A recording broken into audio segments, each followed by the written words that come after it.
Hey, can you hear me?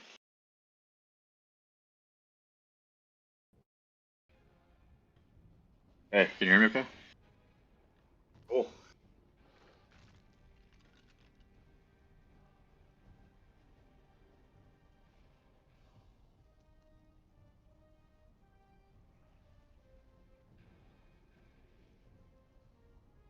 All right.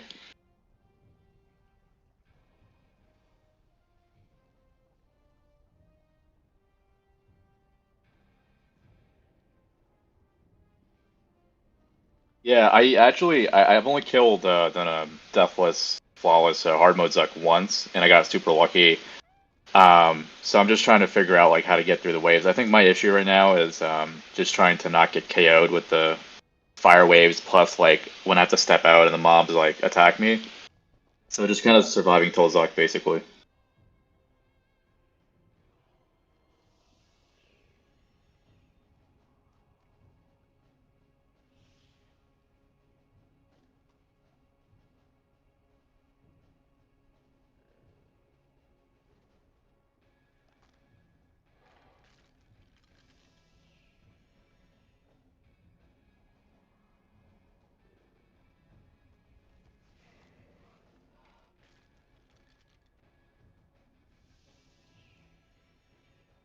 I think that's what I was struggling with is just figuring out where the wave is coming from.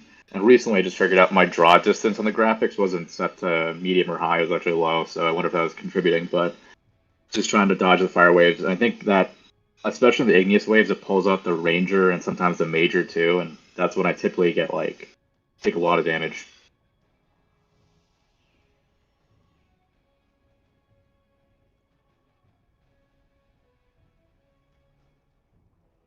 Okay, is it okay to use lesser until that wave, or should you just recommend using it until that challenge wave?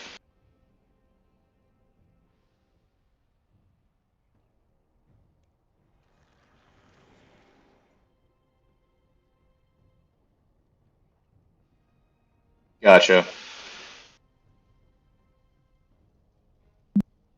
Okay, hello, hello. Can you guys hear me now? Okay, perfect. Um, okay, so yeah, and then also you want to take Bone Shield just off your bar completely. Once it's active, you never have to turn it off. So, and it if you don't have your Necromancy runes with you, it just won't use your Bone Shield, so there's no reason to turn it off. I see. Okay. Yeah, so just you have them active, just take them off your bar. They'll stay off your bar forever unless we get a new Bone Shield, or if something comes into the game that punishes you for using Bone Shield. Okay. Sounds good. Yep. Um, and then I was wondering what you think about because I was actually the total cost for using the obsidian items. If I'm doing hard mode pretty often, I don't know if the total I get from doing the waves will pay off or give me a net positive to keep using Yeah. obsidian like donations. So typically, if you're getting 2 kills an hour, you're gonna be slightly net positive on Tokal. Obviously, if you're dying, well, it's gonna be a little bit less. But as long as you're getting two kills an hour, that will be like perfect. Gotcha. Yeah.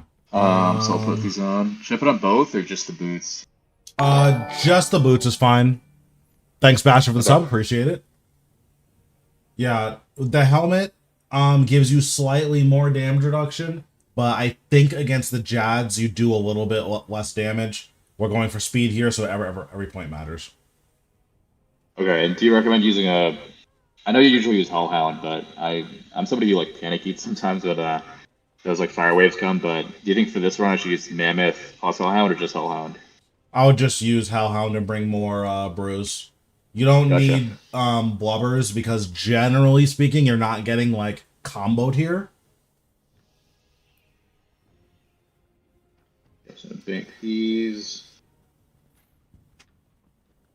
Take out like I don't have the Prism Restoration, unfortunately. Yep, that's okay. This. And then you can just bring more brews, like just 8 more brews or something.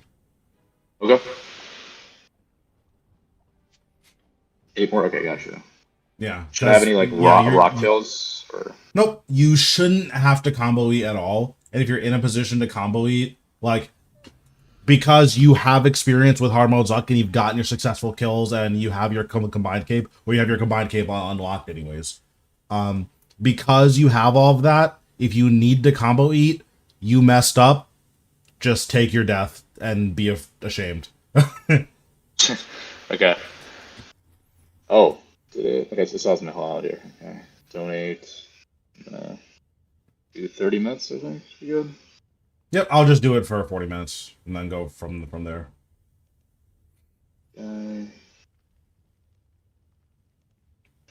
Okay. And yeah, we can just get right into it. Do you have an or not enhanced Excalibur? Do you have a ancient ritual shard? No. I only. Okay. No problem. So I'm gonna use Powder Penance. I'm gonna activate this for my Oh, you aura. don't need to activate your Viswex. We have unlimited auras. Oh, okay, gotcha. I'm gonna bank this then. And I should probably overload here, right? And then I get right usually into it. overload in there, but it's up to you. If you want to drink a dose now, so you don't like forget, that's fine. And then the rest should be Bruise or Rocktails or You I shouldn't. usually bring Power Burst, but I don't know if that should be. Yeah, you want to bring a power burst for the Spire. In tank armor, I guess you don't need it, but it's always nice in case you mess something up. Yep, that should be it. I'm not seeing anything obvious that you need. You go. Bring it 3. Yep. So for your aura, you can put on Penance and then put on Darkness as well. Penance or I have Aegis Or too. sorry, not Penance, Aegis. I've been using Penance exclusively off stream for AFK bosses, so. Oh, okay. Do Aegis right here. Okay. Yep, and then Challenge. activate Darkness.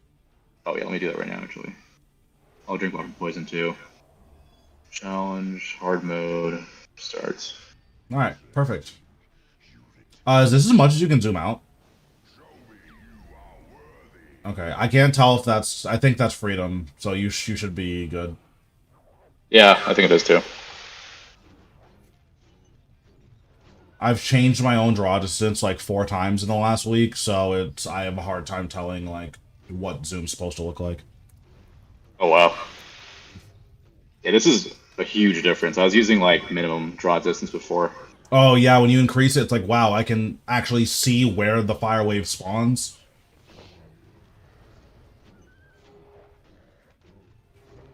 Oh, my book. Forgot about that. Make sure your tier 95 prayer is on. Oh, okay. And are you playing with sound on? Because that's going to help a lot Yeah. for Zuck as well.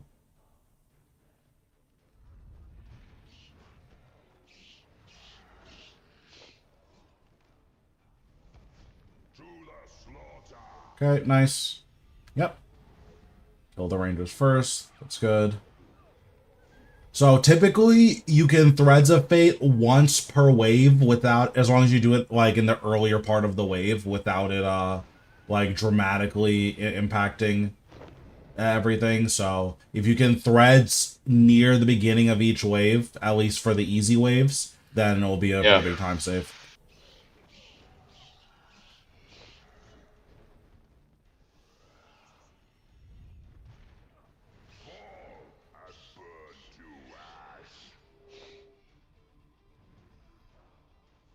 Should I go heal on Zuck, or should I just keep going?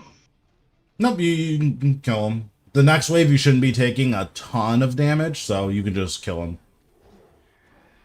Switch back over to your summoner interface so you can see what your Hellhound's health is. Okay, perfect. Oh yeah.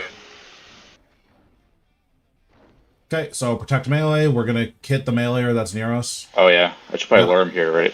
Yep, just stand in the middle and try to get as many of the big melees as you can on you. So like walk out so that one can hit you.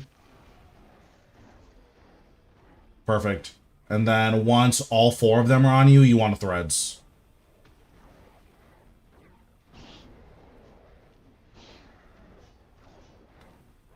Oh wow, that's a lot of damage. Yeah.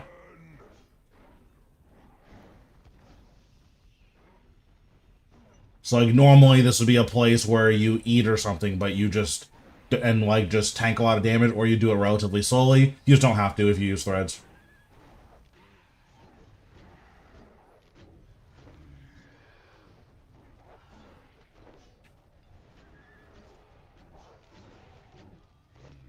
Okay, and then you can just soul split this guy because he's the only one left.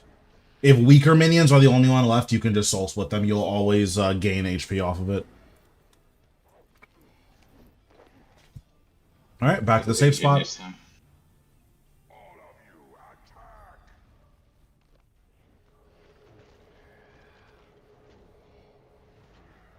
And you want to bloat him. Because all of these mobs are poisonable, if there's a mob that has to die, bloating it is always going to be the most damage you can get. On devotion here. Right. Let's see. One back. Perfect. Nice. Bloat this guy. Yep. Perfect. On one finger death. I'm hoping to one cycle Zuk after the challenge wave, but okay. Yeah, I forgot bone bombs, so it wasn't something that I thought about. Because that would help out a ton, obviously. So there for that surge, you want to surge before the meleeer can hit you. Surge takes you really far. Oh, okay. So like if as soon as you're past that little lip, so you can like surge in a straight line, you get a surge, it'll almost bring you to the wall. Gotcha. I'm drink another overload right now. Okay, so now, oops, surge right into that. It's gonna living death. Yep, and then you build up, and then as soon as you can cast skulls, that's when you special action button.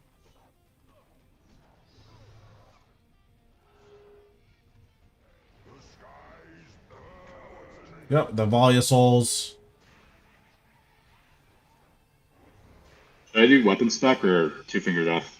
One finger of death, and then just keep building. Oh, you can actually do... No, you're good. Nice. Sweet. All right. Yep, you can keep hitting him to build adrenaline. Okay, so build on these guys. You want to skulls one of them, and then volley of souls the other ones. Oops, I messed that up. It's all good. I think they're all almost dead, so that paid off. Power burst. Yep, panicked. It's all good. So, in hard mode, you don't actually care about flawless. The only thing that matters is deathless. Yeah, that's why I bought the power burst is for, Also, you're going to want to step in one. Once you're, at the safe spot, you're, like, one square out. So, move, like, against wall. Yeah, so, like, that spot particular, that's the spot.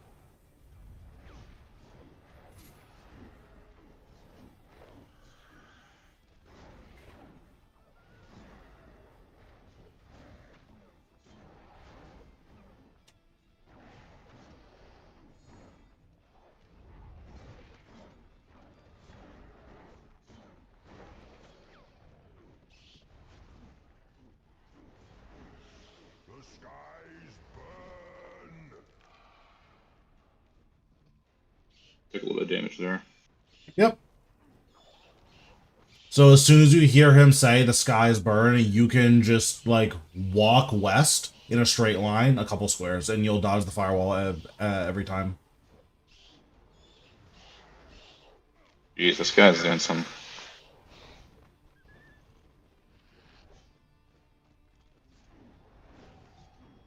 A prayer drain on me. Yeah, it's a lot of prayer drain.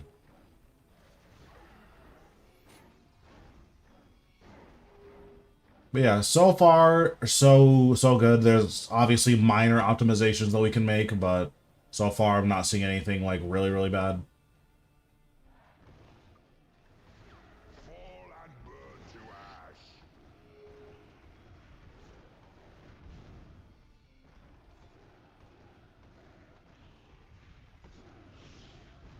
Put blow on Jad, it'll make it go by a little bit faster.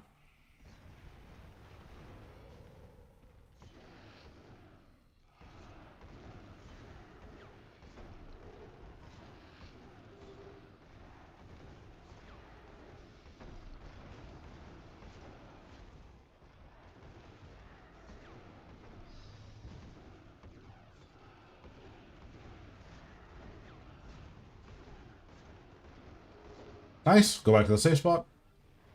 It's all good. Jad has a long death animation.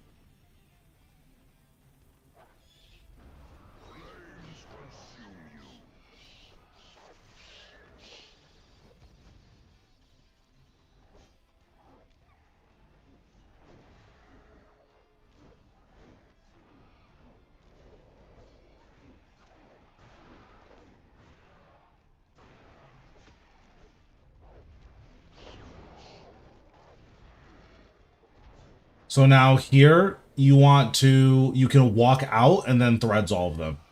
You just want to make sure that you're standing in between all of them and you can hit them. Oh, I think I messed that up. I used threads on 2 guys, which probably wasn't Sure.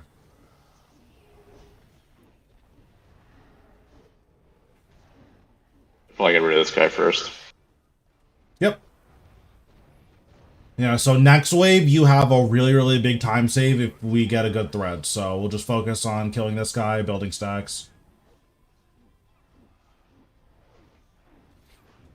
And then we'll soul split on the big melee. Let's see.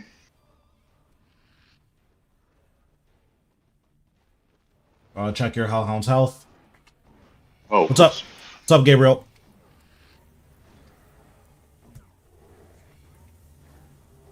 I always forget to heal my Hellhound, so, like, super not a big deal at all. Alright, go back to safe spot. Summon our guys. Kill the mage first, since he's off style. Thanks, Nikki, for the sub. Okay, now just move west a little bit. Yep. Okay, you don't need to surge there. Oh, now get back to the safe spot. Oh shit, there's a lot of these guys. Yep, it's okay. It's okay. Go back to the safe spot. Okay, so now move to the north side of that rock. Just like exactly 1 square north. Yep. Like this? Yep. Okay. Oh, should I Threads of Fate now? So now you can walk out, make sure they're all hitting you, like stand in between them, and then you can threads.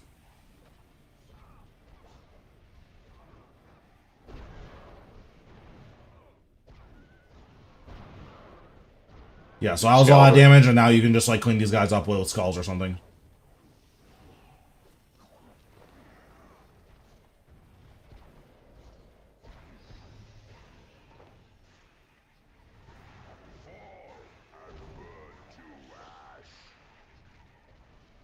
Yep, you see, you don't have to move that much at all in order to dodge those. Oh, I see. I believe it's only 1 or 2 squares wide, so yeah, you don't have to make any like super jarring movements. But yeah, like Thread saved you a ton of time there just with one good lore.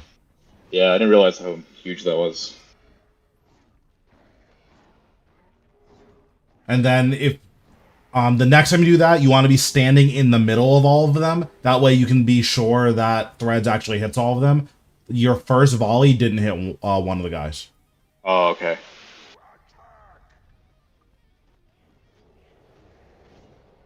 Oh, I wasn't even overloaded.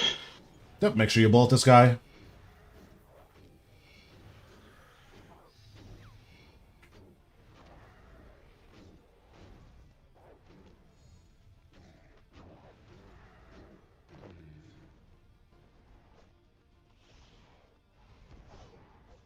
Yep, perfect. Very nice.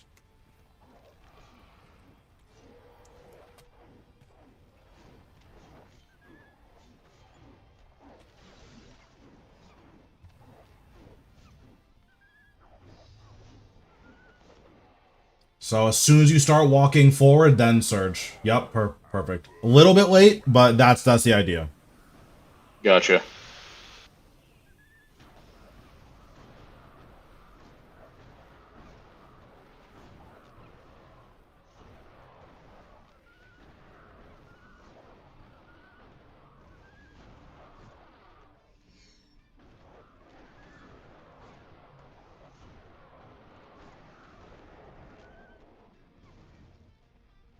Yep, and then we Living Death, build up to Skulls. As soon as we're at Skulls, we're gonna special action button Skulls.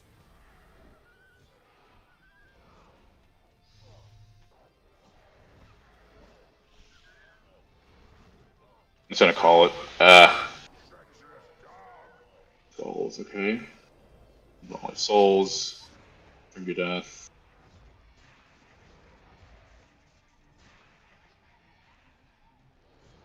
If I'll get this one. That's probably gonna be a 2-cycle, but that's okay.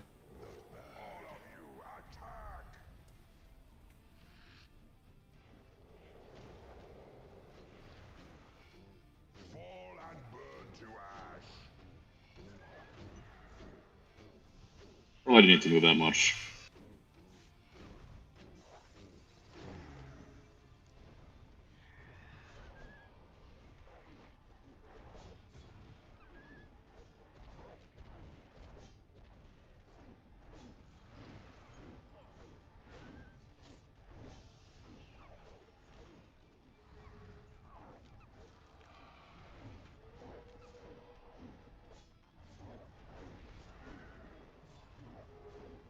You can just blow them again or something, or use Finger Growth. Yeah, perfect.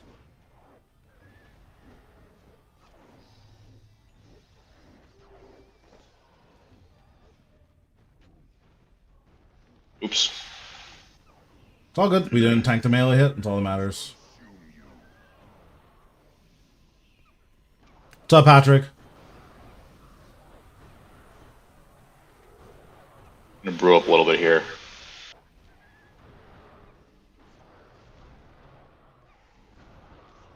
Yeah, the end of these igneous phases are the most dangerous phases besides the one that we just did.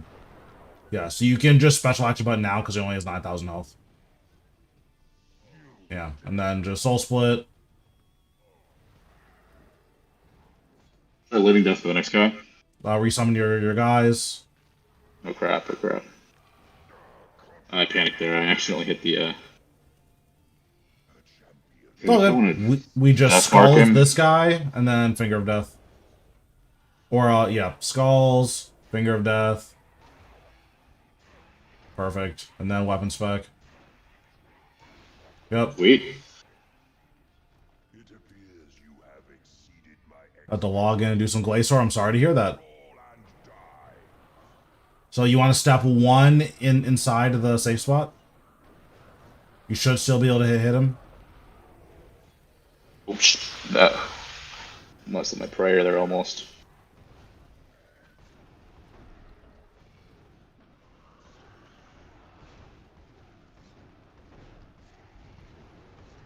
It's going well.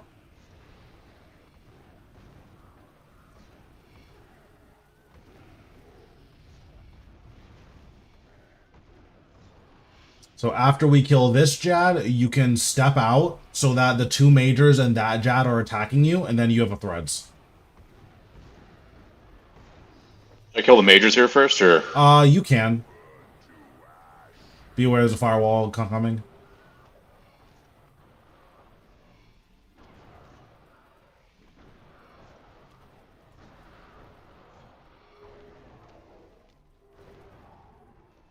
Yeah, generally something that will also help with your camera is you want it to be faced towards the opposite side of the arena, because that's always where the firewall comes from. Oh, okay. So now here you can walk out, make sure the 2 mages are hitting you. Oh, shit. Didn't even realize that I got swiped there. That was the first time I got hit with melee Jad. Like, yeah, it's a lot of damage. Well, it's not that much because we have so much damage reduction. But oh, I just feel like my darkness is off. I'll reapply that.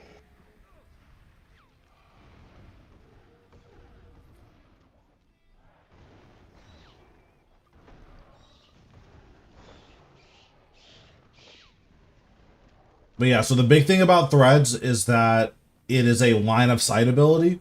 So because these are ranged units, as in not melee, you know if your threads will hit them if they can hit you. If they can't hit you, you don't have line of sight on them.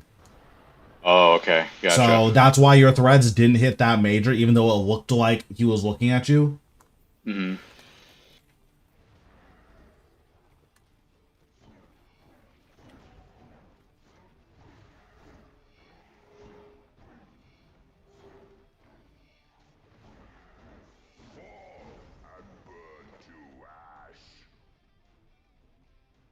Yep, back to the safe spot.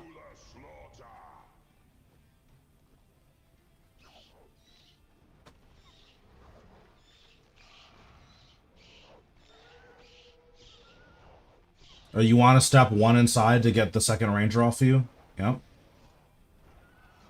And then you want to burst this guy because he's off style. Yep.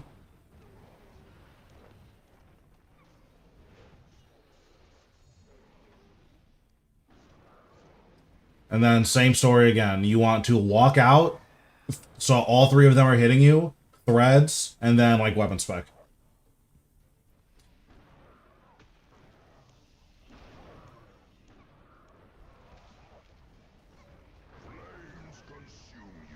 Do you have firewall coming?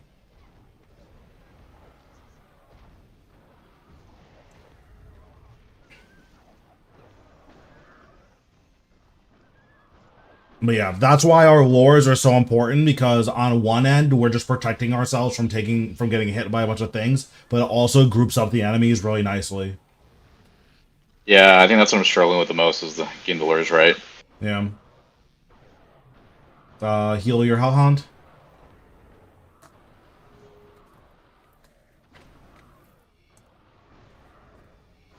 So this next wave, the lore is going to be a little bit less intuitive, but it's still going to be like fine. Yeah, we can heal off Zuck. That's all good. Just figured I'd get a little bit more health.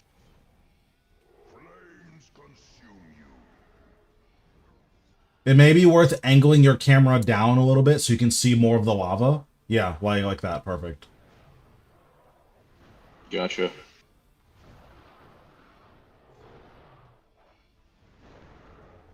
Okay, back to the safe spot. Protect magic. Step one in. Perfect. So you want to skull the major next to you? Because it's going to bounce to the major across from you. Oh, okay. Gotcha. We're just going to keep building on this guy. And then same thing as before.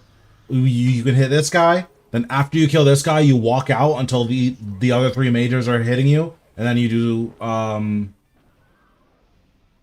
threads. Like this? Yep. So they're all hitting you. So you threads.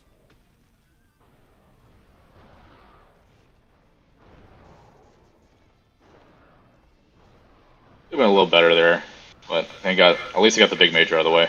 Yep. And then once you have like better gear, your threads will just one shot at everything. So like when I do Zuck on the ranged wave, we have the six big rangers. You do like one 5-stack volley, it just kills everything. So that's why people with really high gear get like really fast kill times. Oh, okay. I don't know what your Hellhound is doing right now. He's looking at the wall. I'm really confused.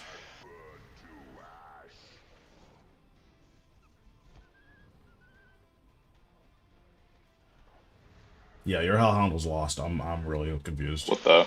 I'm gonna res one hit because he's probably gonna has a lot of stacks. So now you can step under him to move him. Yep. And then you just kill him. Yeah, this is the only ranger it's worth doing that for because he just gets stuck there for so long. Yeah. Okay, back to the safe spot. It's gonna be another igneous wave.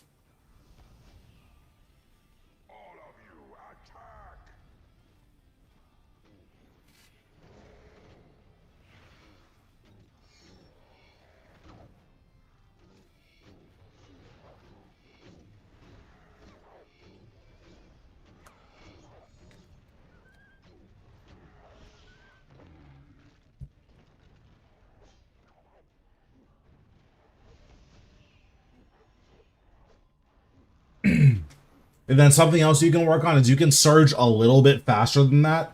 Basically, you're Oh, good to surge as soon as your character is like moving in the direction you want him to move in. oh, okay. I think I just worry about surging into a wall or something. Yeah, yeah. It's weird to get the timing down, but like once you get the timing, it's just good. Yeah, that surge was perfect. Because the meleeer didn't get to hit you at all. Really, really good.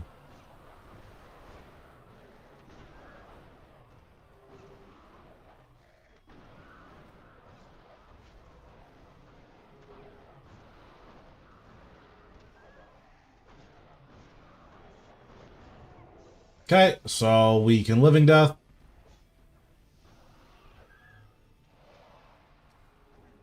Build on Zuk. Once we're at 60%, we'll special action button, and then we're good to go.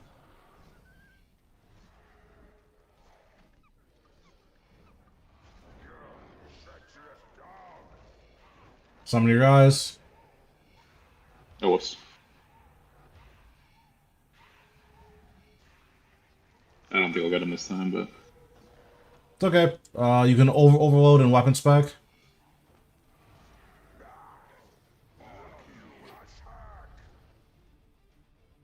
If there's one wave where it's okay to not get it on time, even in faster kills, it's this wave, so it's fine.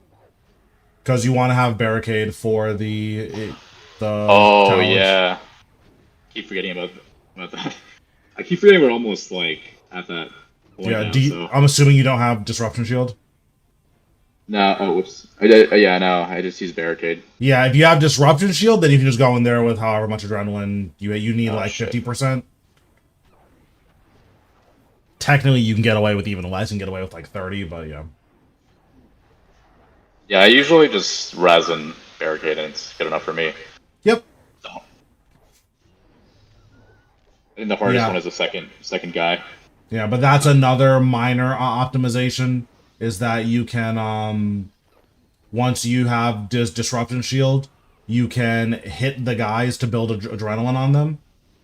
So even though they're Oh, not taking damage, you still get to build adrenaline. So instead of going into the last phase with basically no adrenaline, you get to go in with 100%. So like that'll save you 10 or 15 seconds. gotcha, gotcha. Yep. Check your Hellhound's health.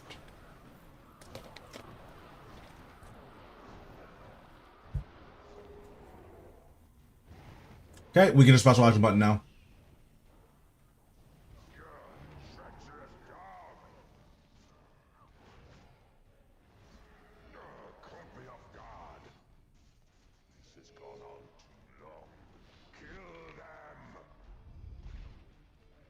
That's too early. Way too early.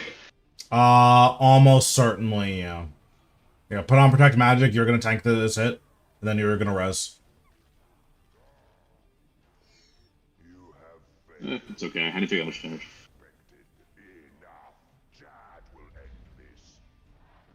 Yeah. Getting the flawless doesn't matter.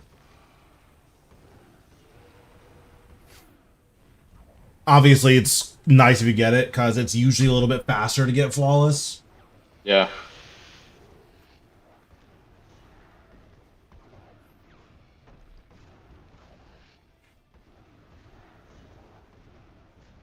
I think the one time I had like zero food, and I like barely got the kill.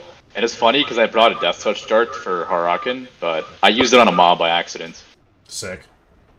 But I still ended up getting the run, so I was like super psyched. Yeah, so now we step north. Okay.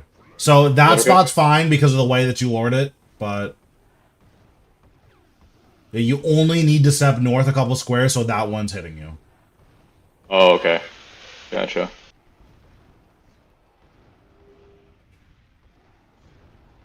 It's okay to use your burst on this one because you're gonna have a whole other Jad to build on.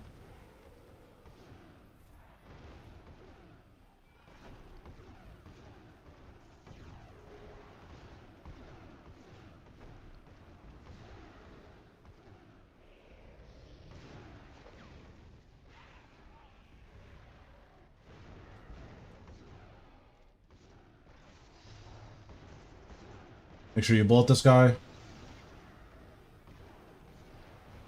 And I heal should Living your Death. Hellhound since you have the points for it.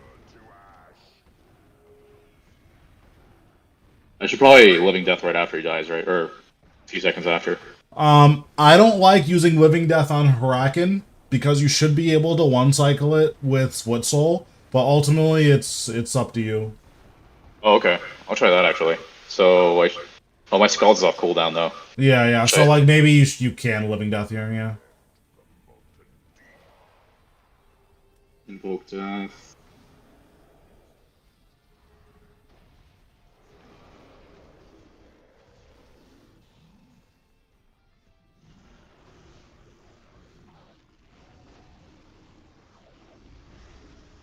Oh, whoops. It's all good. So when fire waves come, you just need like that X thing. You just need to move in any cardinal direction 3 squares. So north, south, east, west. You move in any of those directions 3 squares. You're guaranteed to dodge the damage.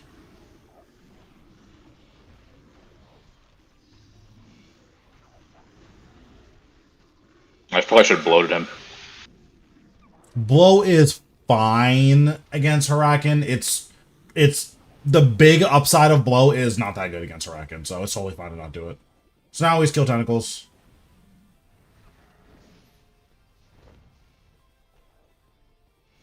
Okay, the Tentacles spawn on the map. You kill those. That's your highest priority.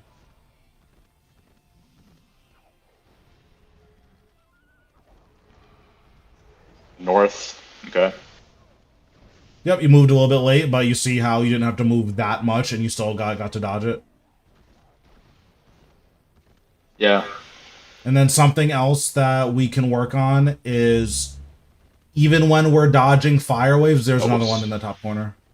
Even when we're dodging fire waves, we want to position in a way where we're moving towards the thing we want to kill. That way we're still able to do damage. So like minor stuff like that will get you, 20,000 extra damage on Hurakan and stuff like that. Oh, okay. Gotcha. Okay, we need to grab this last tentacle. Oh, he's over there. Yep. The tentacle can't hit you, so it's actually fine to leave it alive. But after this, it's going to be very important to kill the tentacle.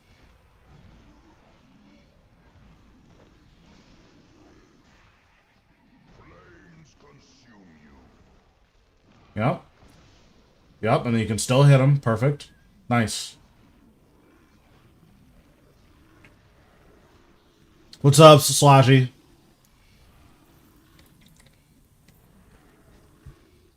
Yeah, that's why, like, precise movement is so important. Like, you moved once, not that much, and you didn't lose any damage. You just got to keep casting, and you dodge all the abilities.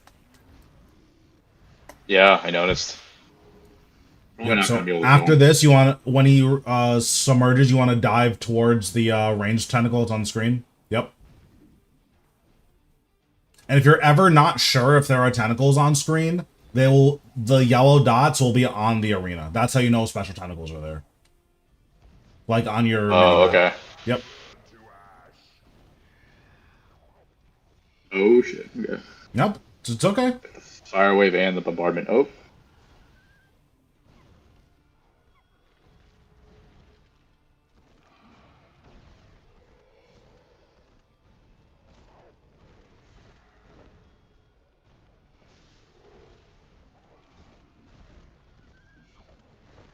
Yep, so we gotta kill these 2 tentacles, and then we'll be good to go. You think I need a super energy for Zuk, or I can make it? No. I can just bank after this one, I think. The checkpoint. No, I promise you don't need it.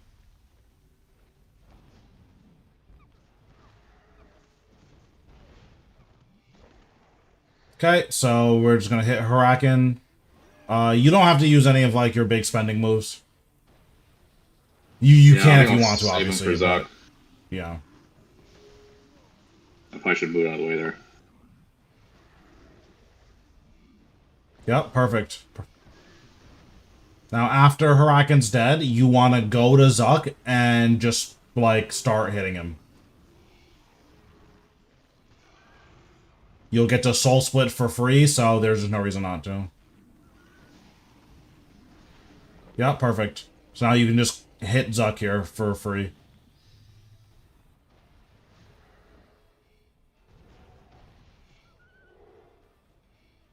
Yep, perfect. Oh, I should save that. Whatever.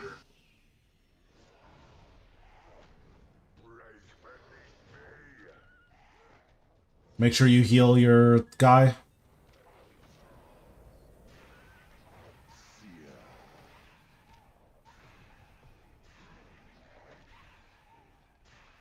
Nice.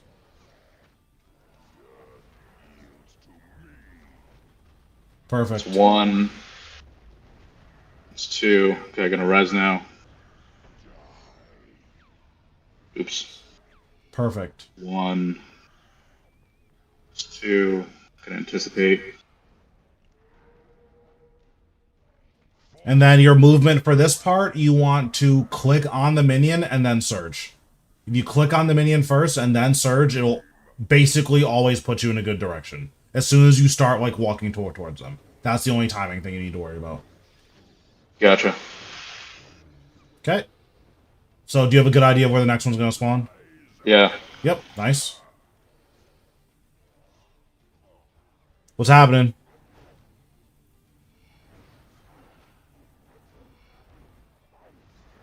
So after this, the next one should be spawning west.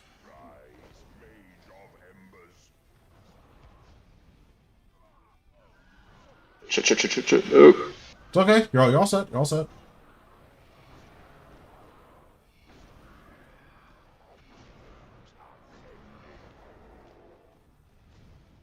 Build up a little bit on him. Yep, resummon your guys. And now you can... Yep, perfect. And now we're just going to keep doing this.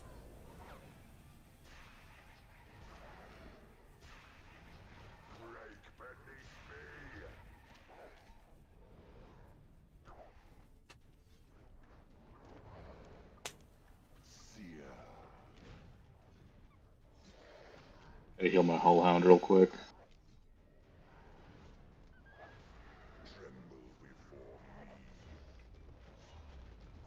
One. Yep, nice. 2. Lock your action bar. Oh, is it locked? No. We'll do that later. Okay, no, you got it. Nice. I got it. Okay, so here we're gonna get stunned. It's okay. We're just gonna click on the minion. As soon as we're moving towards them, we're gonna surge. Perfect.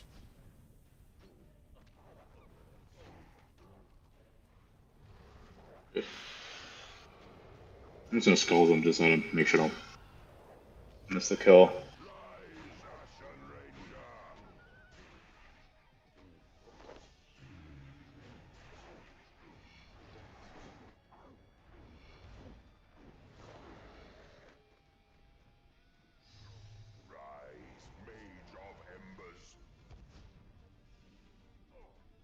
And if you ever get stuck out in the fire, it's magic damage, so you can pray magic and use devotion. Gotcha.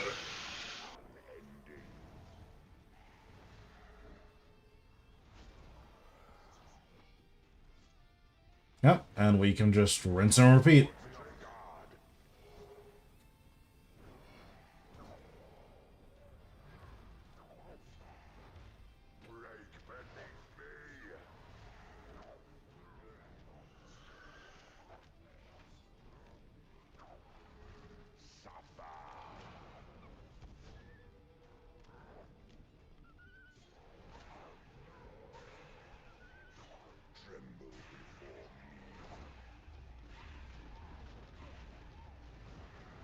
Movement was a little sloppy there, but we're all set.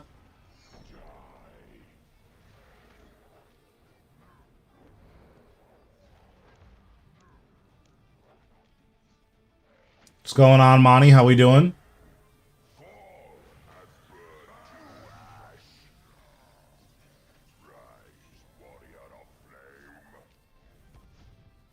Yeah, nice. And also, to help you with getting between waves, you want to be standing, like, on the inside part of the wedge. That way you just have to move a little bit less.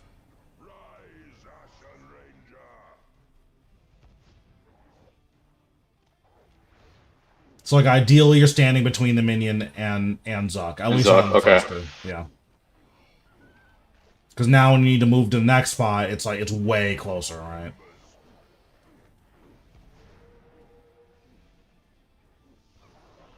Hoping the poison damage kills the other guy. It's okay.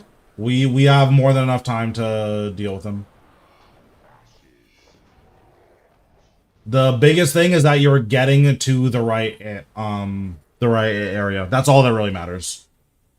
Special action? Okay, nice.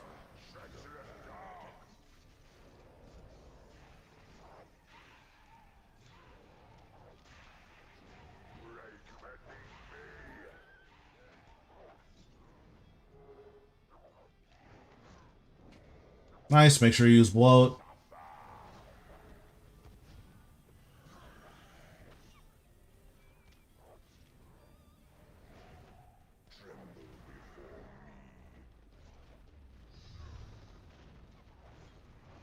One, two. Okay. Nice. Then we should have to do it in 1 or 2 more cycles.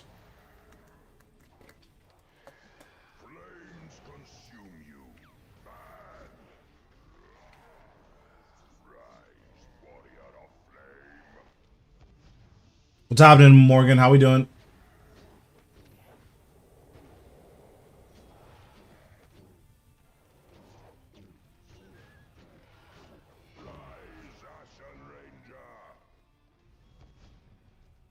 What's happening? How we doing?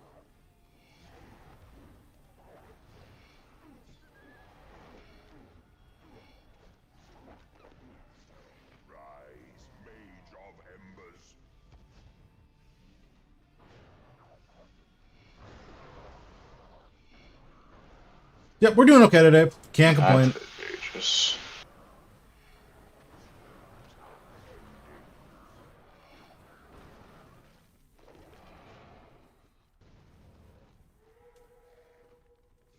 Special action, yep, nice. Skulls and then bloat him.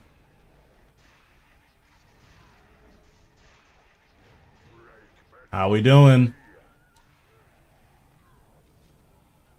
Use your 5-stack volley or your 3-stack volley.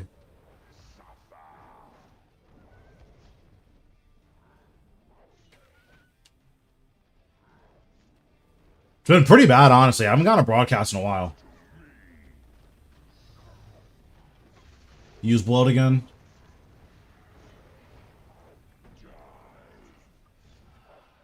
Oh shit, I know the overload, dude. It's all good. How much harder is hard mode than normal? If you have bad fundamentals, it's a lot harder. If you have good fundamentals, it's pretty much the same. Devotion? Oh crap, I should have done that. Oops. Dang, you're pissed. Yeah, yeah, we're moving to the next guy. We're ignoring this guy, we're moving to the next one.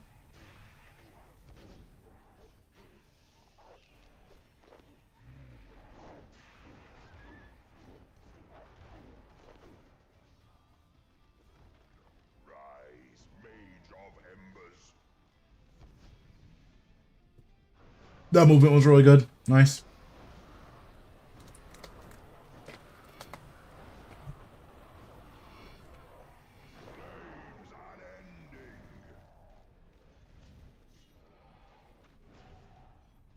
So the thing that's going to make dealing with the Spire easiest is you want to make sure you bloat it every single time.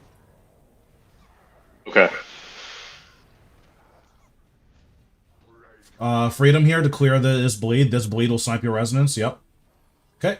So bloat and then just use your important abilities. Summon your guys.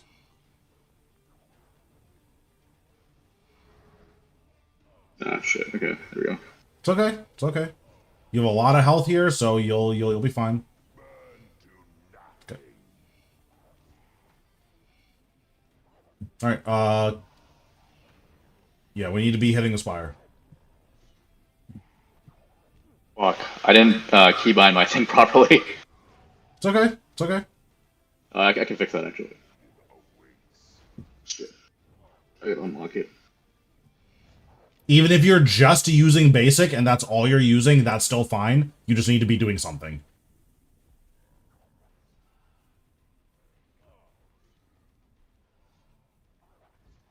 Okay, resonance. Resonance. Yep. Okay, use skulls and make sure you're staying within range, so that skulls can keep bouncing to you. 1 second. Let me hit him. Okay, and then bloat. Summon your guys.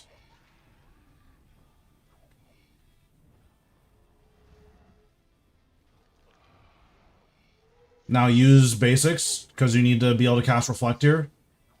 So if you can basic attack twice and then Reflect, or Resonance again, yeah, that's fine. Okay, bloat.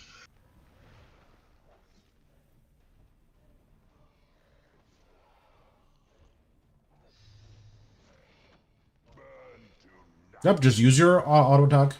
You don't need to use anything else here.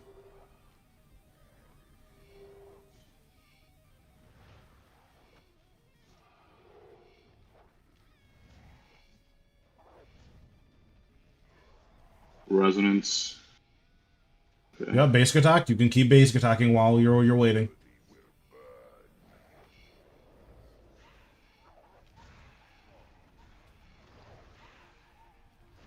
Now you need to be generating adrenaline here because we need. Yep, just keep attacking. We're gonna attack twice, then we're gonna reflect. Oh shit! He's gonna hit me. Yep. Okay, you're fine. We don't need to save for defenses anymore. We just need to summon our stuff now.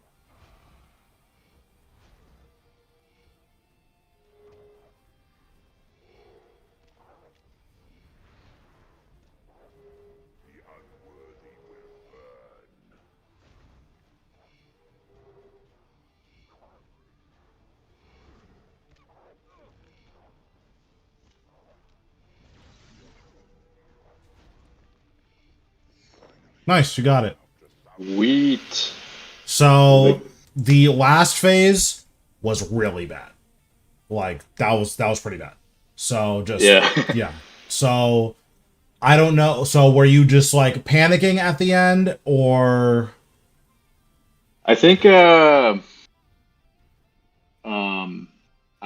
think what was panicking because my action button wasn't key binded to the right key. Like I think sacrifice here, so I just couldn't like.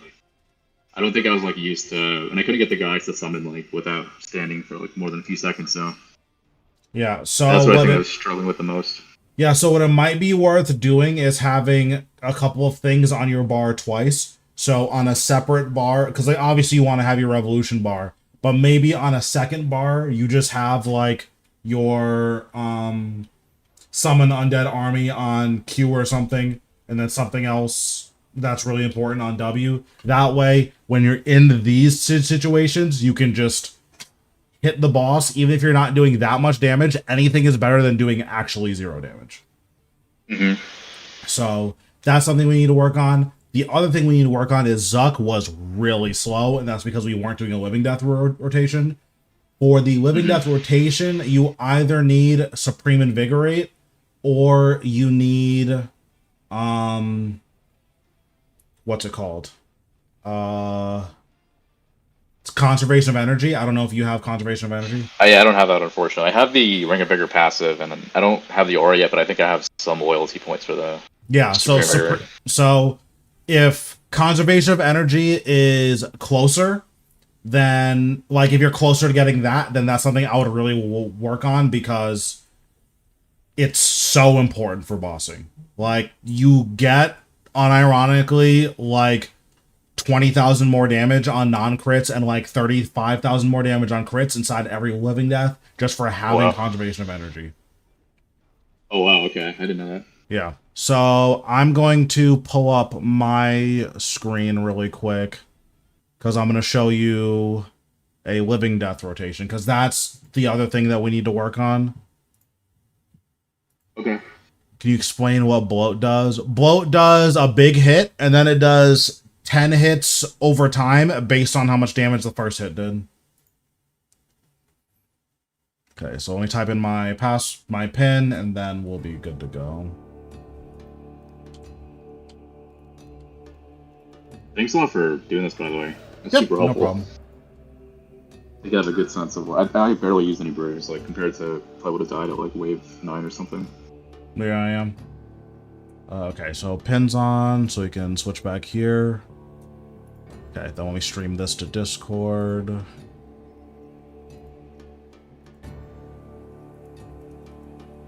Oh, this is probably gonna look really weird for you, but this is what I see when I play. So.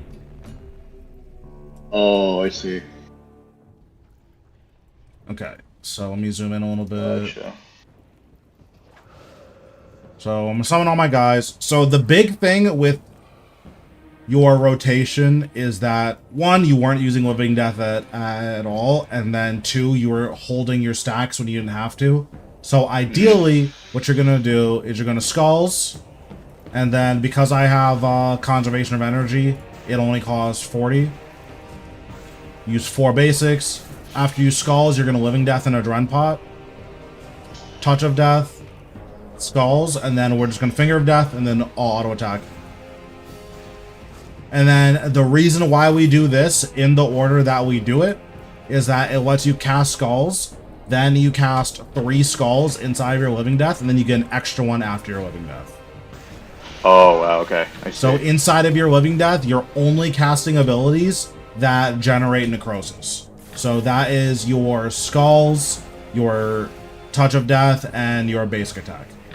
So, like, that's why having the Skulls rotation is so important. When you're at Zuk, even with tier 90 gear, I think doing a Skulls rotation should still let you kill Zuk in about 3 rotations, whereas with you, without using it, it took like 5 or 6. Oh, wow, that's a huge difference, yeah. Yeah, so that's yeah. Do you use Adren Pots, remind me, with the rotation? Do you use Adren Pots, too? Yep, I use Enhanced Replenishments. These are significantly cheaper than Adrenaline Renewals, and for most players, well, not for most players, for every player, this is going to be basically the same as Adrenaline Renewals. The big upside to Adrenaline Renewals is that you can bloat inside of your Living Death instead of towards the end of it. Oh, I see. Gotcha. So yeah, and these are significantly they're really cheap. So that's what I would say, is that using Enhanced Replenishments, these are going to be really, really good. And when you start doing really high-end bosses that like have really consistent GP per hour, then you can look into Adrenaline Renewals if you find that you need them. I see, I see. Yeah. Cool. Keep that in mind. Yep. But yeah, so the things I want to work on are, 1, getting either Conservation of Energy or Supreme Invigorate. 2, working on our Living Death rotation. And 3, working on doing damage while moving. And I think once you do those things, you'll easily be able to get a sub 35-ish. And then once you upgrade your... because you're pretty limited on your gear, unfortunately. Once you upgrade your gear, sky's the limit. Sweet. Because I think with tier 95s, you can consistently get, like, sub 20s. And then the GP per hour is nuts if you're getting sub 20. Oh, wow. Yeah. That's crazy. Yeah, Well, okay. Thanks so much. Appreciate it, Raph. Yep, no problem. All right. I'll see you around. All right, take it easy, boss. All right. That definitely went a lot smoother than the last one. Obviously, the Spire phase was pretty rough, but besides that, it was like it was pretty good. You can definitely, I think you'll be able to get consistent kills once we iron out a couple of the things, so that's good. One is instant Adren, the other is Adren over time. That's true. The issue is most players aren't going to be able to take advantage of the extra 10 Adren over time. So for most players, it's not even worth it. Because, like, the difference is, like, once you're relatively competent, the difference is you can use one more ability that doesn't generate adrenaline in your rotation, or you can cast a blow a little bit earlier. So that's the difference. Now that's relatively meaningful at high levels because you get to use Split Soul. That's a question. Do I have a Reaper task? No, I don't. Did I do one last time? I didn't. Okay. I guess we have a Reaper task. That's convenient. Raksha? I don't really want to do Raksha. Telos? God, I don't want to do Telos. Okay, well, we'll do it.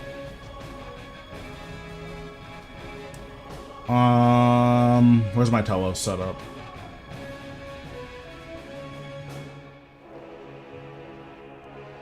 I think it's here. Yeah, it's here.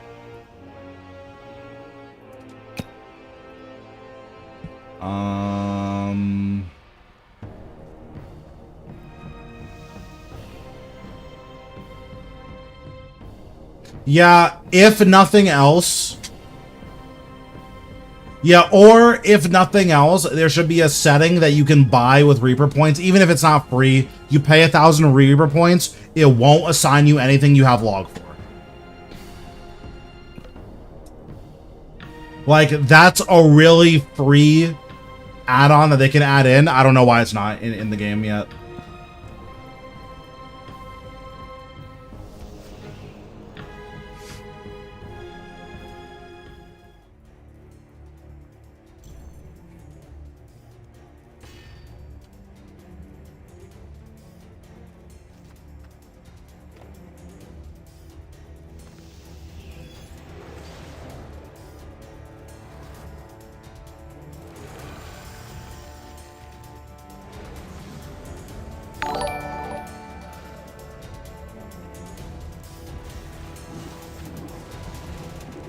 Thanks, Hard Motorago, for the dono. Appreciate it. I didn't actually see what it said, so I need like a couple seconds, but if you're asking me to do it today, that's not happening. But I might try it tomorrow. I don't want to learn how to push in P10 and P11 on Team Split. That's just really, really miserable.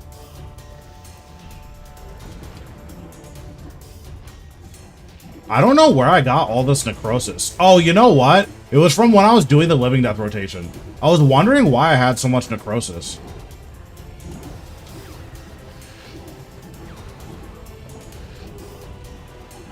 Oops, wrong prayer.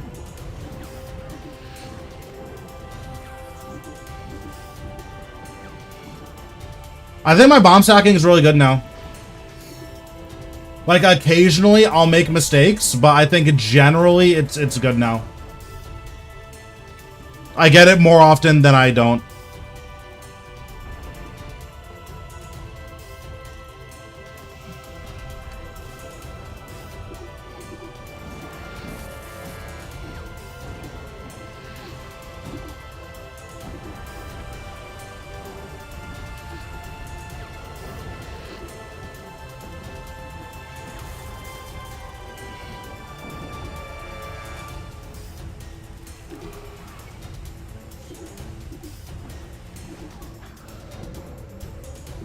Hard mode Vorkath is still really annoying, but for different reasons now.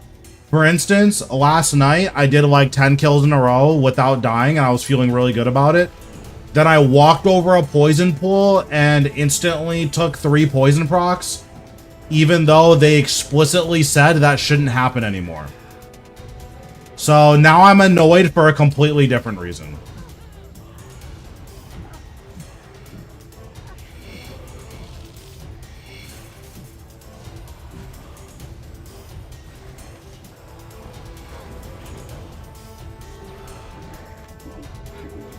Oh, I'm dead.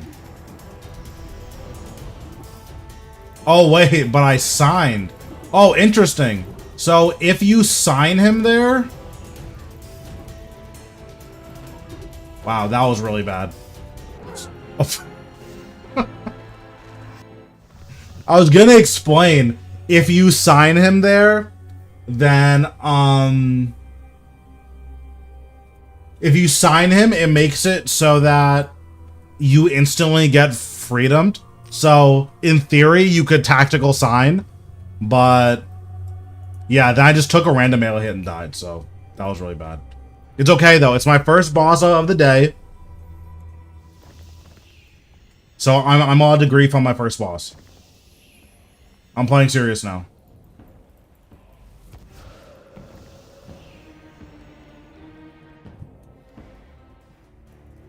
Alright, give me my 10k.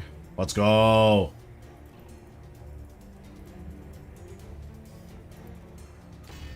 But yeah, I think these days, the issue I have with Warcath is just that it's bad design. Because, like, I'm rarely dying anymore. But when I die, it feels like there's nothing that I could have done about it. And that's really frustrating.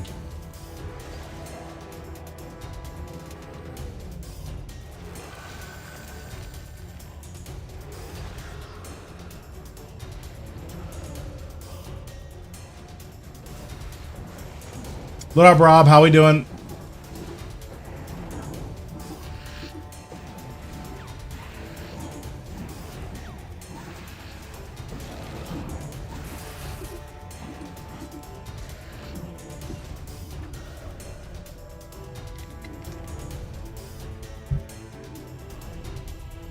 Like, the fact that the supposed fix that they had in place for poison literally doesn't work is very annoying.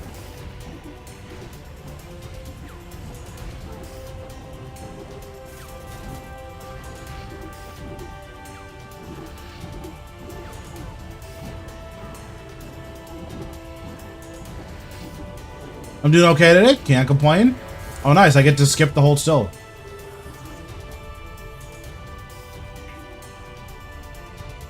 After we do this Reaper task, we're probably going to do some more Vorkath until I get tilted. And then... I don't really know what the plan is after that. We'll probably do some Zamrock or something. Because Zamrock is good money, and more money is more better.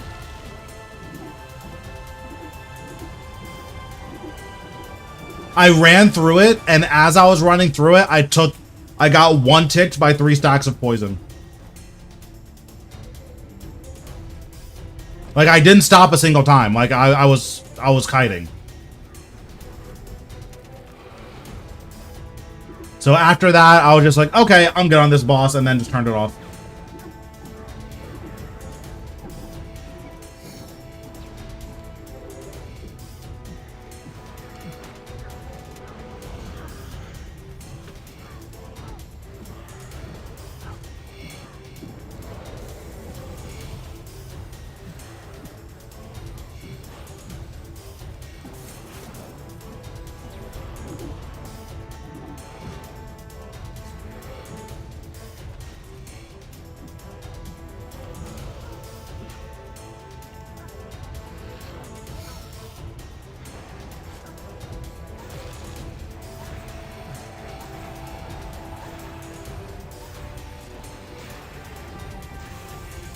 No, I definitely should, though.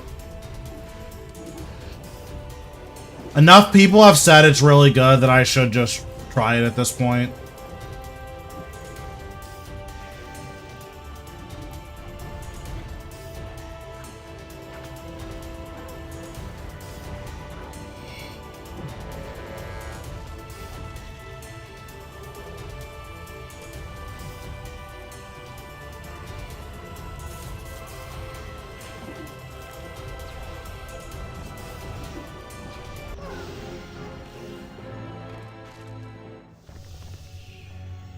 I deserve that. I got greedy. That's just, I just played bad. And then I missed the tick perfect. Okay. I'm playing serious this time. Like, for real this time. I'm playing serious. I just played bad. So, whenever he does so much power... Also, thanks, James. Whenever he does so much power, he always sends an auto attack with it. I think if he melees you, they both happen same tick. But I don't actually know.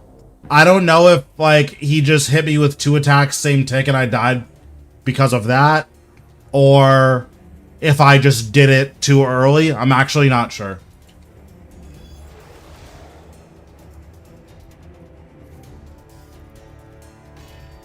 But, like, that was a dumb death that could have been avoided if I didn't mess up my conjures.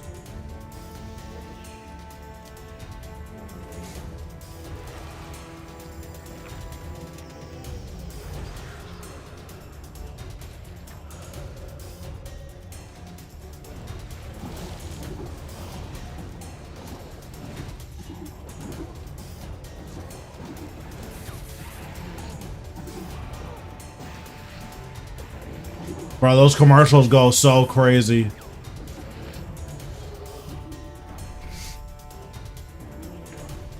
So you're wearing 4-piece Crypt Bloom in, with full Necro? Or rather, you're using Necro?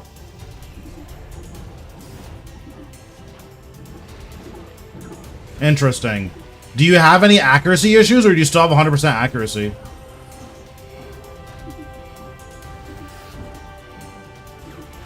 Interesting.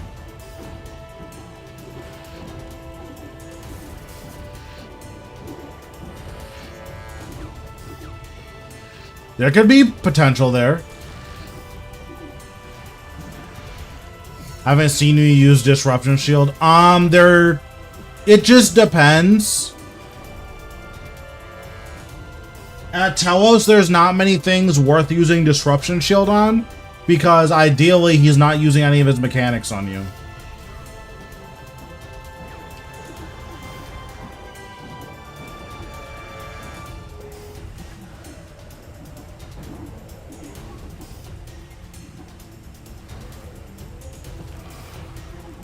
Yeah, I would have to test that to see if it's like as simple as you say it is. Because if it's just you stand there and AFK, basically, then that is something that I'd probably do because I don't like this boss.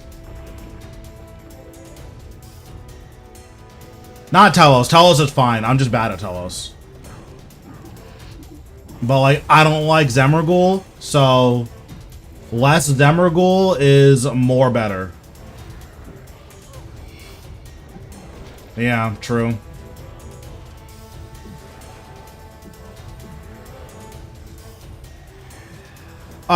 This broke when Zemergul came out.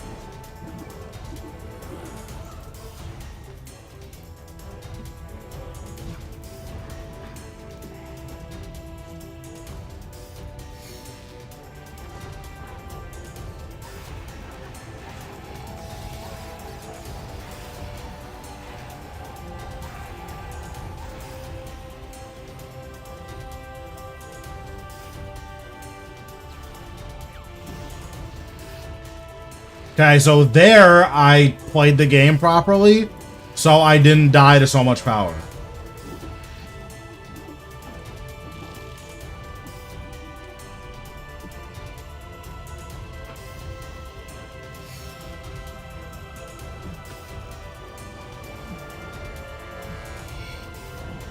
I didn't have enough stacks to chain stun him, so I just didn't bother. I went for the disruption shield. If I had more stacks, I would have just unlocked him. I'd probably use Aegis with it.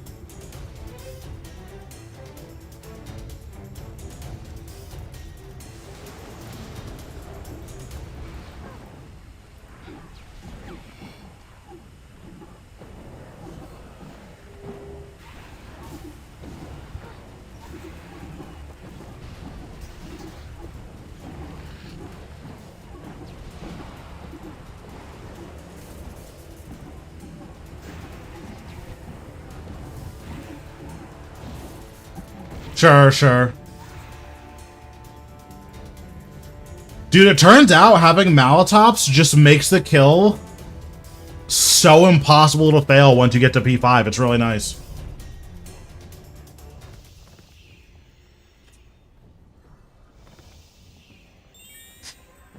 Okay, I've successfully remembered how to do Telos, so we're good.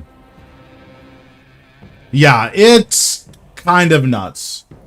I'll refresh my sign. Not that I need to, because I'm a god gamer, but I will refresh my sign. Also, let me read this dono now. Hard mode Virago, come and get it. True. Listen, soon.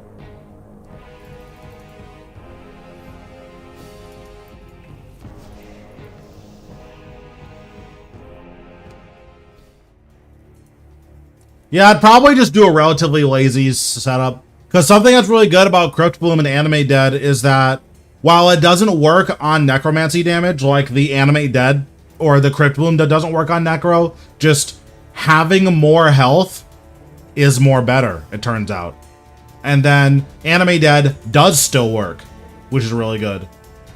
So when the damage you take from minions is basically 0, it's good stuff. So I could just see that working like on its face.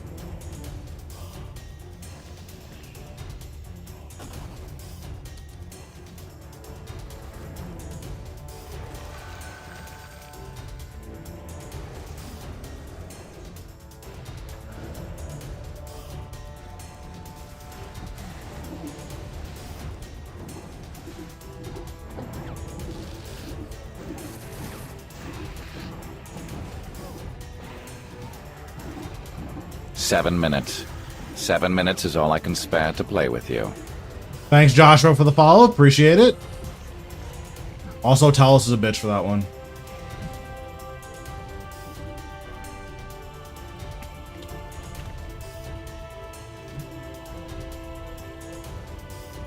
Dang, John got Giant Feather at 540 kills. Must be nice. I remember when I used to be spooned.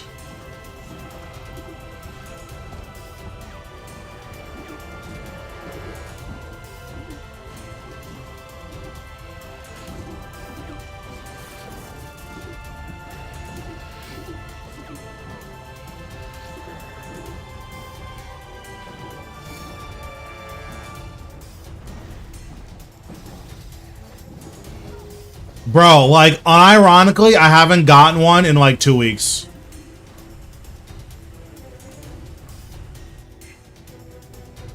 But that's the thing, it's like, technically it's my fault because I'm just not doing bosses that I'm gonna get broadcasts at, right? Like, I've been doing Calfight Queen off stream because I'm not done with that log yet.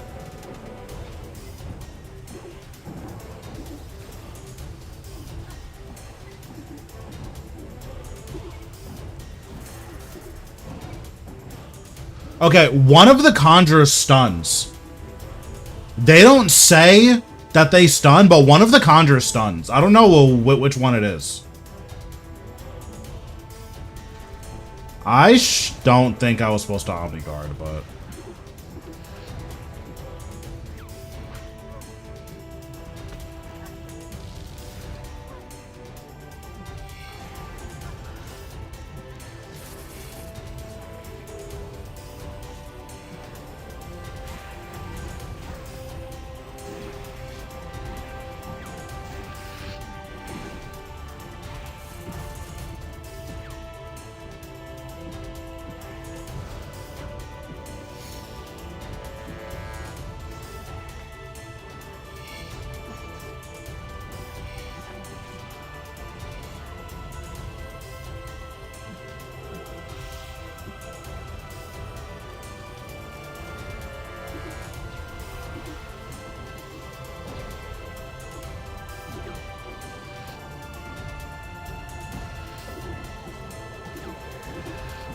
No, I know that minion stuns. I'm saying one of our conjures has a stun on it.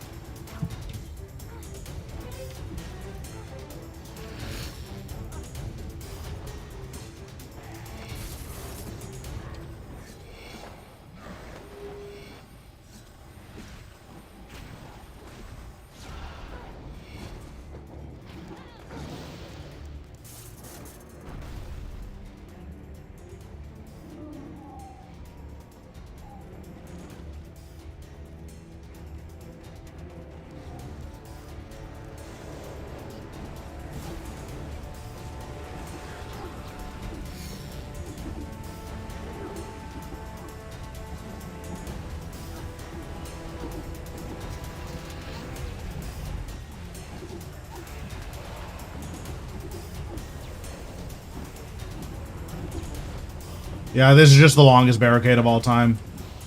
Turns out when you have the longest barricade of all time, it's just impossible for you to die. That is Ooh, gimme, gimme.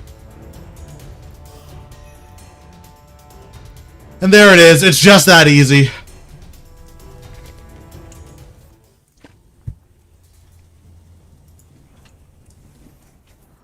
Bro, I know. Now, is it the worst broadcast? One, I actually think it's the worst broadcast. I think Staff of Sliske is the worst broadcast. Yeah, I think you unironically lose money on Staff of Sliske. If you were to make one. Well, I guess you can't ever lose money, but you lose money in terms of opportunity cost.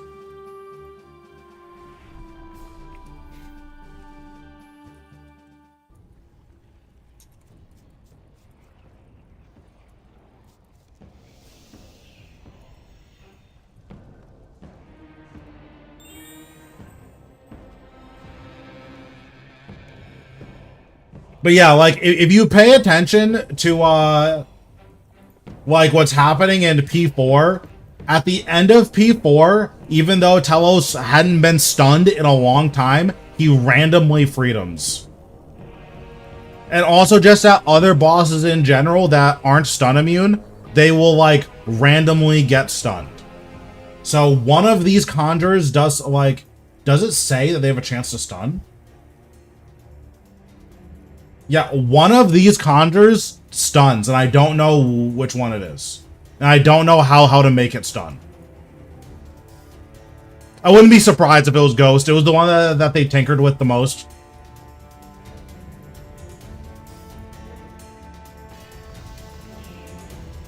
Well, the thing is it doesn't do it all the time. So, like, I guess the next time I claim, I'll just go in and on like 0% and just sit around and see what happens. Because one of them stuns, and I don't know why. But like, you'll see, like, occasionally, Telos is just gonna randomly stun. Or he's gonna randomly freedom because he got stunned.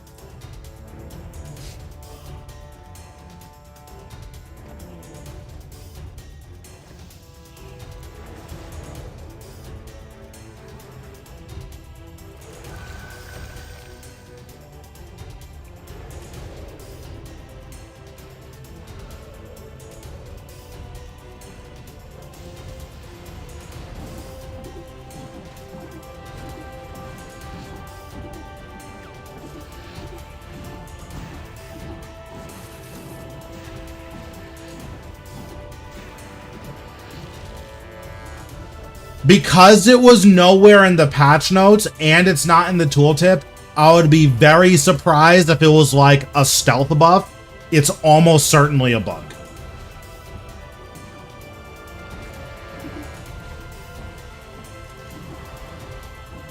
Yeah, I thought Black Party Hat was going to come down a lot lower than it has, so like,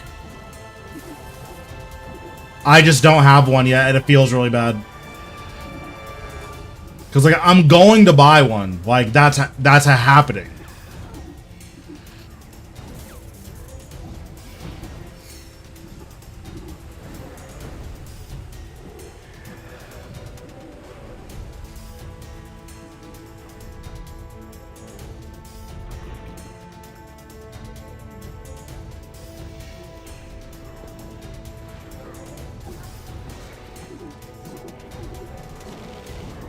Okay, so that was me stunning it. Yeah, I'm still wearing the peppermint stuff.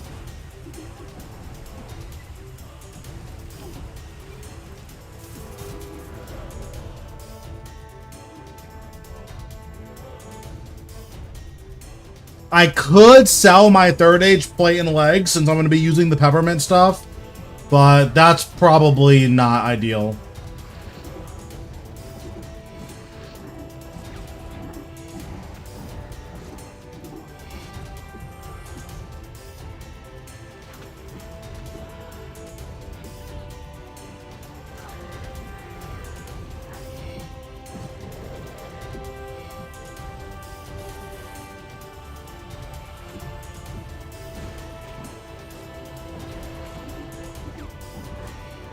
I think they're 15 bill, or they might have gone up to 17 or something.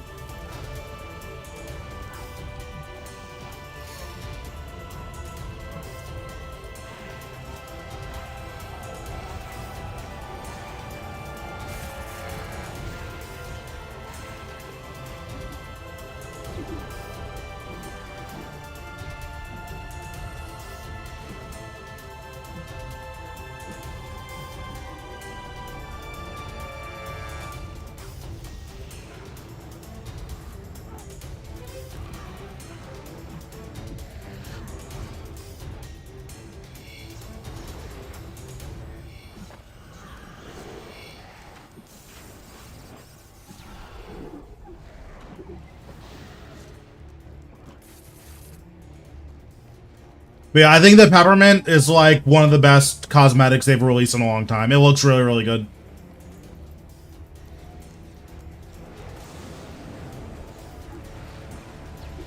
Volcanics, my arch nemesis.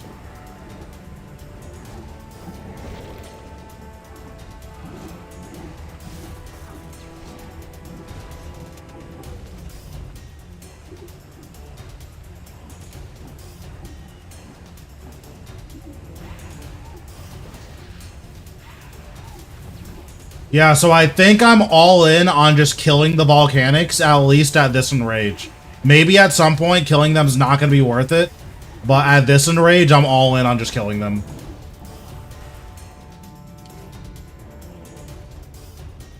Alright, the real question is, do I get the back-to-back?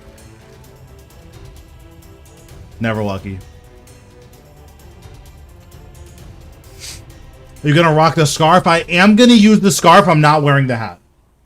I'm gonna wear my witch's hat until I get a black party hat, and then I'm gonna switch to that. That black and white scarf is gonna look crazy. It's gonna look so good. It's everything the gnome scarf wanted to be. Oh, I need to rebank. Well, I don't need to. I should rebank though.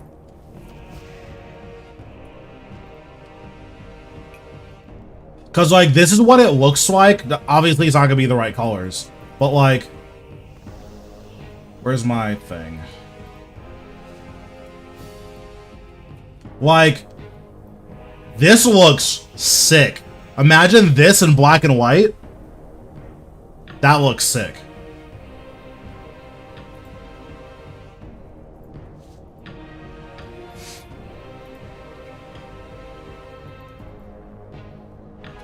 There's a rare drop table. Yes. Well, like, what's the context behind that question?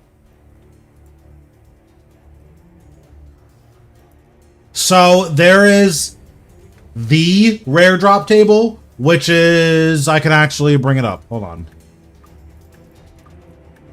Because you've definitely seen stuff from it. They're just not very good.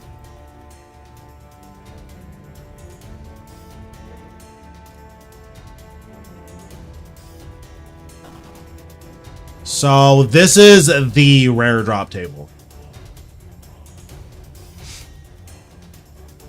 So like whenever you're wearing a ring of wealth or something and it says your ring shines more brightly and then you get something, it's this stuff. So this is the gem table. Basically, if you have tier 4 luck, everything under Dragonstone just isn't here. These are other relatively common drops. And then there's all of this stuff. So like this is the rare drop table. And then Hazelmere's is also on here. Vecna Skull is on here. Aura Refresh is on here. I actually got this one recently.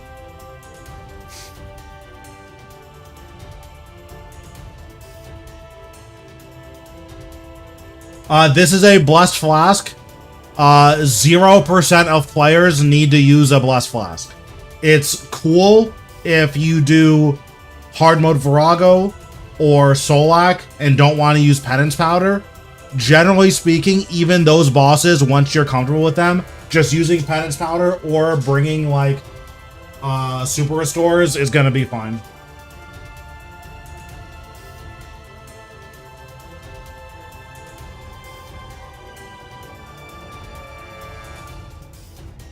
I made one because I thought it would be good for Zuk, and then I used it for like my first couple of kills at Zuk, and then I switched to Penance Powder.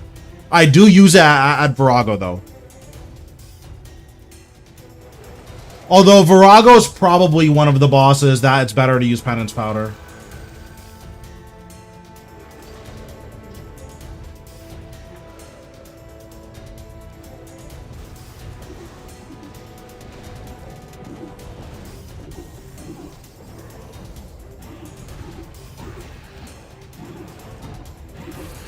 Dang. Get scammed.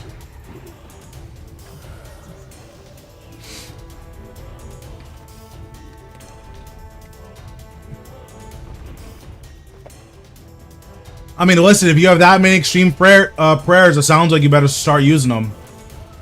But that's what I would do.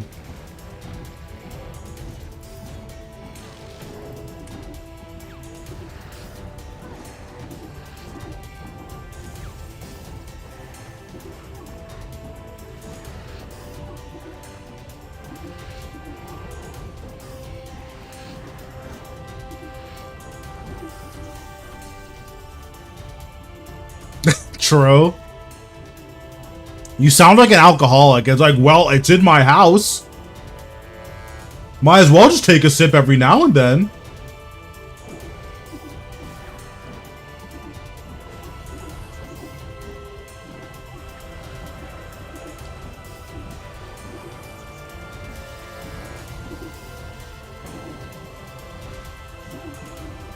Yeah, the fact that you can, like, skip P3 is so nuts. It's so good.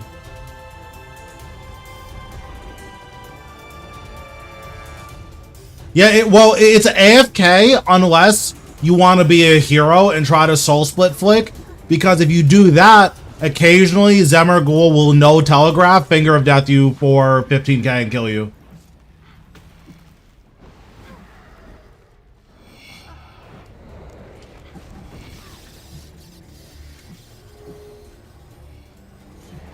If you ever want to kill expert mode Vorkath, that's what I like to do. Oh yeah, because it isn't Blood Siphon, so I know Blood Siphon hits disgustingly hard.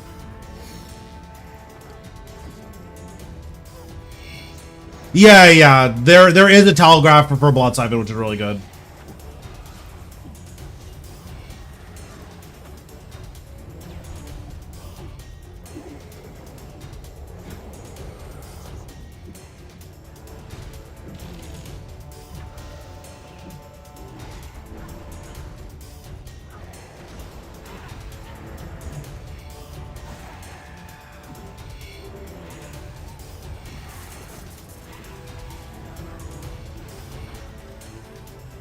Seven minutes. 7 minutes is all I can spare to play with you. Thanks, Ninja, for the follow. Appreciate it. That was really close. The volcanic stunned me, and it, like, almost killed me. That would have been really bad.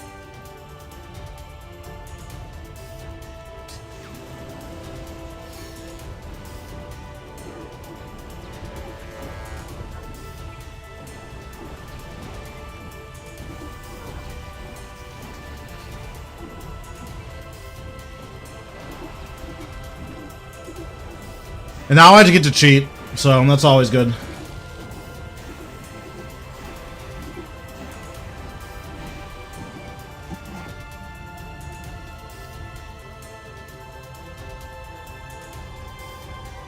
Dude, this rotation is, like, so cool.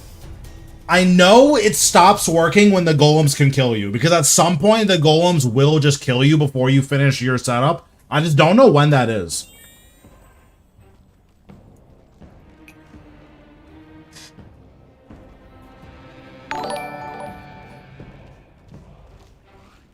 Zamrock, Lord of Chaos, donated $3.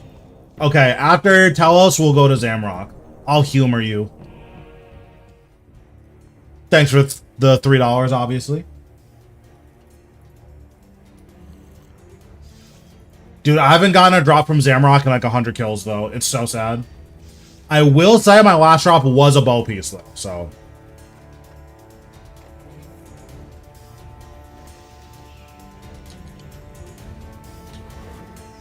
Also, I don't know if you guys check the Reddit. The Reddit is so funny. So many people are like, I'm quitting the game because they're nerfing Bow the Last Guardian. First Necromancy and now this. It's like, oh. Just say you don't like the game. Like, just say you don't like it. It's fine. Like, it's totally fine to just not like RuneScape that much.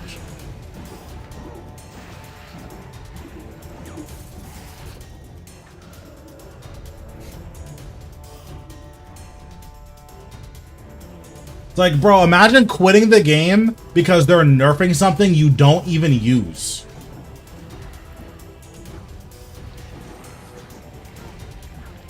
Like, besides Zero, who's even using Bow the Last Guardian right now?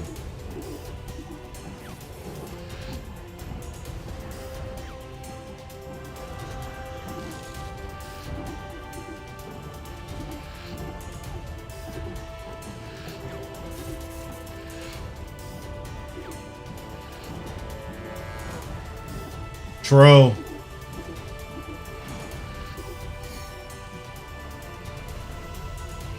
But yeah, people are like super, super weird. I mean, the Reddit's always just really funny because people like to cry about nothing. Whenever I'm having a bad day, I go to RuneScape or Reddit and it just cures my depression.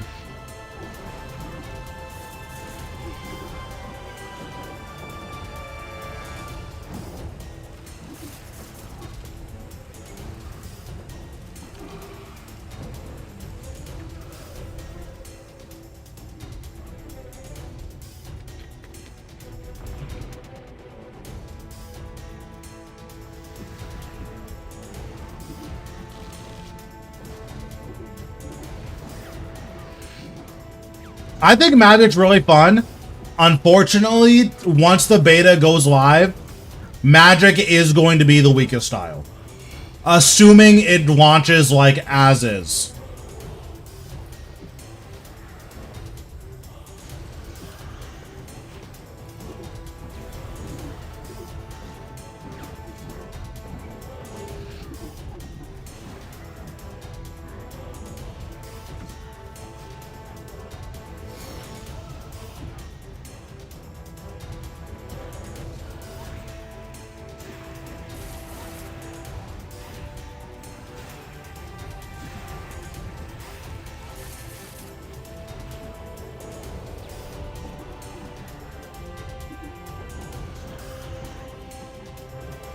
Necro has the most utility for sure, but I'm pretty sure range still does the most damage. I should not have used threads there, but oh well. Melee should do the most damage because it's the only style that has to be in melee range. Like, you can pick and choose with the other styles. You have to be in melee range with melee.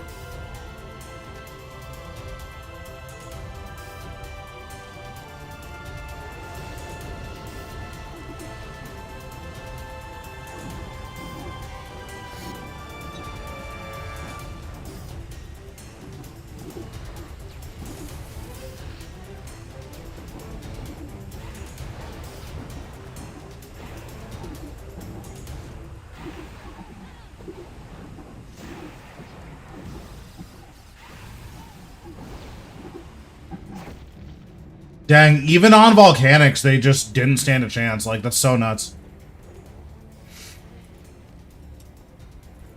Yeah, right now, on the beta, range does like 30% more damage than Necromancy was pre-nerf. That's why they're nerfing Bow the Last Guardian. And apparently, from what I've heard from like a lot of the better players, the Bow the Last Guardian change doesn't even really nerf your damage, it nerfs your adrenaline gain. Because range does so much damage that the Bow of the Last Guardian proc, even if it doesn't crit, you're still hitting 30Ks with it. So, like, it makes sense that it's getting nerfed. Like, you're obviously going to lose a little bit of damage, right? Because, like, your off-rotation Bow of the Last Guardian stuff is, like, that's just going to be a lot worse. But, like, you're not losing enough damage for it to be like, I'm quitting the game. Yeah, like, it makes total sense why they're nerfing it. Because if melee, like, if range was just 5 to 10%, I need to reset my cooldowns. If range was just 5 to 10% stronger, then I think just having ranged be a little bit stronger than everything else would be fine, because ranged has literally 0 defensive options. Like, you have none, like nothing for defense, unless you include Onyx bolts, I guess. Like, you could.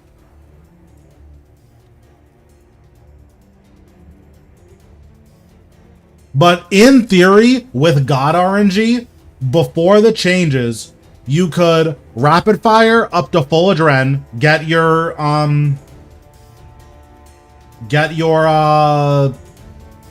Draculith buff, and then you could 90k Debo into like what, a 40k snapshot into 90k Debo.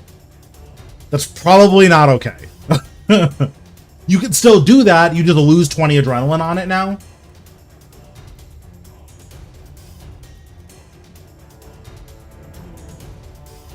I don't want to toggle carbine mode.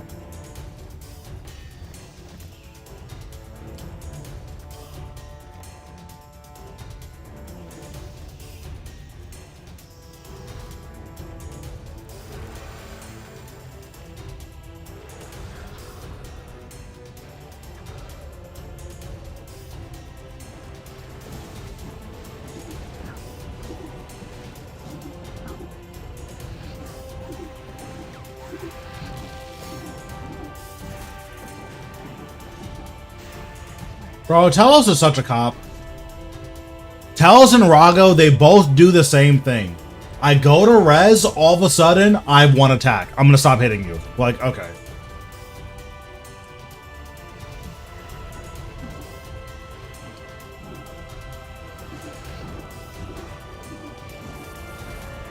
Nice, that's awesome.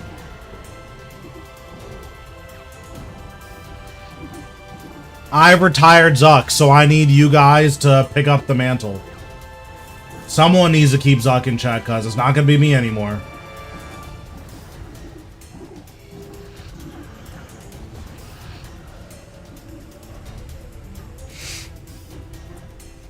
I mean, getting to Zuk on your first try is really, really good.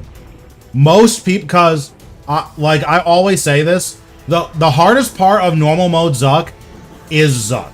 Like, normal mode Zuk, you, generally speaking, for the people that are doing normal mode, that's the hardest thing they've done up to this point.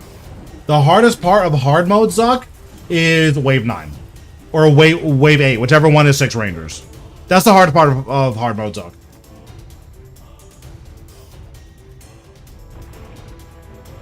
Because usually, if you have bad habits, you'll learn that you have bad habits on wave 9. Or whichever one is the rangers. I think it's either wave 9 or wave 8.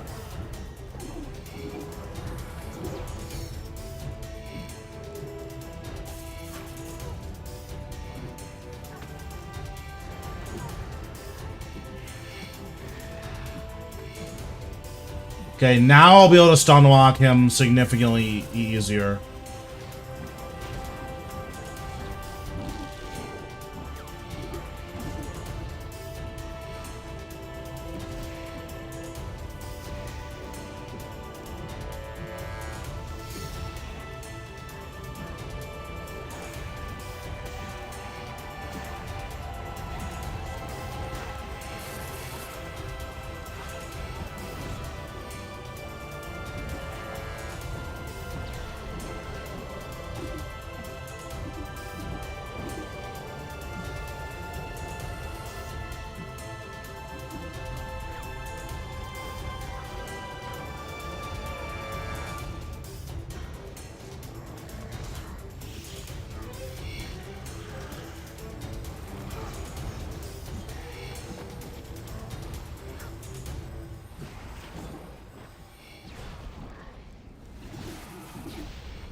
Well, I didn't have to disruption shield, but I did.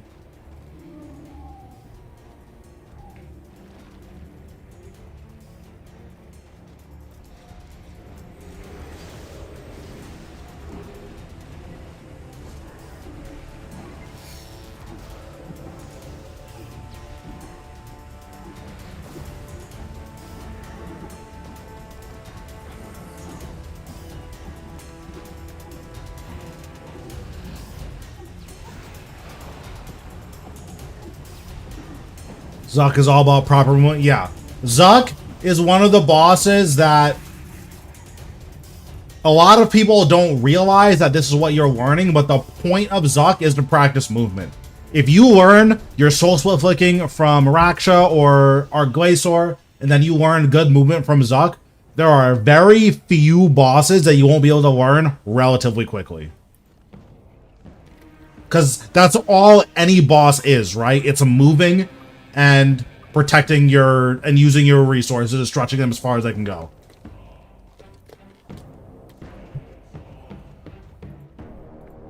Alright, so I did say we were going to Zamrock next, so let's head over there. I'm gonna try a 500%. If it goes poorly, then we're just gonna camp 300%. But I'm gonna try a 5.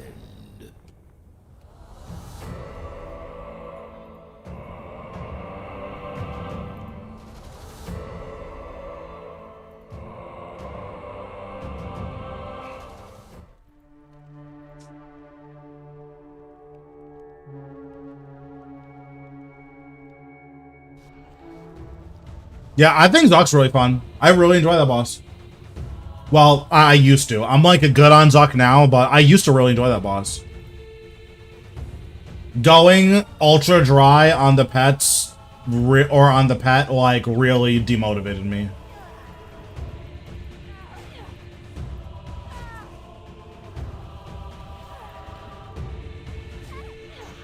Does anyone remember what, like, the really safe order is? Isn't it, like, 2, 4, 3, 6, 5, 1 or something? Does that sound right? What's up, noob? How we doing?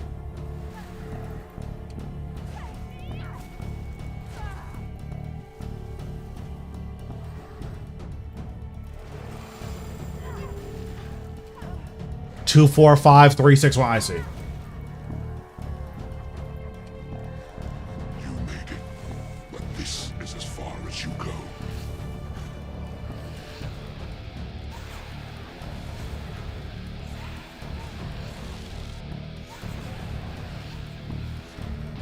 Probably turn my Grimoire on.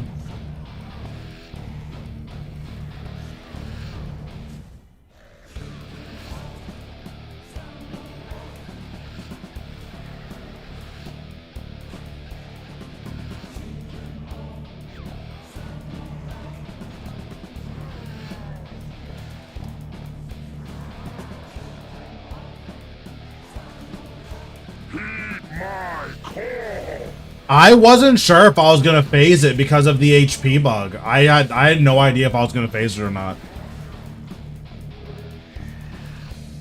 2, 4, 5, 3, 6, 1. Okay. So this is for.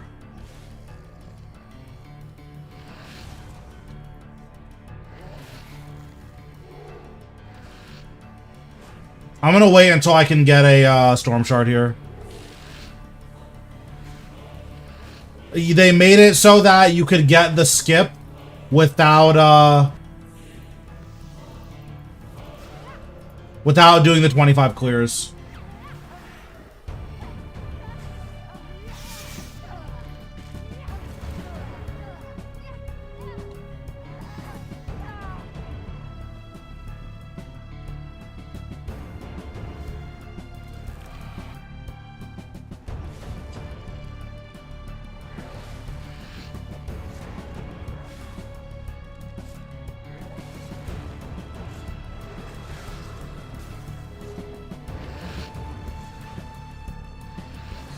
That's your plan.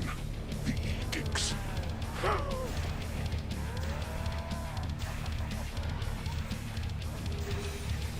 This world will burn! Heed my call!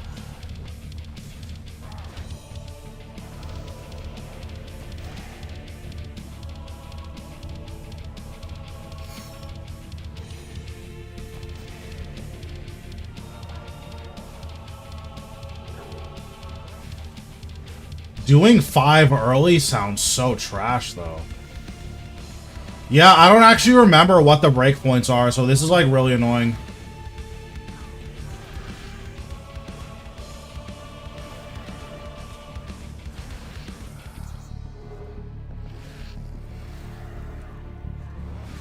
So I was gonna drop his HP low here.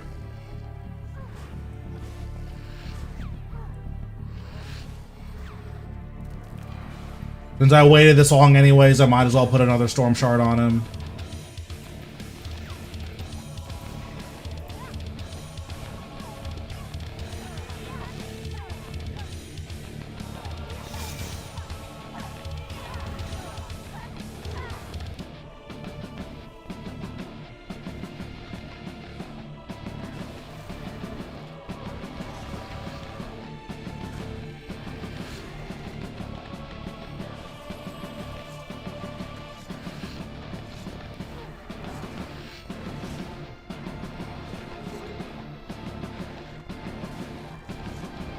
Actually think that this will work, don't you?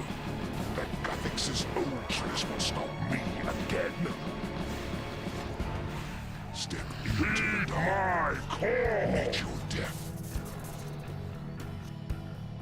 Feel the rage of a god. So there, I stunned him as soon as my body disappeared. If you stun him on that timing, he'll launch that attack early and won't do any damage to you.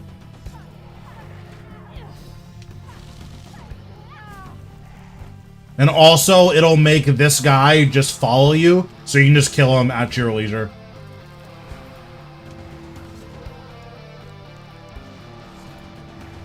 Yeah, I need to refine my, my burst rotation a little bit. I'm, like, kind of trolling with it.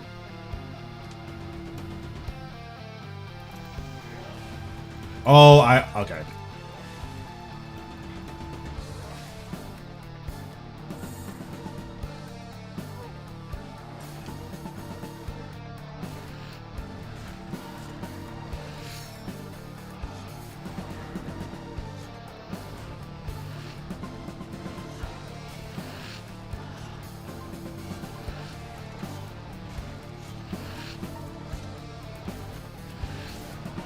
Yeah, from everything I've seen, Zamrock is, like, nuts on any enrage above 100 up until 500, and then there's, like, a small gap.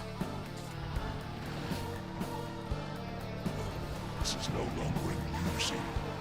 Mortals should not play with power meant for gods.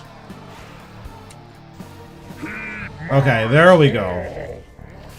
Yeah, and then there's like a small gap from 500 to 2000, where if you can't do 2000, you should just do 500.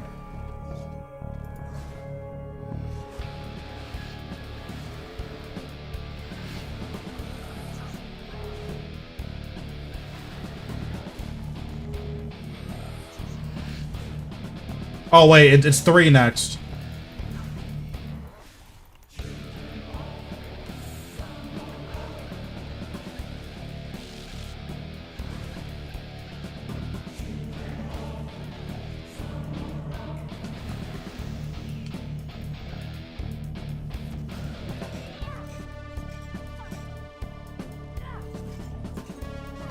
Okay, can you stop stunning me, lady? Hello? Thank you.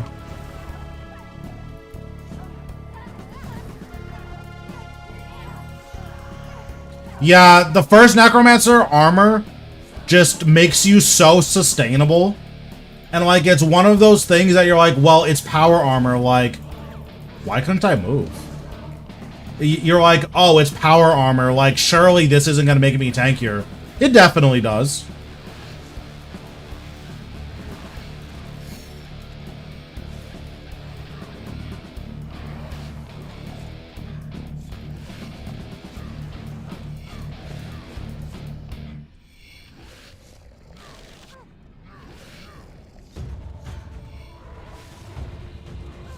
This has gone on long enough. It's time you learned your place, vermin. Heed my call!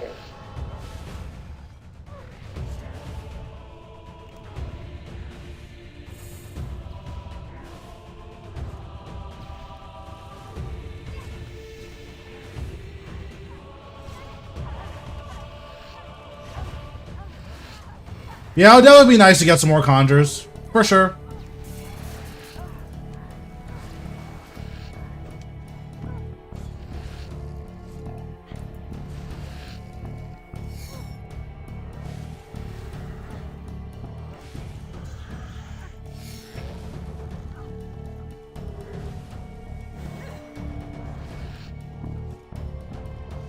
No, I shouldn't have owned him here.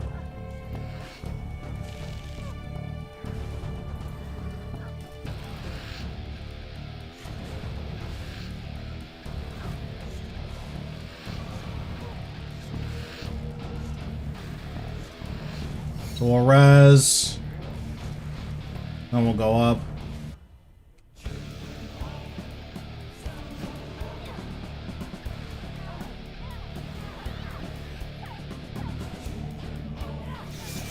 Yeah, Lantern's definitely the best piece of it, but you're just so much tankier without it that, like, it doesn't really matter.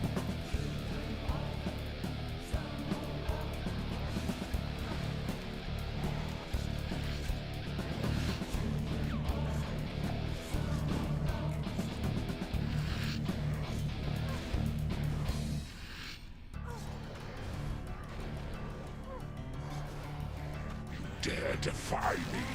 I who commanded the greatest armies in history. I who laid low Zaros. Gillinor will burn.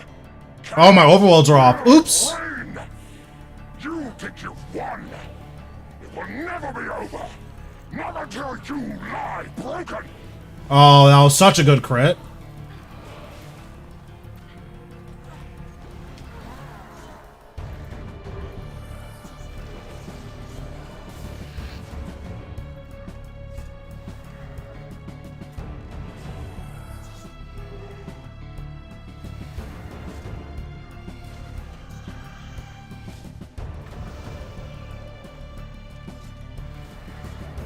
What's happening? How we doing?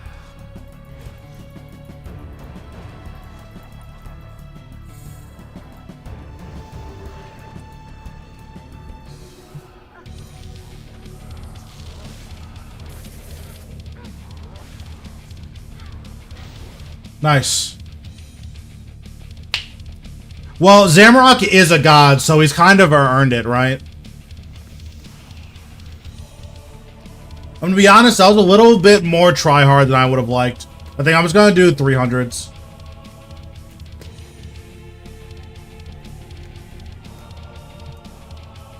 Seven milliloot's really good, though. I can do 300s like 2 minutes faster than this, so I think it's better to do 300s.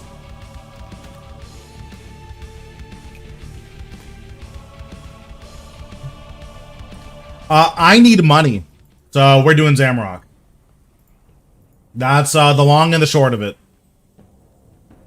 90 kills dry on hard mode Glacier. That's cute. You think that's dry hard mode Glacier. You don't know the pains of hard mode Glacier.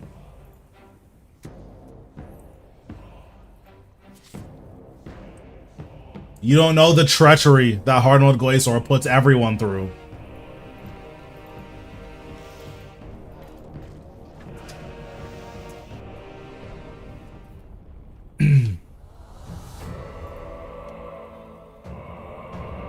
Yeah, exactly.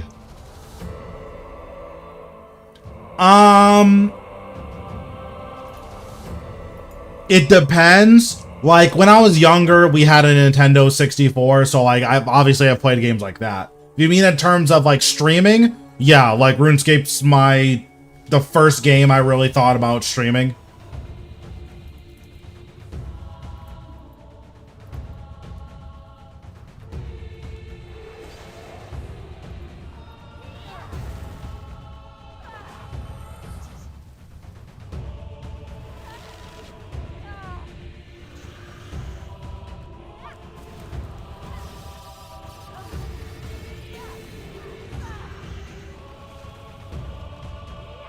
Oh my god.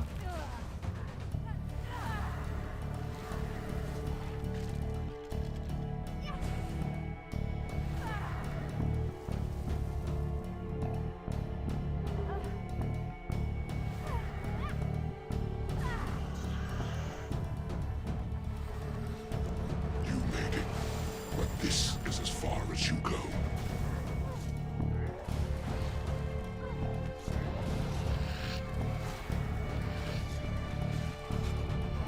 No. Zamorak and Raciel are the best money in the game right now. And Vorkath. So someone asked me to do Zamorak. So I'm doing some Zamrock. I don't have the mental stability to do Racial, so we're not doing any Racial.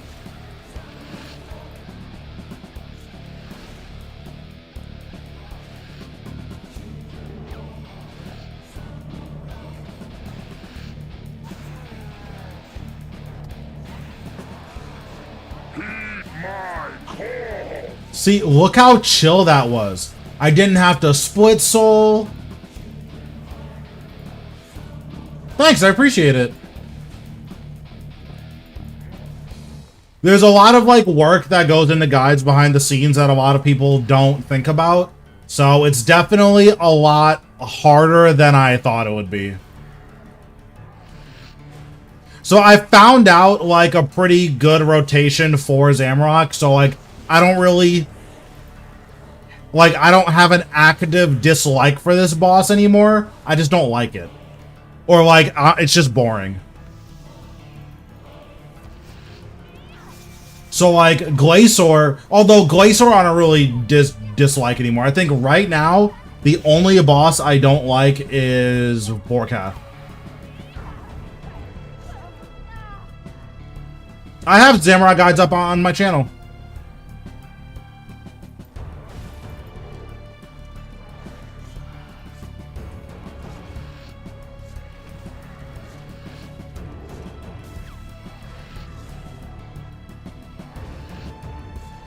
So right here, I'm waiting for my Vengeful Ghost because I want to activate it before activating my other big abilities. That's your plan. Or sorry, not Vengeful Ghost, Skeleton. So the reason I want to activate Skeleton is that whatever ability detonates Zamorak's red health and turns it into normal health, that ability can only do however much damage his health has.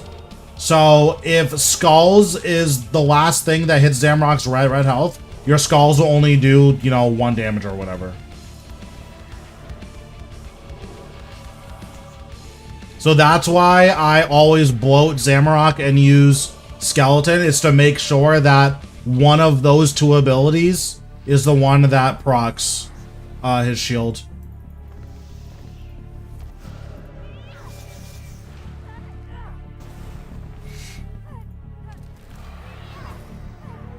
There's a couple of things that you can do to make Vorkath easier. I tried Soul Split flicking and like it's just really hard and you don't get any benefit from it. So there's just no reason to really Soul Split flick Zemragul. So if you don't Soul Split flick and just can't protect Necro, it's actually relatively simple. It's just all of his mechanics do a ton of extra damage, so you just need to be aware of that.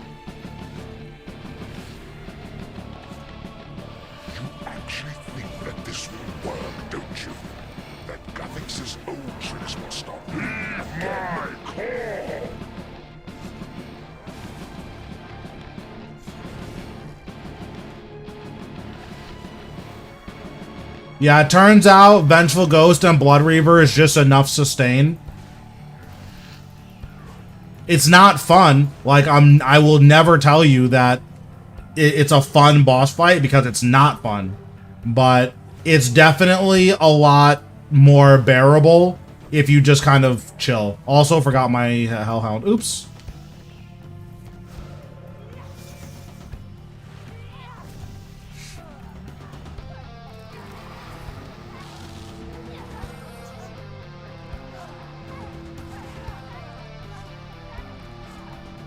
The biggest issue is that there's no telegraphs. So everything that we know about every boss in the game, none of that applies to Zemragul and Vorkath.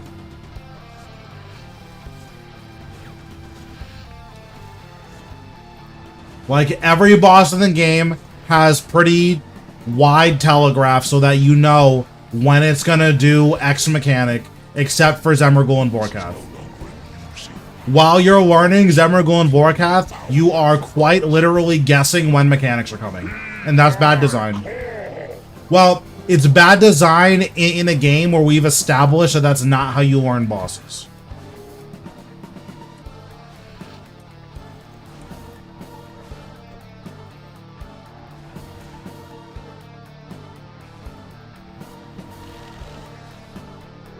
Yeah, and like now it's easy, but by easy, what you actually mean is like you remember exactly when he does every single mechanic, so like there's no randomness to it. And that's probably not good design.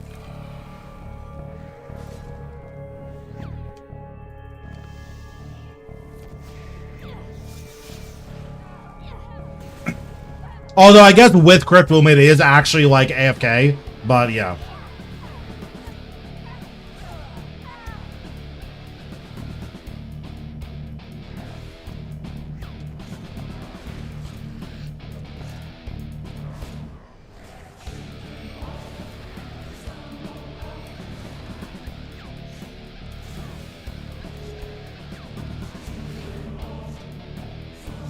This has gone on long enough.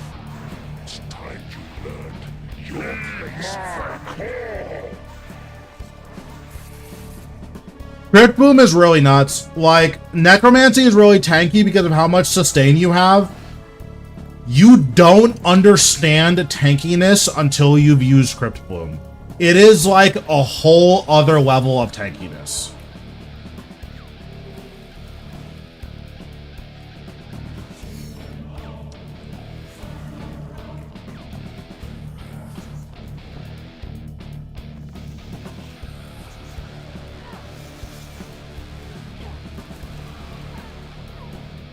Yeah, like that's probably something that I'll work on. Like, sure, you lose out on the damage from power armor, but it just doesn't matter when like you can just not think about the game.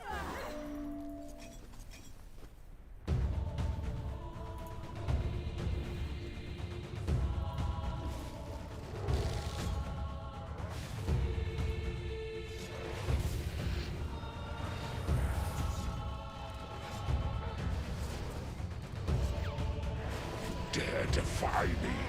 I who commanded the greatest armies in history. I who laid low Zaros. No! Gillinor will burn! Chaos will reign! And there it is. You think you've won. It will never be over. Not until you lie broken.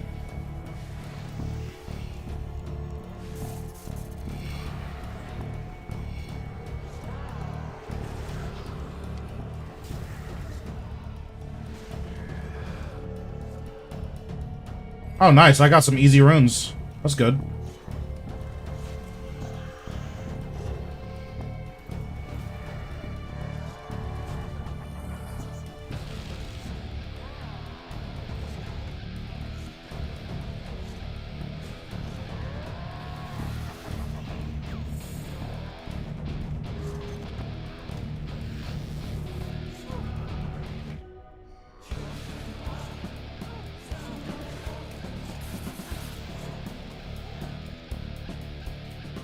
Those are some really easy runes.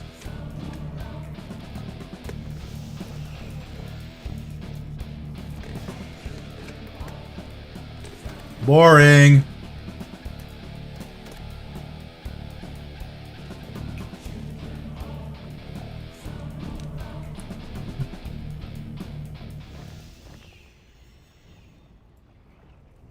Listen, I play the game for fun. Like, obviously right now we're like making money, but I'm also missing stuff from Zamarog's log, so like that's fine. I play the game for fun, so typically I don't leech because I don't find that very fun. However, if there's content that I don't like, you best believe I'm leeching.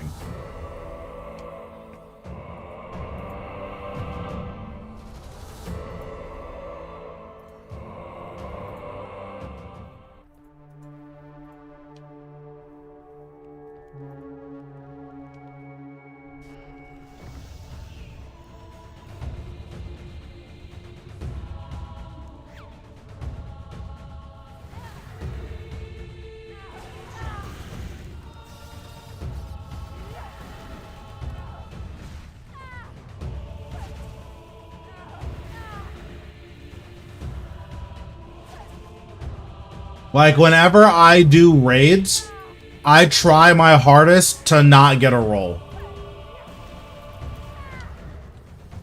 Well, for what it's worth, you don't actually need any hard mode, KC.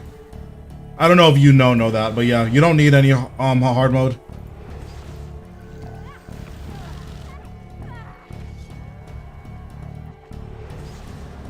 You made it, but this is as far as you go.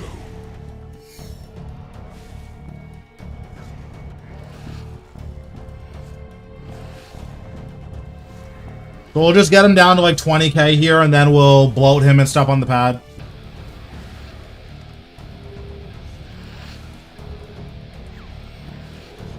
Oh, sure, for insane final boss. I see. Okay, so now we're gonna bloat. We're gonna activate skeleton. We're gonna do 2 basics. Skulls. Volley of souls. Finger of death. Finger of death. And then that will skip the mechanics every single time, as long as you have max gear, obviously. If you don't have max gear, it might not.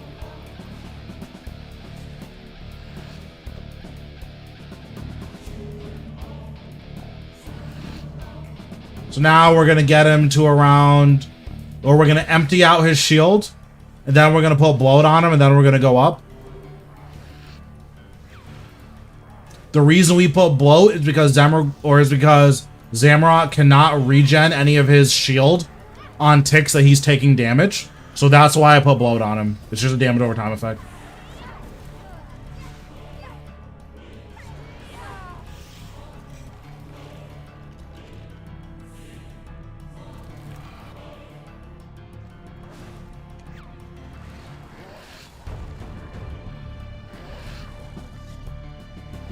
So now we'll drop his health to 0 again.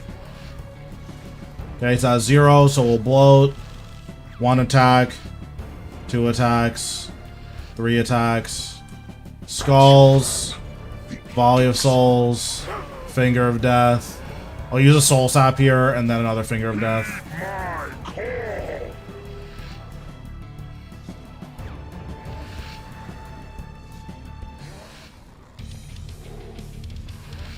I don't think you need IFB for MCQ, but I'm not sure.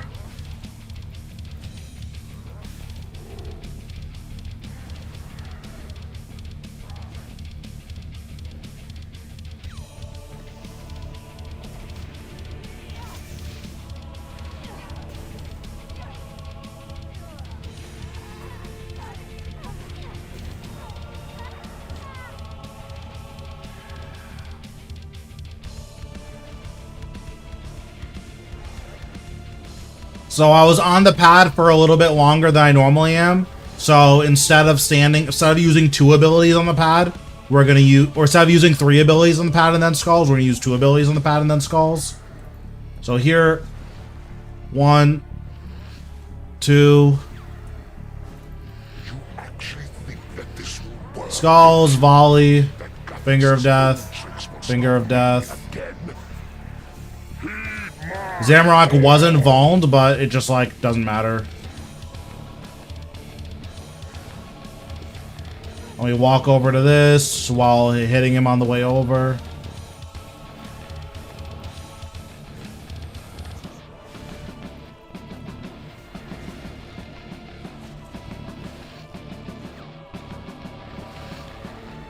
Put another storm shards on him. I'm gonna grab a resonance here because we basically can't resonance his auto attacks for the rest of the fight. Put a bloat on. Go up. Bloat this guy. Put down a healing crystal for our Blood Reaver. Or for our Hellhound, rather.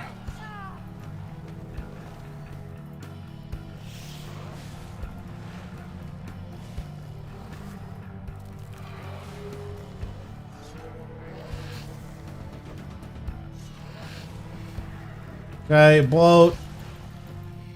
Activate skeleton. 2 abilities. Skulls. 5-stack volley. Finger of death. Finger of death. Do you sweat and raged? I don't like pushing the rages at this boss. 300's like super comfortable, so I just do 300. Because it feels, or at least in terms of raw money making, between 1 and 500 should be all about the same money. Because even though your unique chance goes up within rage, your kill time should be getting slower.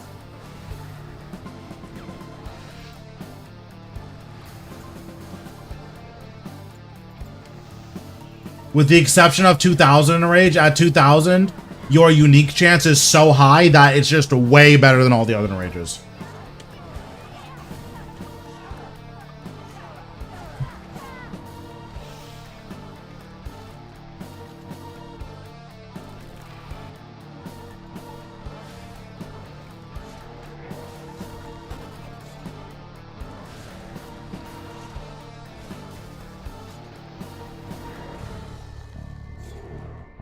Okay, 1 attack, activate skeleton, skulls, 5 stack volley, finger of death, finger of death. So when Zamrock's shield is empty, it can only do 1. Like that's the maximum amount of damage, because you can't like hit Zamrock through his shield, if that makes sense. You can only do as much shield as he has health.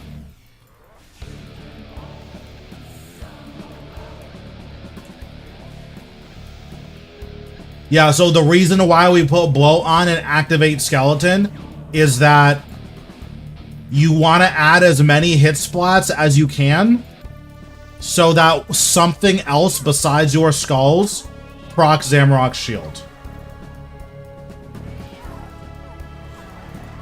That way your skulls gets its full damage. It's not crazy important at this enrage, but at higher enrages, you can really, like, mess a kill up and have to deal with mechanics that you weren't planning on dealing with.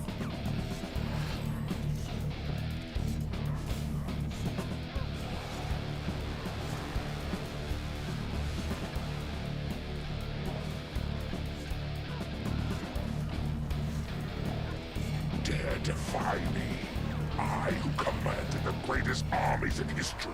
I who laid low Zaros. No? There we go. War will burn. Chaos will reign. You think you've won. It will never be over. Never. So here you bloat this guy. And then stun him. Okay. And then stun him. Okay, I'm literally trying to lose.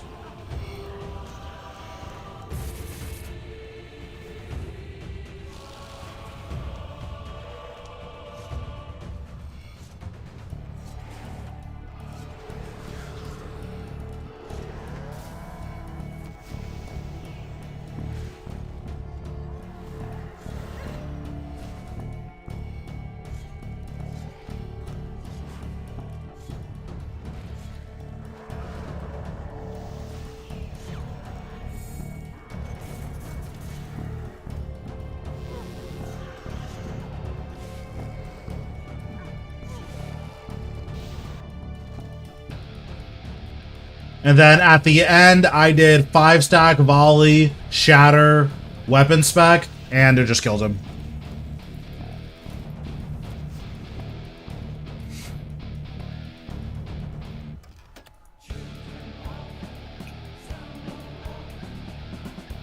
It's very important that you don't do skulls here. If your skulls crits, for some reason it still bounces to the B rune and it can kill you. So don't do that.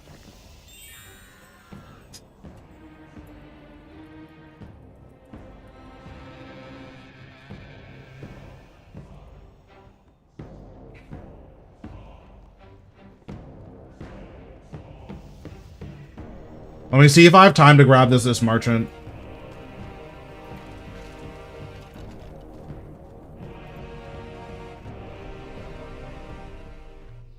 Vorkath should have dropped tank armor upgrade. I think it would have been nice if Vorkath just dropped the armor pieces instead of the upgrades. I think it would have just made for like a cooler experience. Because like making your own armor is fine, but like it's just not cool.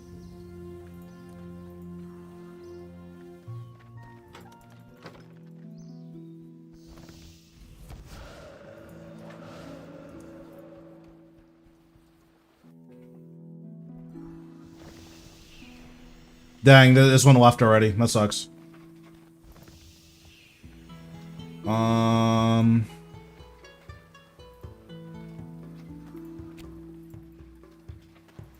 Snow Imp Amulet. Wow. Destroy.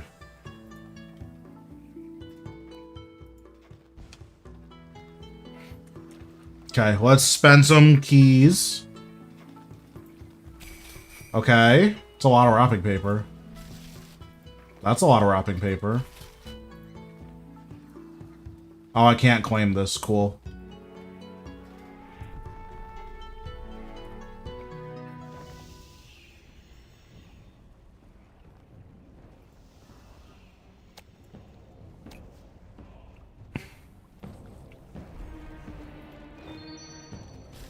Sure. Let's buy 4 keys. Because why not?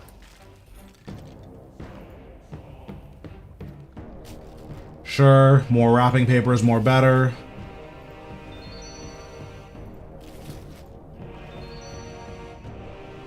$5X? Yeah, sure. Ooh, that's gonna be juicy. Okay, how much longer? How many Zamrock kills did we do? 950 key stream. Maybe it might be like after Christmas, because I don't know if I want to spend $100 on keys or however much it's worth.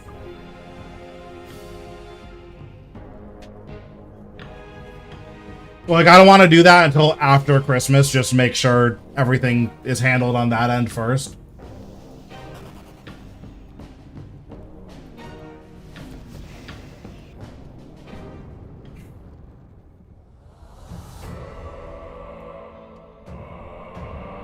Yeah, that's like, that's so much money. Like, that's a lot of keys. That's so much money, though.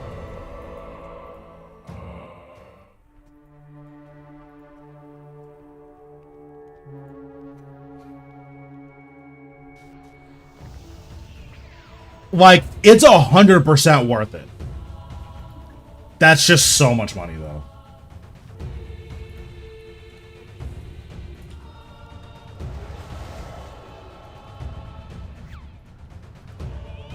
Yeah, like, yeah.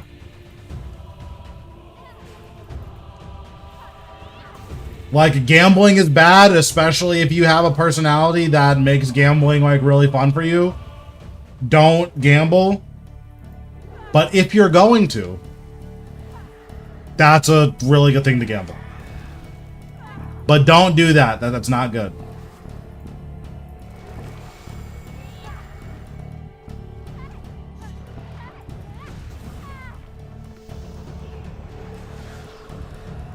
You made it, but this is as far as you go.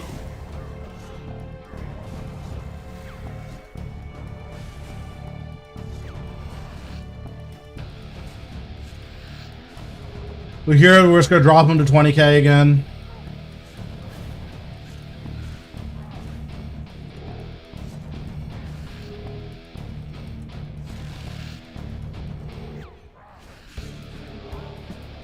Float. Step on the pad. 1 ability. 2 abilities. Skulls. 5-stack volley. Finger of death. Finger of death. And that's the rotation you use every single time. The timing for skulls is you want to be casting it as the bar is filling up. That way, as soon as the bar is full, like, your skeleton hits Zamrock and pops his shield, and then your skulls hits.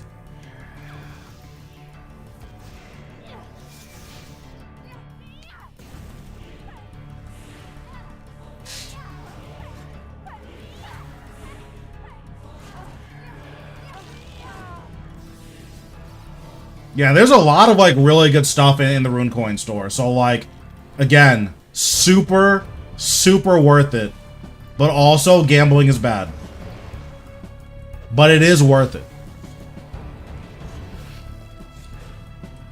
And it'll be fun content, so like I'll probably do it.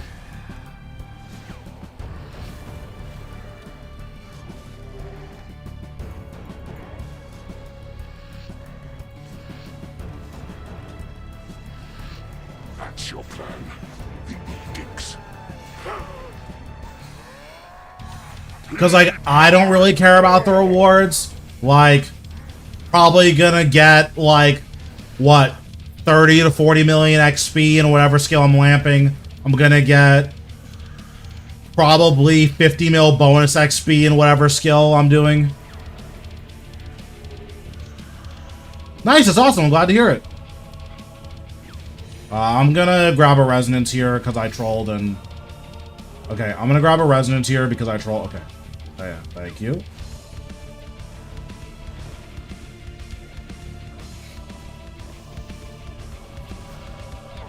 Like, Santa's Grotto is a disgusting amount of XP. Oh, yeah. Like, you just dump all your bonus XP in rune crafting, and then you buy more keys on Phoenix Rising. It's just completely broken. Like, it's so broken. Again, gambling bad, but it's kind of OP.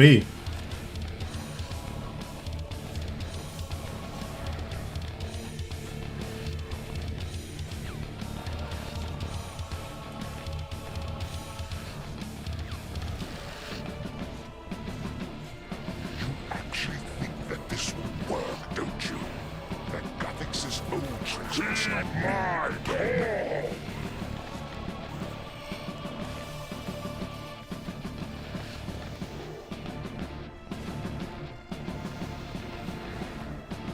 Like, someone who's rich needs to, like, make a guide. I'm like, okay, guys, listen. If you're gonna spend money, spend it on these events. Because honestly, like, your daily keys and stuff like that, or your keys from challenges, you should probably save them for, like, save them all year for Santa's Grotto and Phoenix Reborn. Like, unironically, that's probably the best thing to do with your keys. You just get like 50 million bonus XP and something from Santa's Grotto, and then just get a free 200 mil from Phoenix Reborn.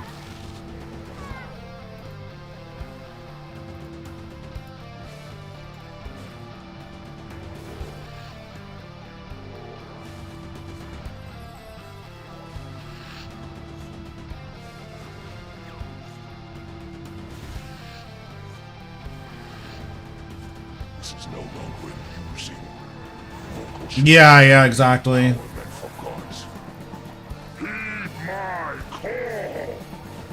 The issue is that, like, my only worry is that a lot of people who engage with this stuff, yeah, loot rooms is really good. I just don't think it's as good as Santa's Grotto. Santa's Grotto is, like, really nuts.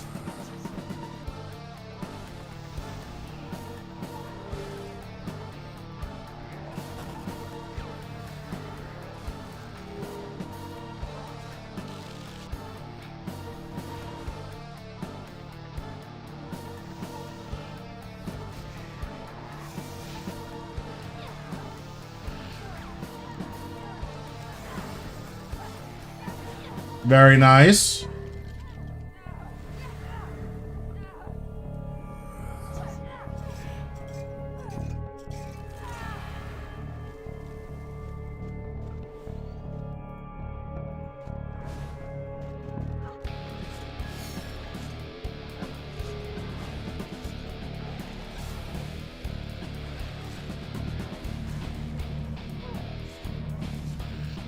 This is not unwrong enough.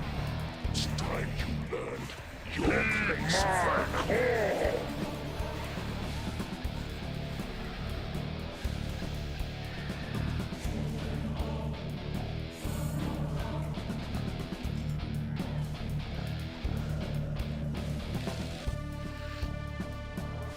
What's happening, Mo? How we doing?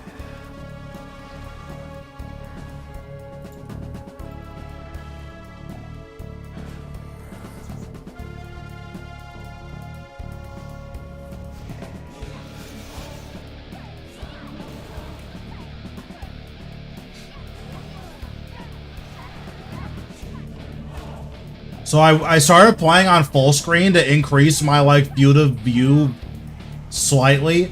I can see so much more in full screen. Like full screen is kind of broken.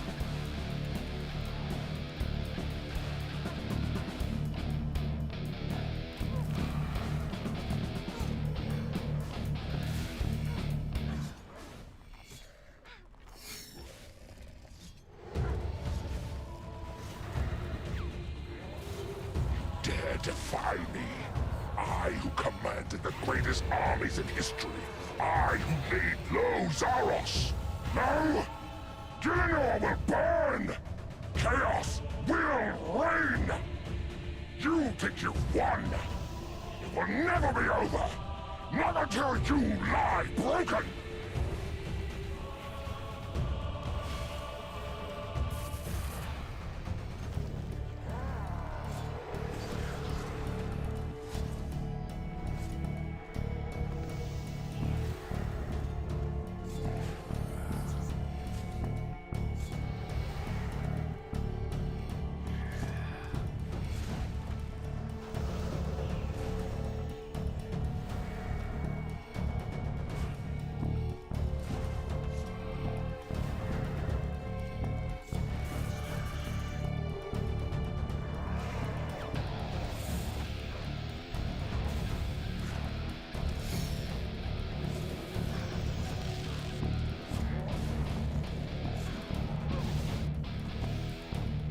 Dude, this is just so much damage. Like, Storm Charge is pretty whack with Necromancy, but it's good as Amrock.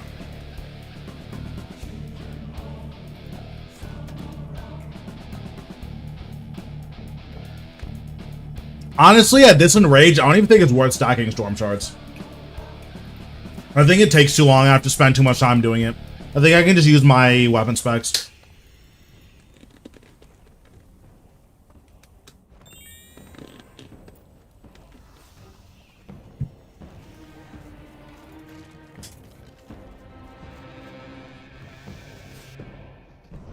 Alright, what time is it? I'll probably do 2 more kills and then we'll switch to Vorkath.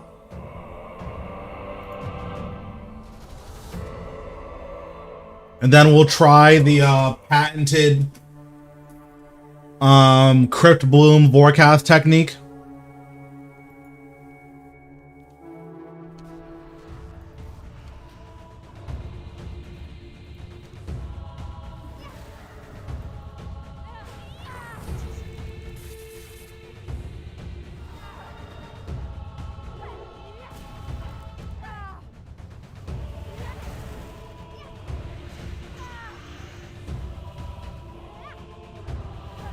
Well, I'm glad I got a Serenic Scale from that Lucky Charm. That was definitely a worthwhile use of it.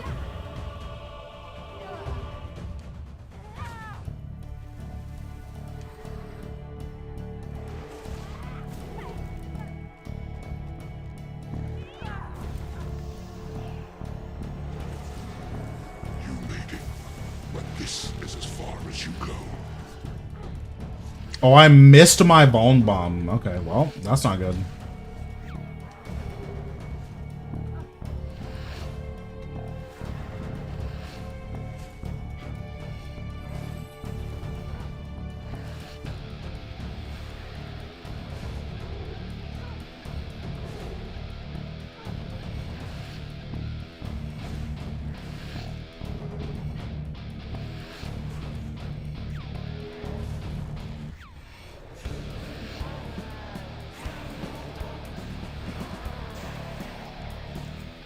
Okay, didn't matter. That's good. So I guess I'm just not even gonna bring bones then. Or I'll bring 1 Vuln for P7.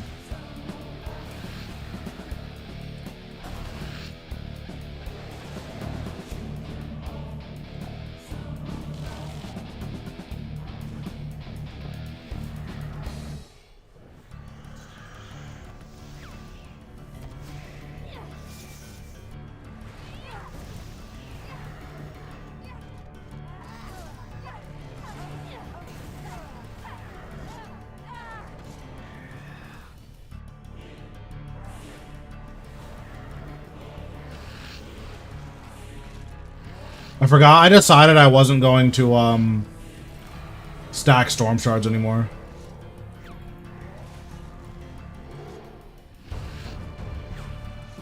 That's your plan. The edicts. Heed my call.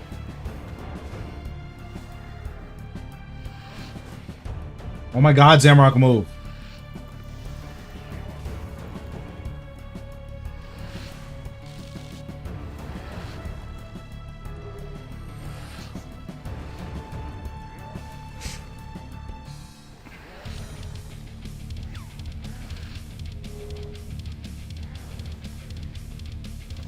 Oh, that's good. That's awesome. Do you still have... Is it a pre-built?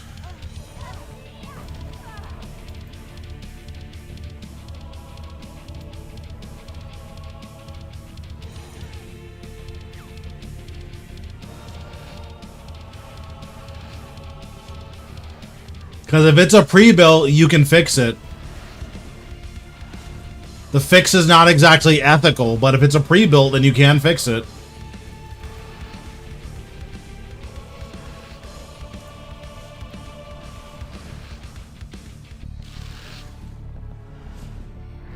You actually think that this will work, don't you? That graphics is Oh, okay, yeah. stop me again. Heed my call. Yeah, that's really unfortunate. I'm sorry to hear that. I don't know what I would do if my PC got fried. I don't know.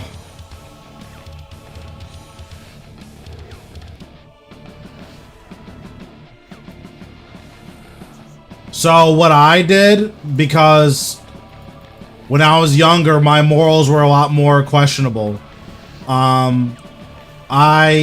This is also why I don't have an expensive keyboard, because I've learned my ways. But I had a Razer Black Widow. It's like $300 keyboard. Whatever version I had was like $300. And I am an idiot, so I spilled coffee in it. Not good. Just really bad. Don't spill coffee in your keyboard. Really, really bad. So I told Amazon, hey guys, you sent me a broken keyboard. So they just replaced it. So then I got another keyboard from them. Great. Perfect. I spilled coffee in that one too. This is no longer amusing. Vocal should not play. So at that point, it's like, listen, at some point, Amazon is going to tell me, we don't believe you. And then, like, I don't want to be on the hook for all these keyboards. So I just stopped using nice keyboards. But yeah, probably not good. Don't do that. Listen. It's definitely not the most immoral thing to do. But I completely agree. Using Amazon's rental service, it's so broken. It's so powerful.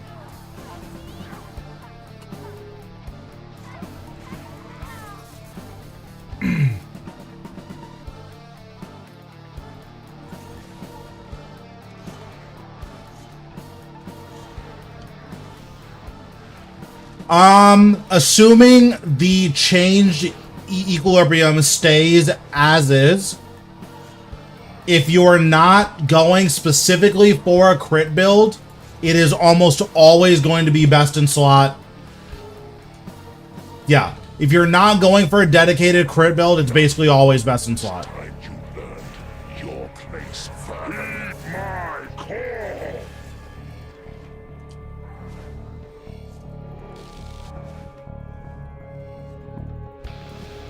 So, like, if you're not using...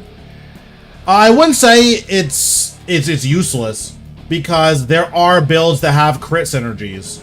But if you don't have specific crit synergies, it's way less good. Bro, can you mage me? Thank you.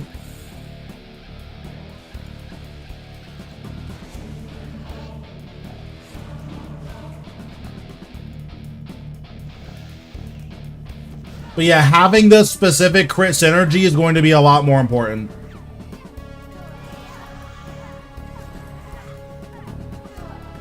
That's a good question. You'd probably go like Aftershock 4, Precise 2, and then like Karoming, Ruthless for magic and ranged. I don't really know what you'd go for the other styles, but for magic and ranged, like that seems good.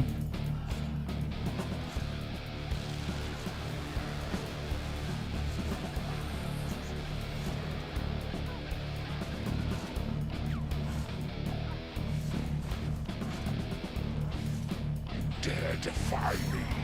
I who commanded the greatest armies in history. I who laid low Zaros. This world will burn! No! That is disgustingly bad. I think it's fine. Will never be over! Not until you lie broken! That was like really, really bad though. And we got saved by the B rune. Thank you, King.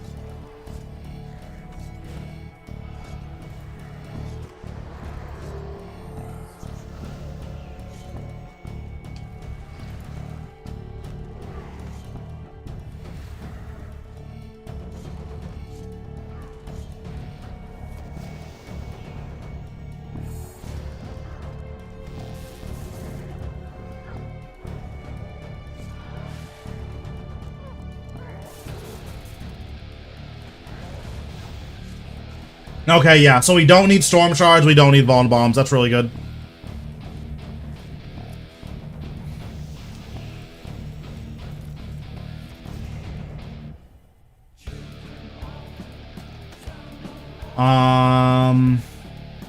I mean, it would be easier for, like, us if they just reverted it, but in terms of game balance, I think it's fine. Like, I don't think there's anything wrong with it.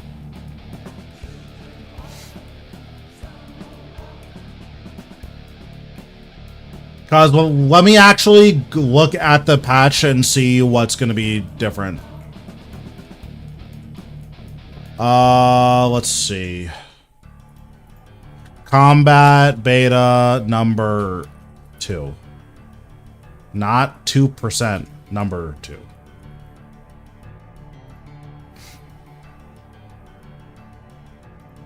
Okay, so let's actually, like, look at this and check.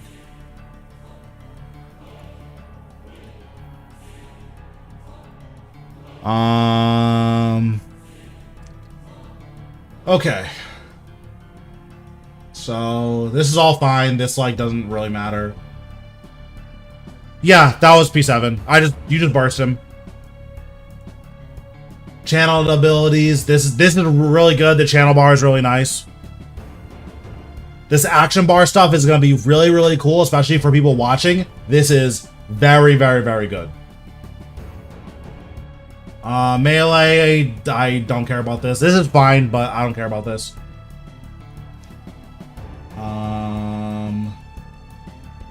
Where's the equilibrium change?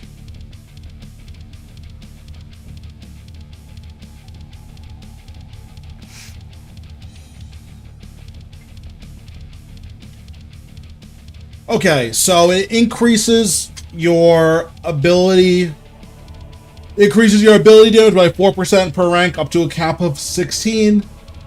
And then the aura stacks with it, so you get 26% damage. So the thing to keep in mind is that you lose access to your aura slot in order to get 26% damage. Now, yeah, 28%. So you lose access to your aura slot. So the question is being able to crit plus Majorat, is that better than 28% damage? Who's to say? I believe someone did some quick math on it, and with a dedicated crit build, critting is always better with Majorat or with a Berserker Aura.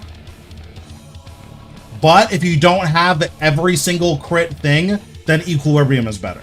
Again, you do lose out on your aura slot, so at places where you want Penance, or at places where you want Aegis, or if you want to use a Berserker aura, then you are losing out on that utility. But this is a lot of damage. So at places like Virago, for instance, I don't use a crit ring and I don't use a Calgarian Demon. So Equilibrium is probably just better for me because it's just 28% damage across the board, and yeah, like it's 28% damage across the board. But I lose out on crits, that's fine. So yeah, that's just something to keep in mind. But at places where you do want to use a Grimoire, yeah, exactly. And then at places like Solak, where you get to use your Grimoire for free, like, you should probably still just use your Grimoire for free.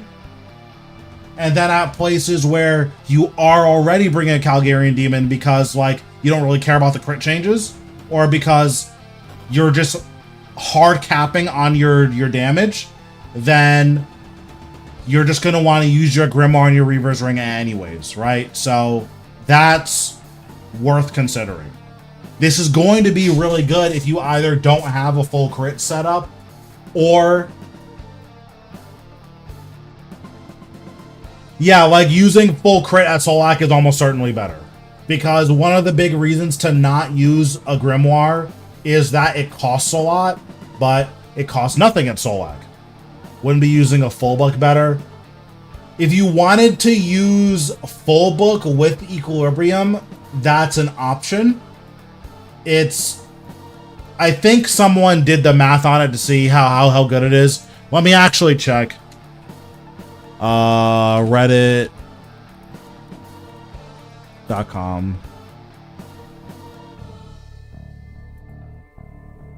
RuneScape.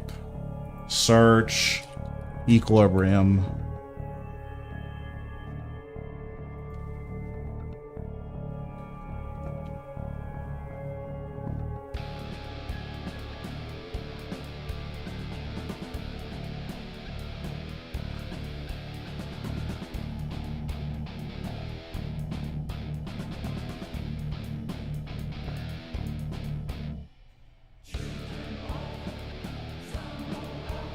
Oh, so they're also adding a new perk called Deadly.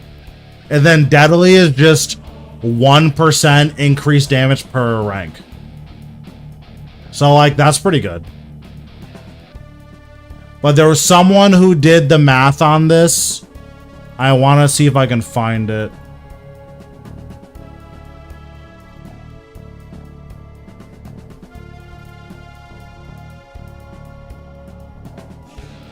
I'm not gonna be able to find this.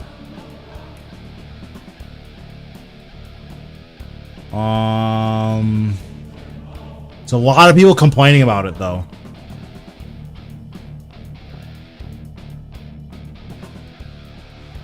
I don't think there is a damage. I don't think the damage aura like has any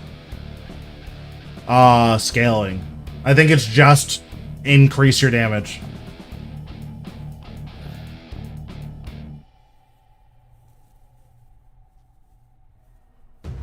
Is that the tier of damage that matters the most? Yeah, I think if you're critting this new Deadly perk, you probably just use that. And if you're not critting, you just use other stuff. Or if you're not critting, then you use Equilibrium and just max out on raw damage. This new perk, there was something on the subreddit for it. Let me find it.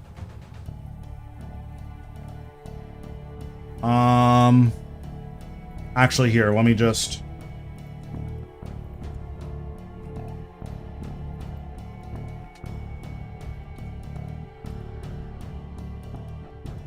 Okay. Sick. Okay, I'm so confused. Oh, I see. I trolled. I understand.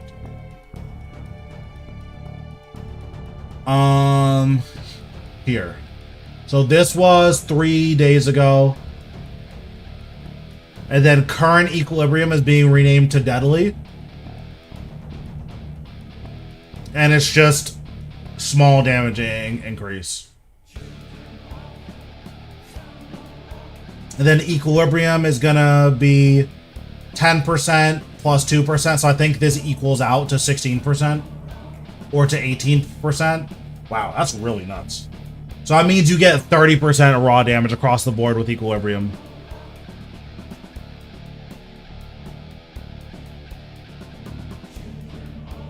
Yeah, that's really good. Then with full book, it's 40%.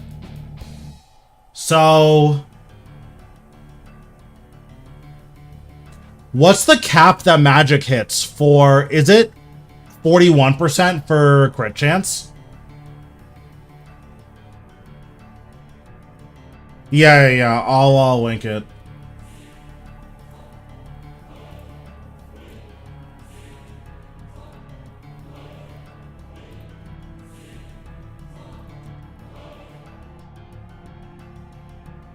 Yeah, I don't, cause like we can just math now.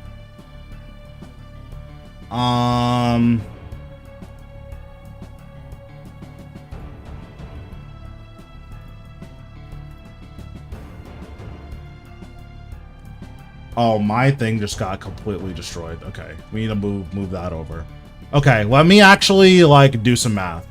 So let's take like a 1000 hit times 0.45 to crit times 1.7. Wait, no, that doesn't make any sense.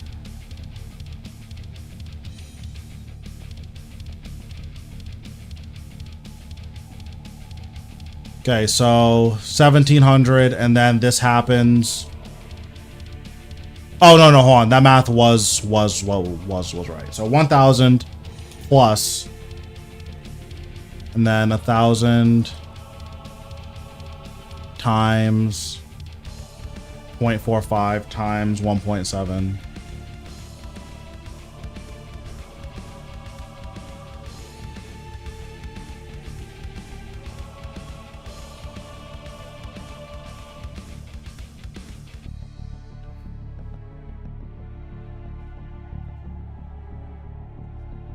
So your average damage is what? Like one is like plus 1000. Yeah, so your average damage, including crits the way they are now, is like 1.32.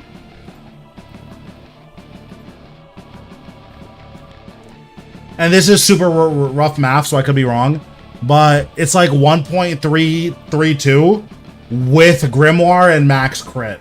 So if you don't have any crit synergies, it's strictly better to use max equilibrium and a full book. Which is kind of nuts. That's like really nuts. It is going to be boring because no big numbers, but like, that's really nuts. Oh, someone got a black Santa or a black party hat. That's awesome. For not me.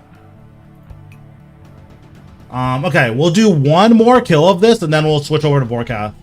And then we'll do Vorkath until I get tilted. I will link it in the chat. 1 second.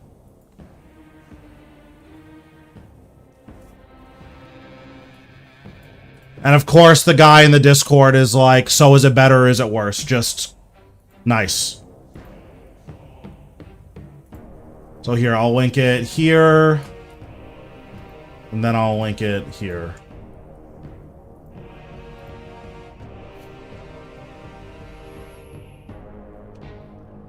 It's really awesome, like, linking things that people have to read, and then they're just like, I can't read. Is it good or is it bad?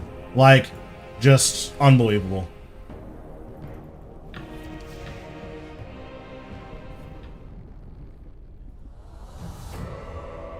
Okay, so we'll do another 300%, and then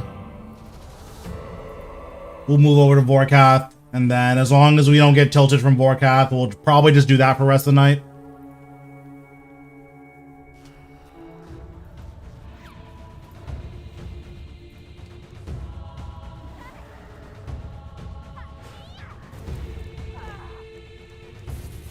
Yep, no problem. Oh, and then I see you use 4-piece Crypt Bloom because whenever Vorkath is facing Zemerghoul, you just get the free flanking. I understand. I was gonna say, don't you just use three pieces? Like, isn't that better?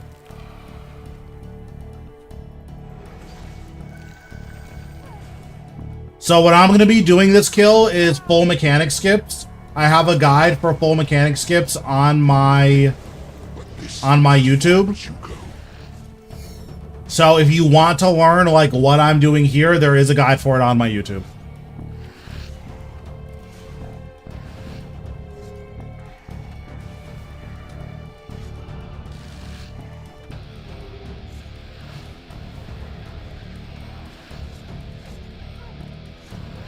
So once he's at about 20k, we're going to bloat and then walk onto the pad. We're going to use 3 abilities, and then we're going to use Death Skulls. After we use Death Skulls, we're going to 5-stack volley, Finger of Death, Tier 90 weapon spec, and he's phased. And then we're just going to do this 6 more times.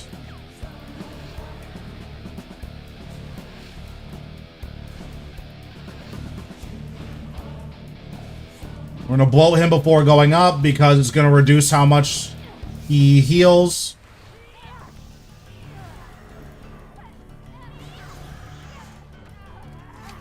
I use your ambi stream to do my solos. Nice.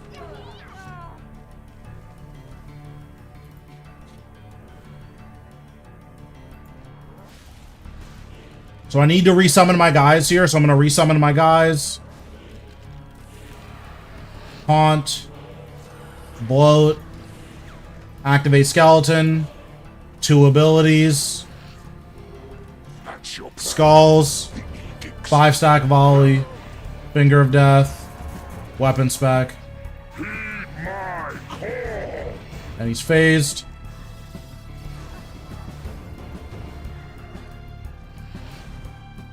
We're gonna bloat him now.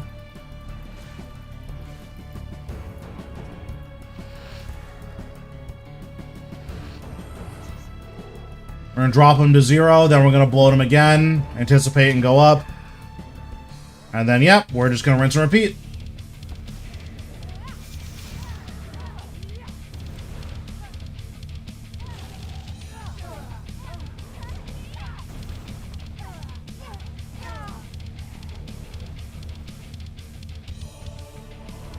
So we're gonna wait for our skeleton to be up. We're gonna bloat, walk on the pad, skeleton, use an ability, skulls, volley, finger of death, weapon spec.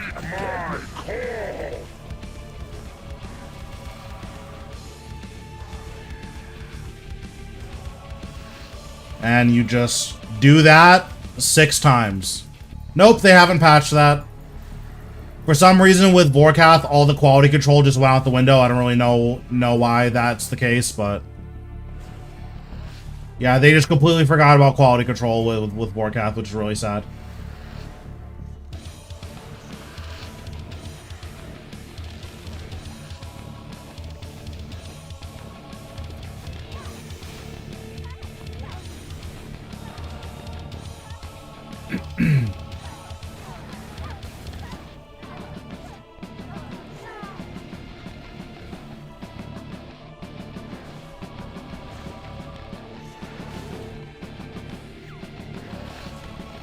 Step on the pad, 2 abilities.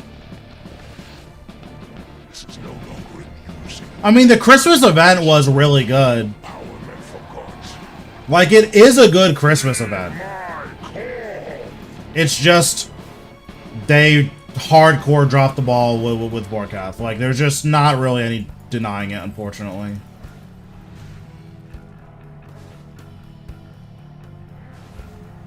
Like, typically, I'm a pretty big Jagex shill, but, like, they drop the ball on Vorkath. That's all there is to it.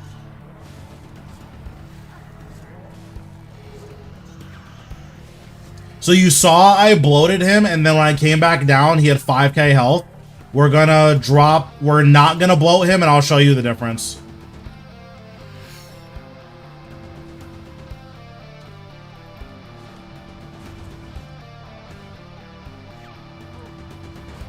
So I'm not gonna bloat him, and then we'll see how much health he has this time around.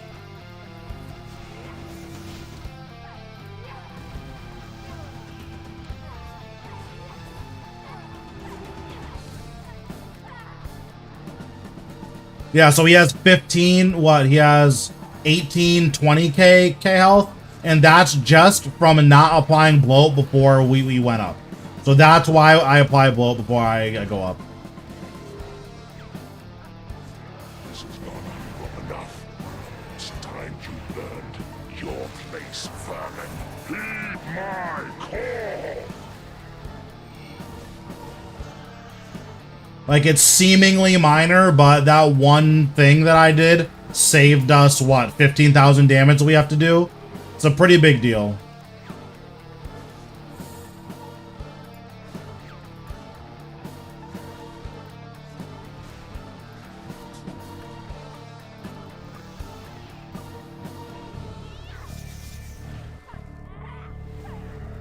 Yes, I'm doing this specifically to ignore mechanics.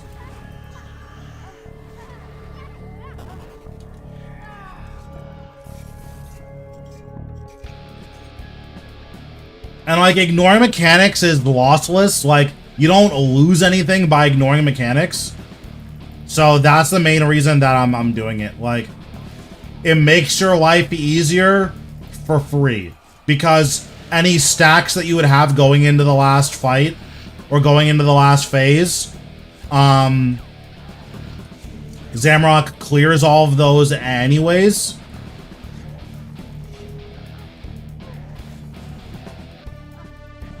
Defy me. I who commanded the greatest armies in history. I who laid low Zaros. No! Gillinor will burn! Chaos will reign! You think you've won! It will never be over! Not until you lie broken!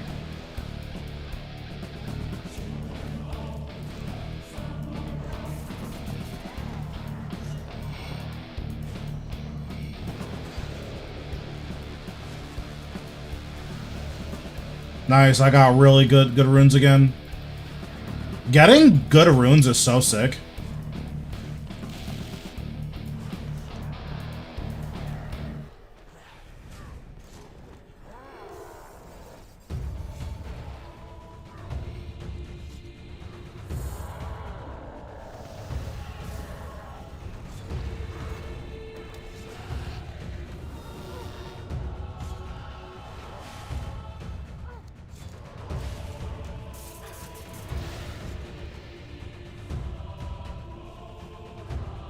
Zamrock reduces your cooldowns based on the edicts that we pick up. So that's why I just always have skulls.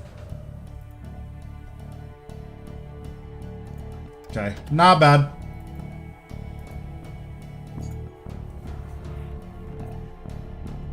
But I don't use skulls in the last phase because they can bounce to the B rune still. I thought they patched it so that wasn't the case, but maybe I need to stand in a particular place in order to do that.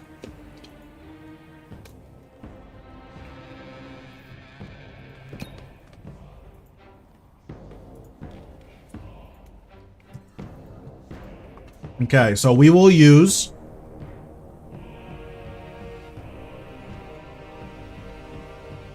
this. Actually, does chest give more strength bonus than legs? It does. So we'll use chest. Actually, I have to use my legs, so my legs have invigorating on them. So we'll do this.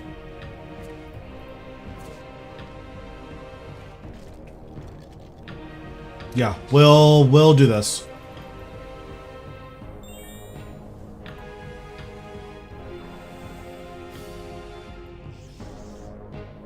I'll save this preset. We'll do this.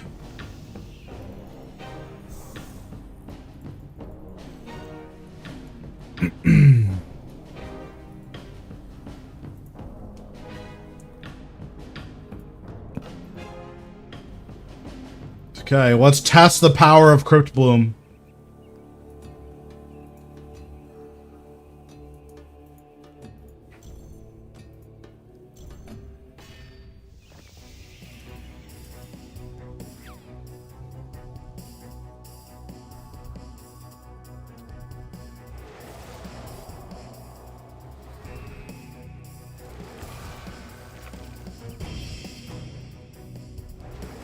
My writhing flames shall engulf the rest of your measly dwelling.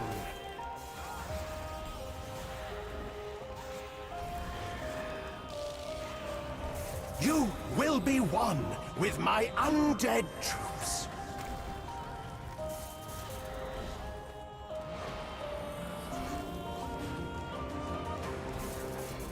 Why do you bother to test me?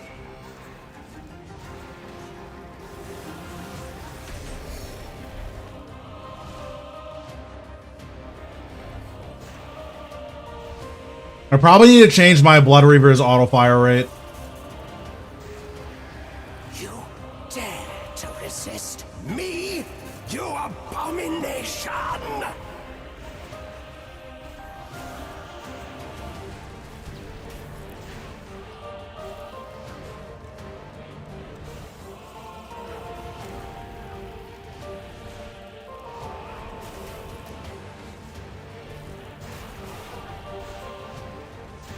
Your struggle, like Oh, your also, I don't life, have Anime is Dead on. meaningless. I bet Anime Dead makes this, like, way, way, way better.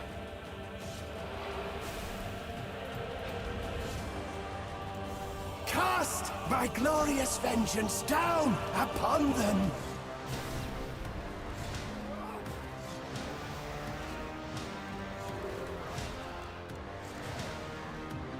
You call yourself a necromancer. Farcical!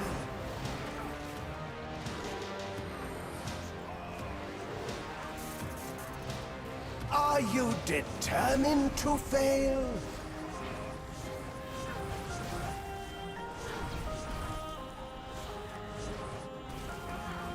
Oops, forgot to heal my Blood Reaver. Your struggle, like your life.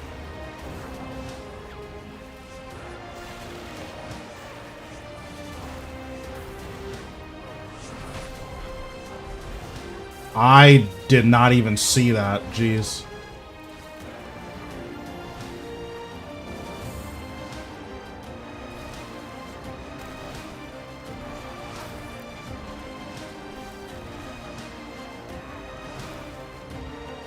This common garrison shall be your grave. Yeah, no, I should have Animate Dead instead of Darkness. So I need to bring another spell book. And slay them all.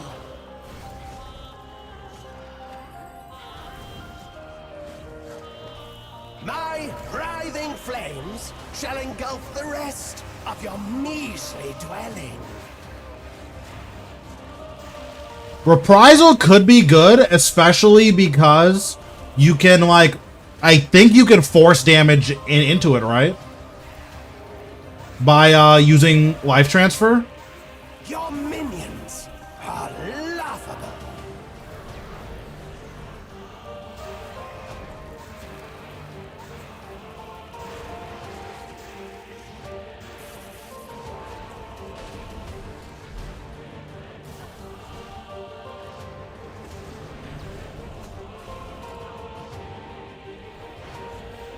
Rise, you cursed weakling! I shan't tell you again.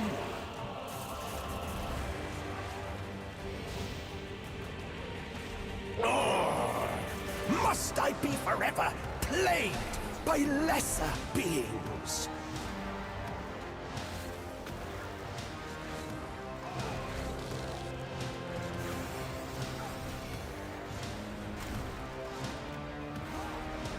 But yeah, I mean, the whole point of Crypt Bloom is to use magic tank armor for anime dead, so like this kill was kind of scuffed.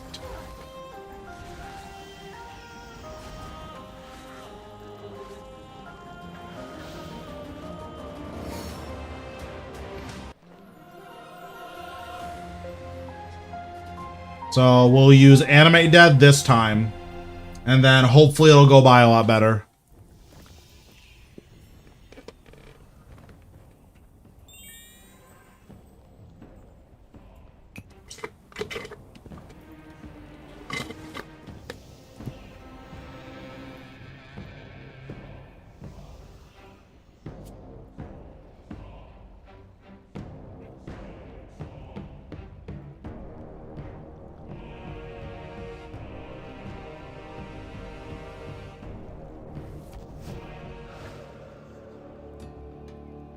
Okay, rejoin the last instance.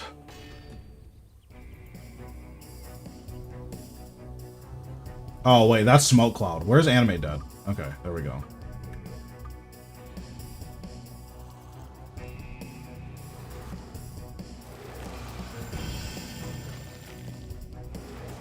My writhing flames shall engulf the rest of your measly dwelling. It's theoretically better here because it reduces this guy's damage. And darkness does nothing against Zemergul. I mean, I'm definitely taking way less damage. Like, it's obvious I'm taking way less damage here. No escape, you puny knave!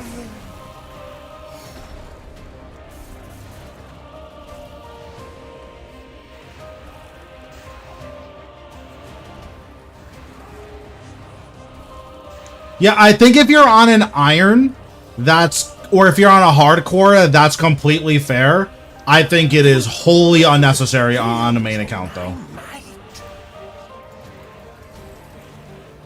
Yeah, I mean, since I take so much less damage, I can change my Blood Reavers thing. Because, like, this is...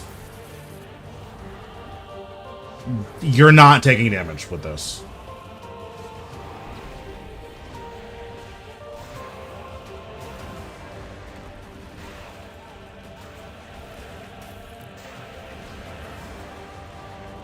Entomb this weakling upstart.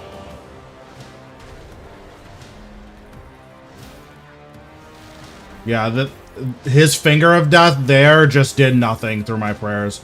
Also, my Blood Reaver is going to die here because I ballisted like super early. Don't know why I did that, but it's fine. To resist me, you abomination!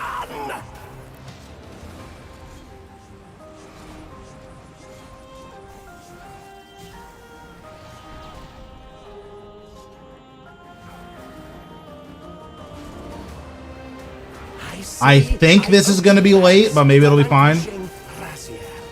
He stood in my way for too long.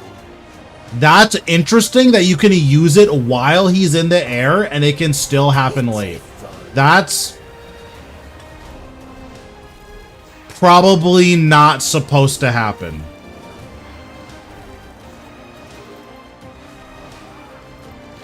Rise, my flying fury, and slay them all!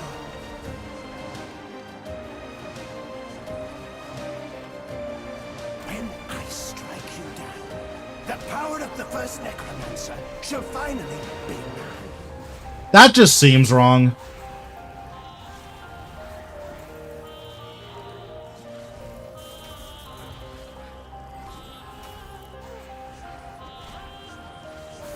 These are your final moments, half-wit.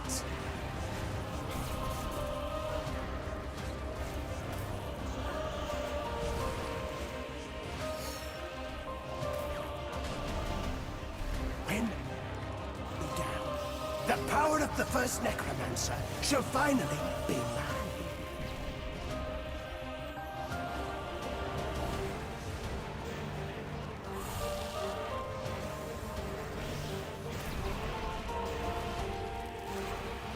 Suffocate this land with bile.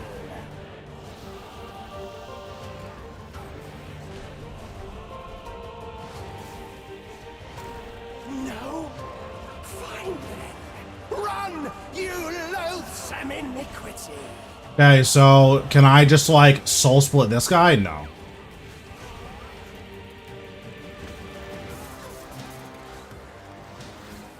I'll show you what a real necromancer. I got a reprisal earlier, but that's basically it. You hit reflect debilitate, you can tank the bone hit. Yeah, I guess I could do that. I don't know if that's better or worse than just not doing that, but it's definitely an option for sure.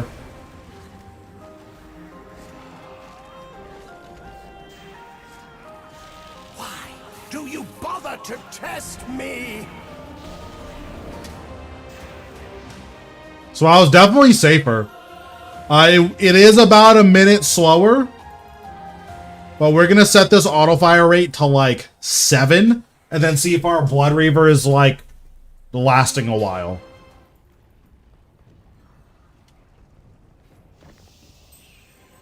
Also, there is no indicator to see if you are using a Ballista late, which is, one, I just realized that was a thing that could happen. You could use the Ballista late.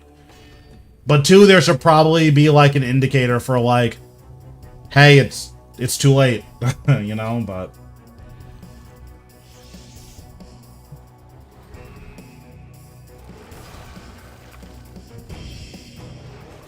My writhing flames shall engulf the rest of your measly dwelling.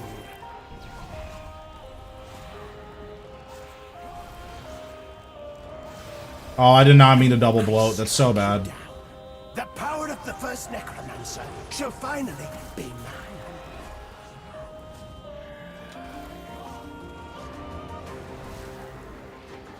Witless and feeble. Quite the combination.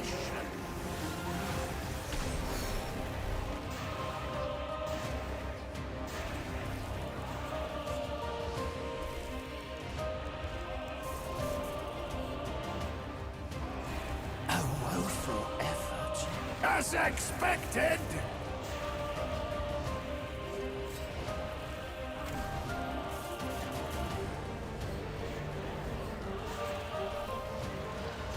Why do you bother to test me?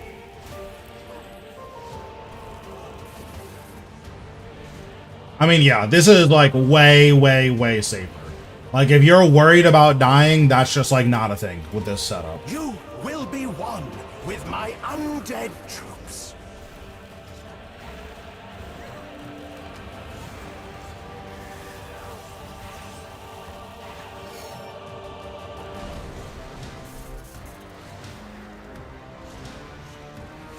I see I owe you thanks for vanquishing Raziel. He stood in my way for too long.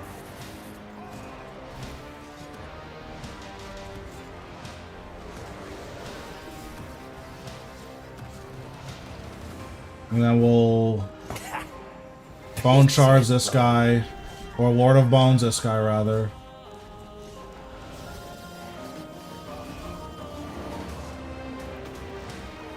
Are you determined to fail?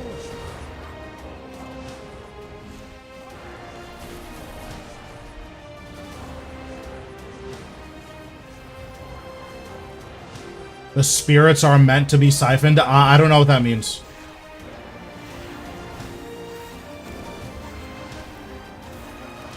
Rise, my flying fury, and slay them all!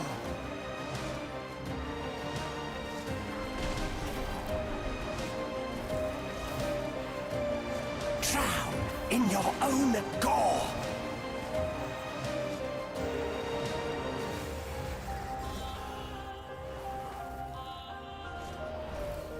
like we're supposed to be using Blood Siphon on them. Because they're never close enough to us for that to, like, actually work. This piteous joke ends now!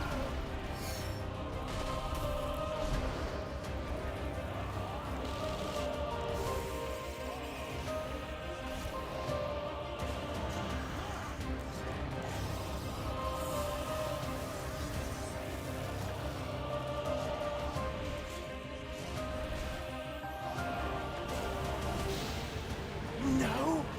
Fine then. Run, you loathsome iniquity!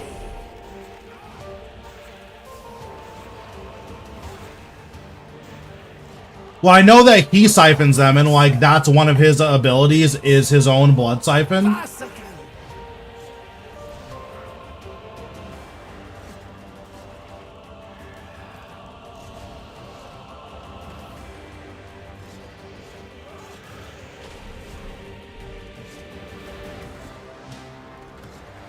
I could probably Soul Split Flick here. My writhing flames shall With engulf Split the Soul. rest of your measly dwelling.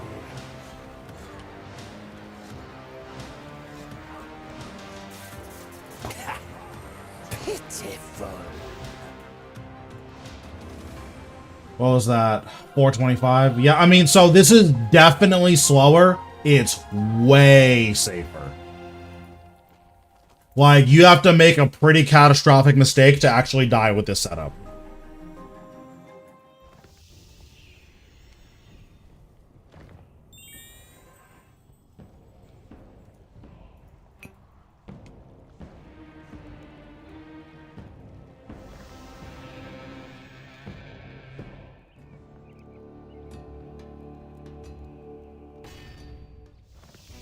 Which is cool, because dying sucks, so...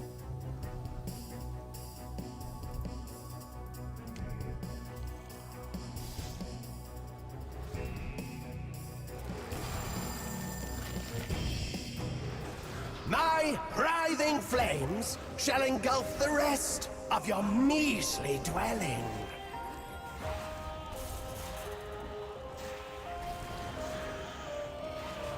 Yeah, like, I'm definitely down for less dying. Like, this setup is, like, really corny, but, like... If if it means you can't die, period, I'm, like, down for that. He stood in my way for too long.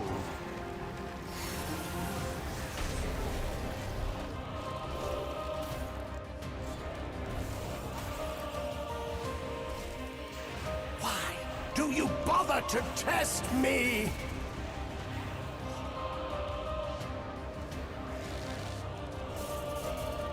Vorkath isn't that bad. I'm also not really focusing anymore, not with this build. Like, this build is just... You can't really die with this build. Like, my Blood Reaver is on 7 seconds.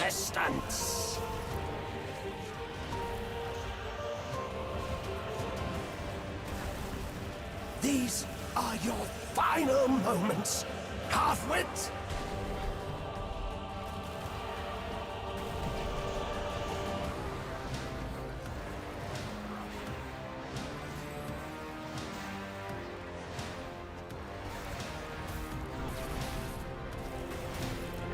Cast my glorious vengeance down upon them. I can Lord of Bones this guy. I'll bring these skeletons up, and then I'll bring them, like, back. That way I can set up... Oh. Oops, forgot about that. Oops.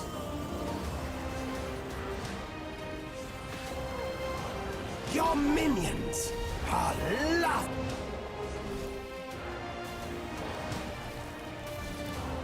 Well, that wasn't good.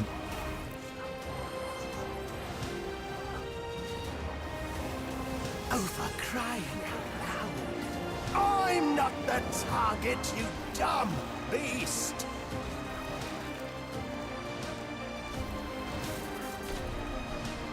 Yeah, I just totally forgot about whatever that move was called.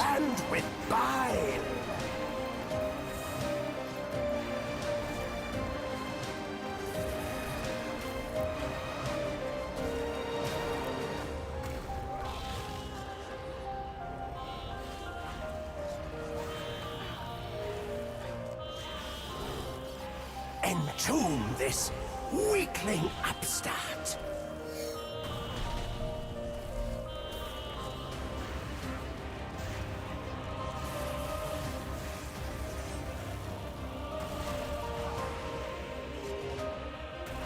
When I strike you down, the power of the first necromancer shall finally be mine.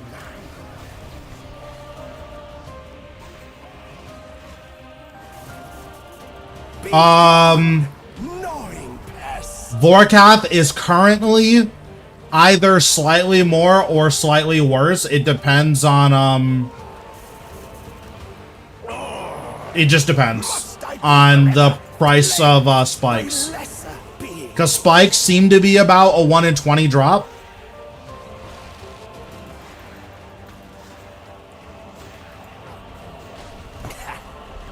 Pitiful.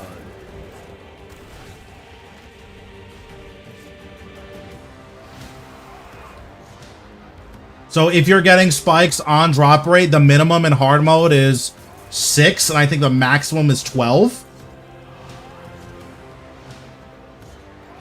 So on average, you're gonna get 9. Every spike drop is what, 72 mil right now? Because I think spikes are 8 mil a piece. But I don't know how much spikes are. Like, spikes could be... What? I think spikes at a time were 9 mil. They might even be 9 mil right now. So if spikes are 9 mil a kill, like, on average, you're getting... What is that on average? On average, you're getting 81 mil an hour in spikes. Or, so you're getting 81 mil from every spike drop. And then you should be getting like 0.6 or so spike drops every hour. That's pretty good. This setup's cute, but I think going full this is better. Yeah, so that means each spike drop is worth, on average, let's just say 8 for clean numbers. On average, it's 60 mil. And then each kill, on average, is like 1.5 mil. So if you're getting 12 kills an hour, which is doable in max gear, it's like 80 mil or 90 mil. I already forgot whatever the first number was. Oh, so it's like 80 mil an hour, not including your chance of getting a codex, which we don't know. So like it's between 100 and 120 mil an hour, depending. That's not bad. That's really good. And then if spikes end up going up, then, because spikes are 9 mil, that number is way higher, right?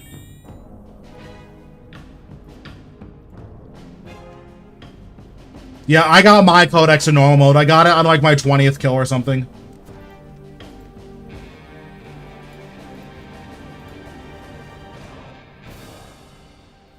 It's good at a couple places. It's good at Virago. It's good at base necks. Like, it's not useless. It's just niche.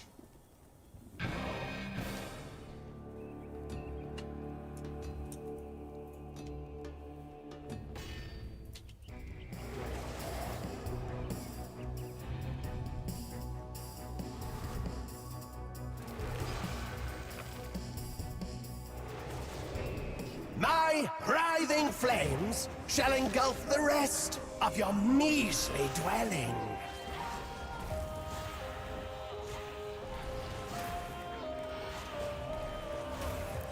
Yeah, it's really, really good at Virago.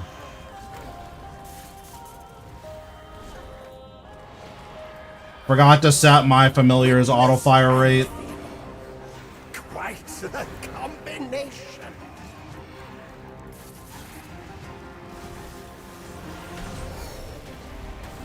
You thought you were a match for my majesty.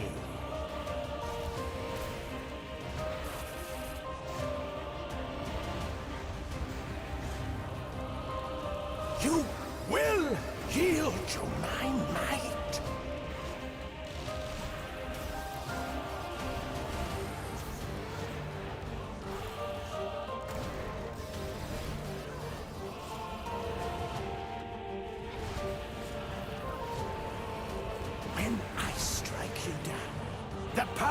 first necromancer shall Yeah, I mean, this is just way more damage.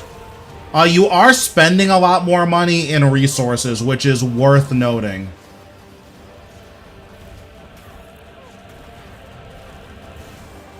cut them down without mercy. So we need to walk up here, and then we need to walk back here. When I strike you down, the power of the first necromancer shall finally be mine.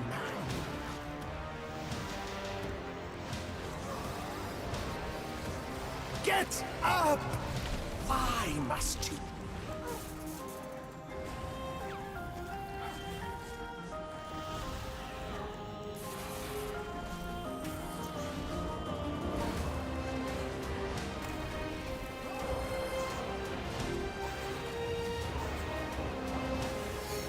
Entomb this weakling upstart.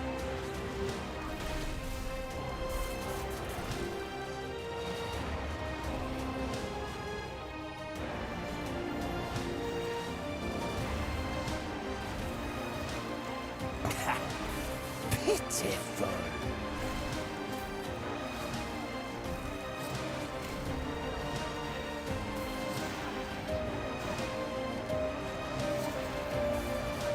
I see I owe you thanks for vanquishing Raziel.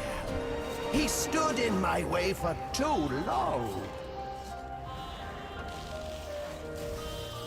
No?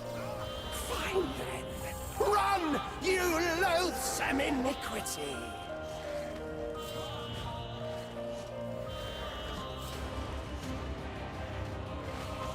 You call yourself a necromancer.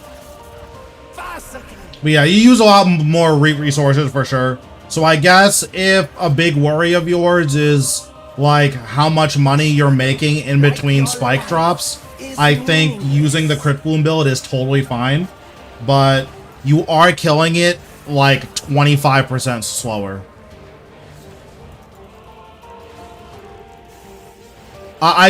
So right now I pretty much always have room for coaching. If that changes, then I'll post something about it, but I pretty much always have room for coaching.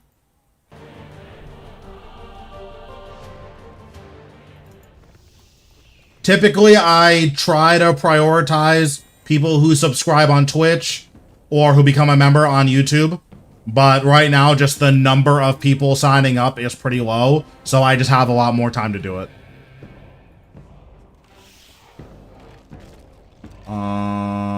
We need to set this to 3. I probably shouldn't be dying here. I am really hungry, so I think I'm gonna take like a few minute break to eat. So in the meantime, I'm gonna go to Calfight Queen because I'm still missing her pet. So time for some riveting, fresh, never frozen Calfight Queen content.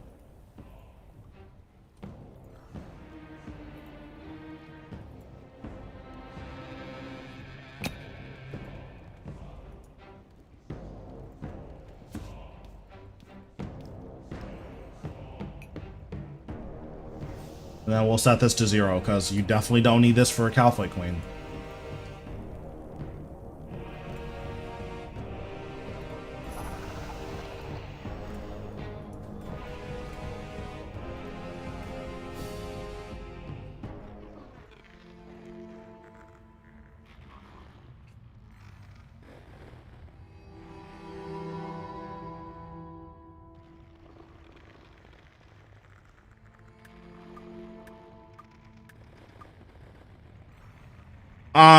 Vorkath, the issue with Vorkath is, even if you know it really well, if you make any mistakes in your rotation, you will take random damage, which you can't play around random damage.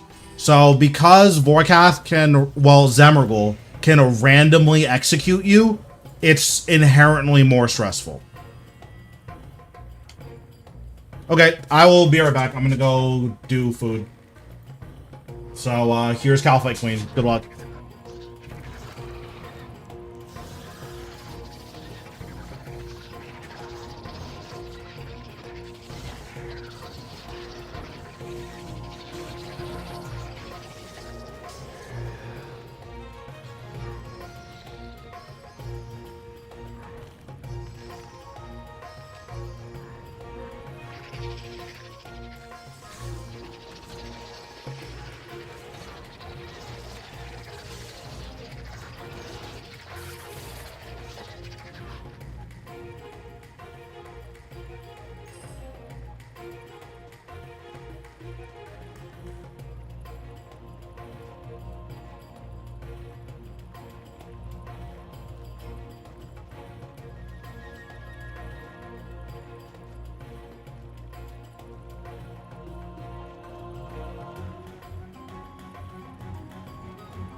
Okay, hello. I'm here. I've returned. I will be turning off my camera while I eat because what I have is really messy and gross, so goodbye for a second. I'm still here, but I am eating.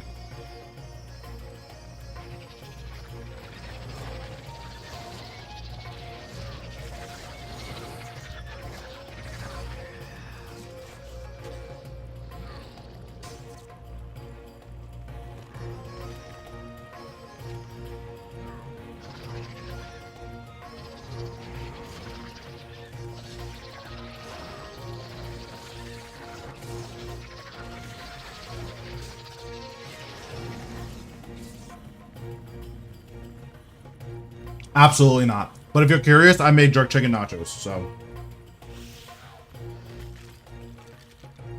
It's nachos with jerk chicken, queso, and shredded cheese.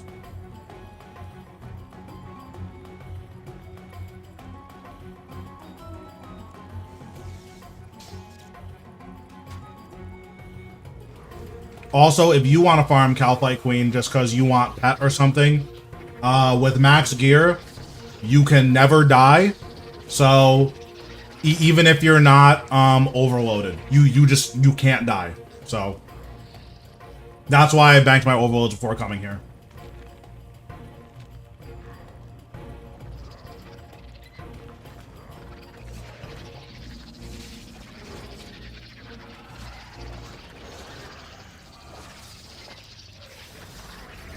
It is epic. Also, if you bring note paper, you can note all of her drops and it'll fit in your inventory. And a spring cleaner, so. Yeah, you could just stay here forever until you got pet if you wanted to.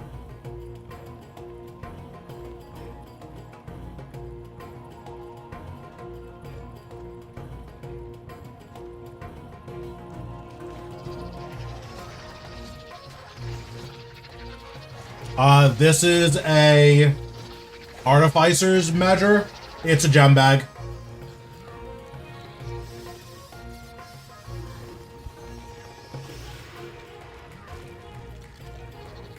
I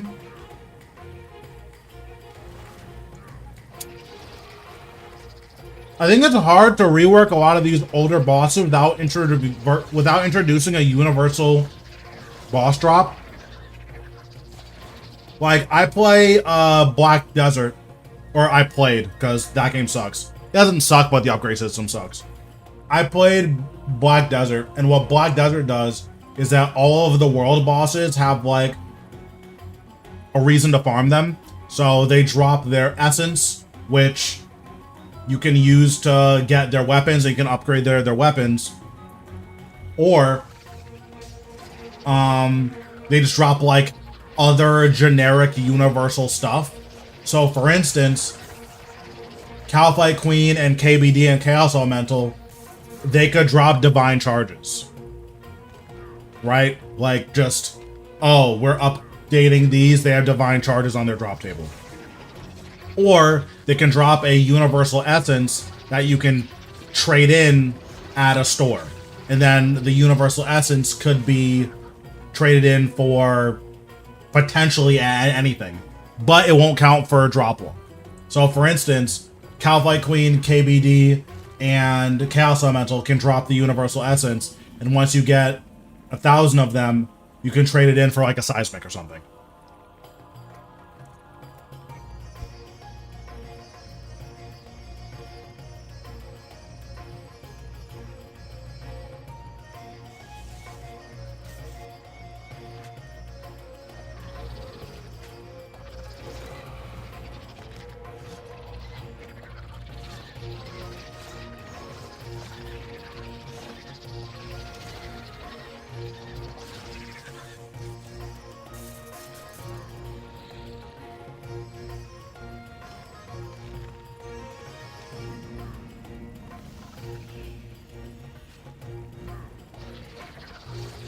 Personally, I think I prefer it just dropping like divine charges.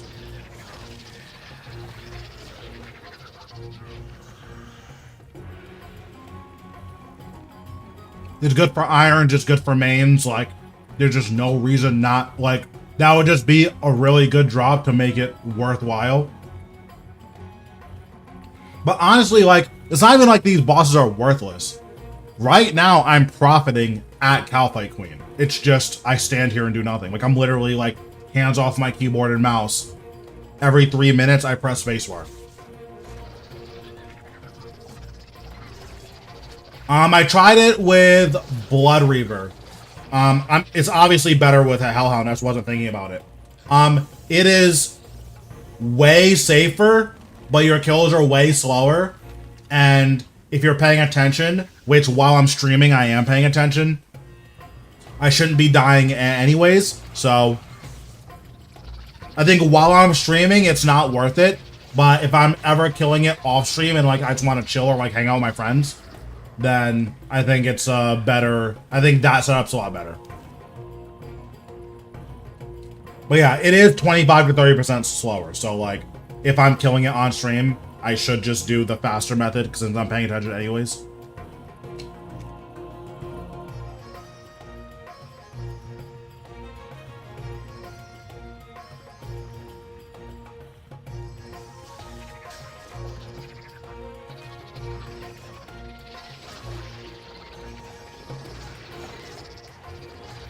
KBD can actually kill you though.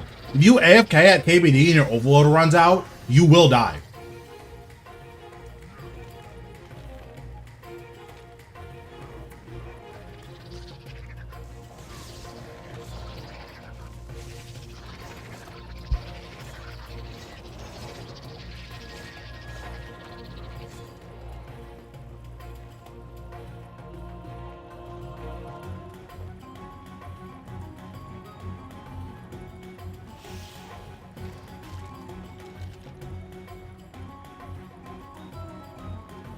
Yeah, when I did it with the Blood Reaver, I had my auto fire set to 3. But I'll try it off stream with Hellhound. I'm sure it's fine, but yeah. I'll try it off stream with Hellhound and then we'll see.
Also, for what it's worth, Calfight Queen was interesting before Necromancy came out, because even with Max Gear, you had to bring 2 different setups.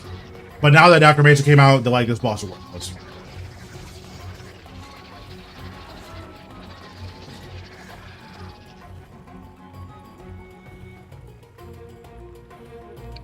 Yep, as soon as I'm done eating, I'll go back to workout.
I need to get this Black Santa, so, or the Black Party Hat, so we're gonna be doing a lot more Vorkath than I'd like to, but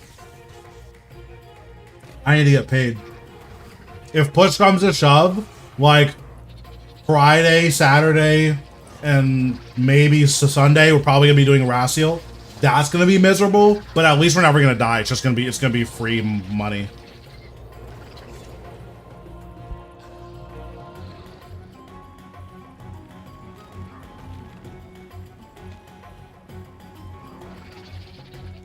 I don't know if you can augment them. Probably not, but if you want to try, you need to bring divine charges to augment your Serenic.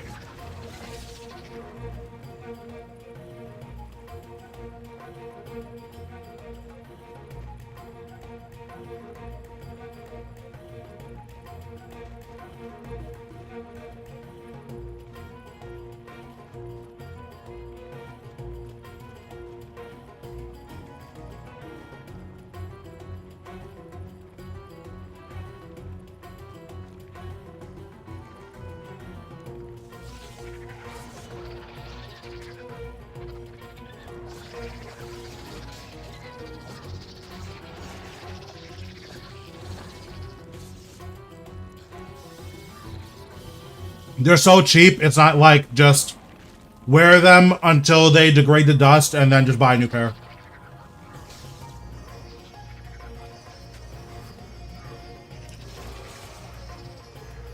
Like, if this was 3 years ago, I would say, wow, that really sucks, but what, the chops are like 2 mil now? Like, I would just wear them. Or, if you really want them to be augmented, just like blow them up. Because I think you can like have one of your friends kill you in the wilderness or something, and you'll just get all of the Serenic chops, all those Serenic scales back. So if you like, you could do that if you wanted to. Yeah, it definitely feels bad for sure.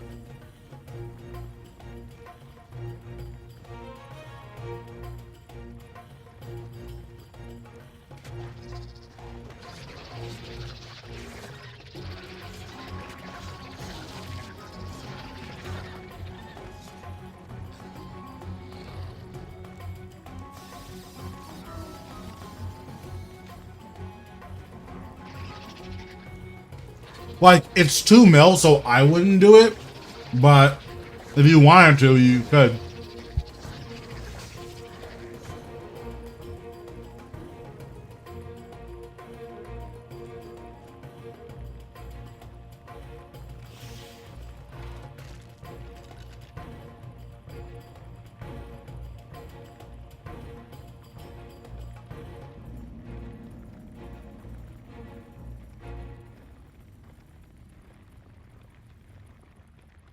Like, if the money is that big of a deal, I would just go to DKs.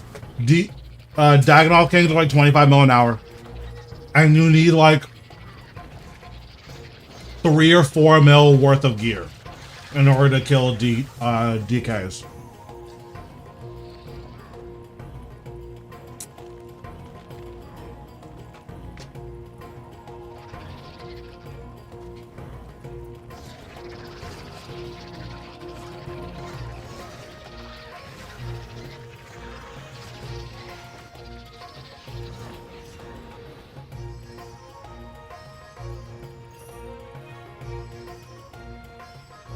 Oops, I didn't mean to move my camera. Okay, just finished eating, so we'll do one more kill so I can like clean up a little bit, and then we'll go back to Warcath. Yeah, Daganov Kings is some of the most insane money for a newer player. It's really, really, really good money.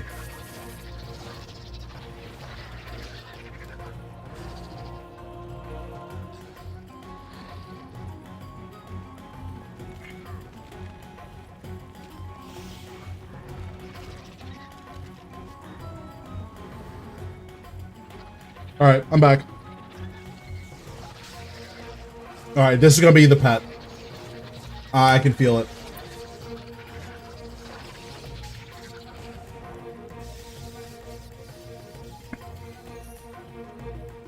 Oh, I got nothing. Okay, it's all good.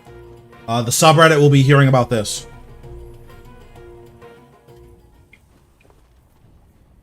first hero pass, now no Calfight Queen pet after 10 minutes? It just never ends with Jagex.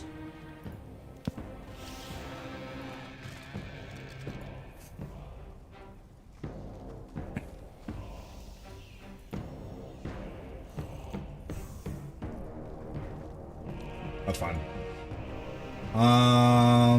We'll do this.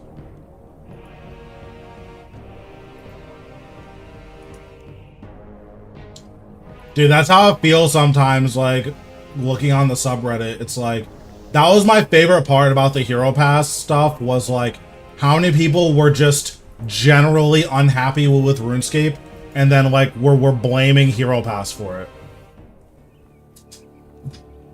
Oh, that's really good. Nice. The Raziel pet is very cute. I don't know what the lore reason is that his pet's a cat, but cool.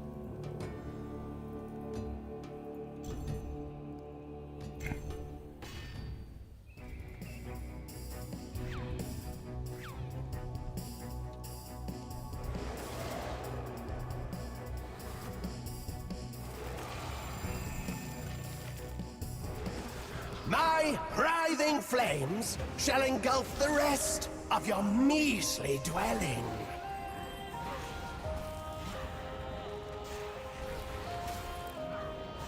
Blood Reaver, can you autocast? Oh, I messed up. I messed up.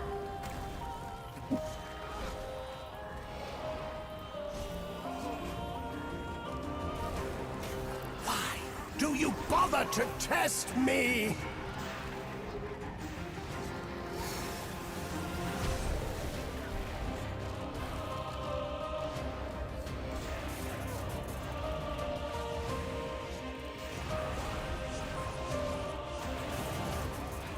You dare to resist me, you abomination!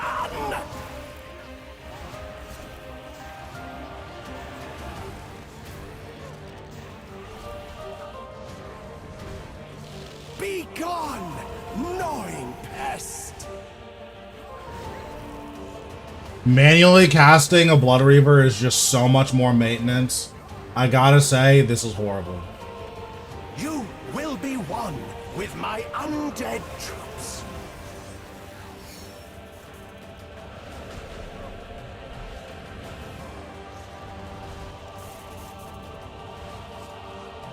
You dare to resist me, you abomination!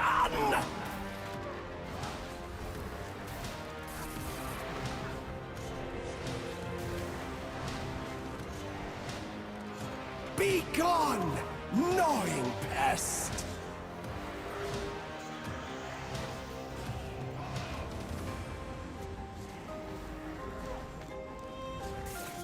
What's happening, King? You cursed weakling! I shan't tell you again!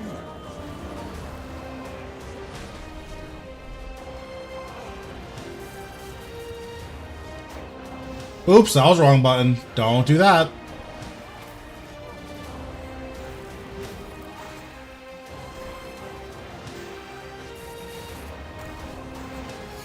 When I strike you down, the power of the first necromancer shall finally be mine.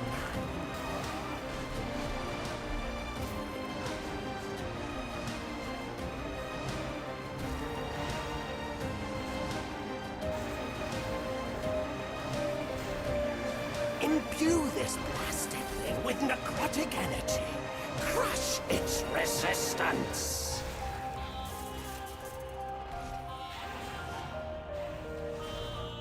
Entomb this weakling. Oh, that was really cool. Man, I love getting hit 7,000 through my potions. Like, that's so nuts. Yeah, this guy talks like an anime villain. 100%. Like, what's the point of anti-fire if I'm gonna get hit 7,000 through my anti-fire? Well, now I can set this to 3, so it's fine.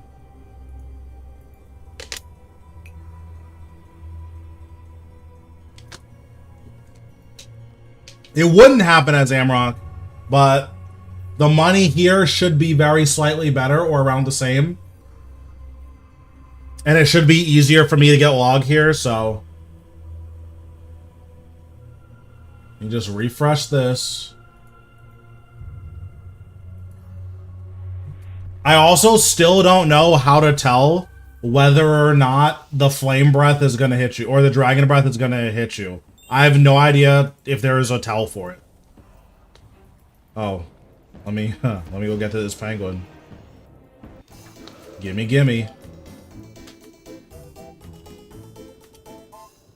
Wow, that's a really bad clue. Wow. That's not the worst easy clue I've ever gotten. I think the worst one I've ever gotten was 876 GGP or something like that. That's the worst I've ever gotten.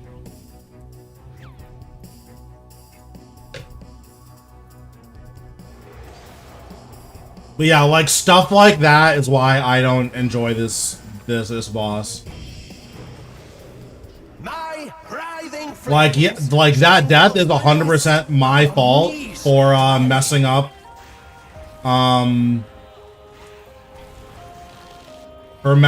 the resonance, but like I don't know how I can possibly prepare for me to get hit with a dragon fire attack for that high.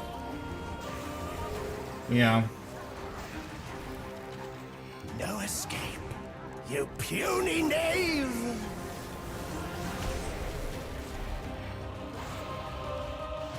Yep, I completely agree with you. Imbue this plastic thing with necrotic energy. Crush its resistance.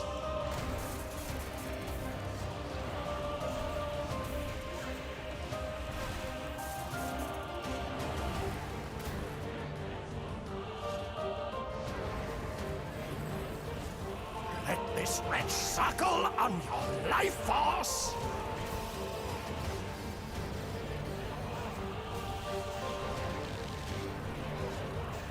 Yeah, because, like, the only way that Zemergul kills you, or the only way that, like, you get insta-killed by Vorkath as magic damage, it definitely makes the Crypt Blue method a lot more enticing.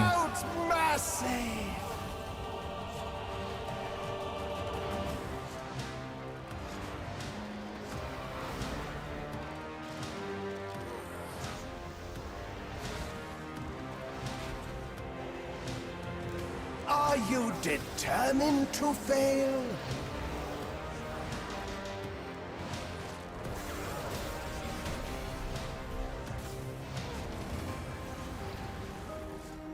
Because, like, there, the Dragon Breath looks exactly the same as, like, the physical, like, cone looks exactly the same as if it would have hit me there.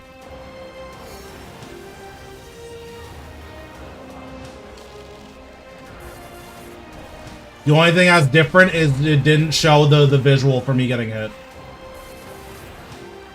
So, like, that's how I knew that I was fine.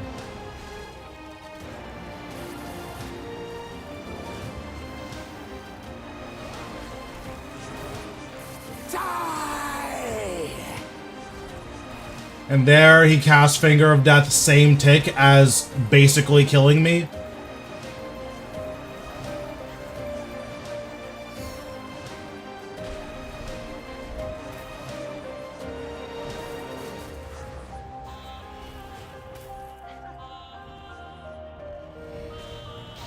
Fly then! I see you're determined to be a failure!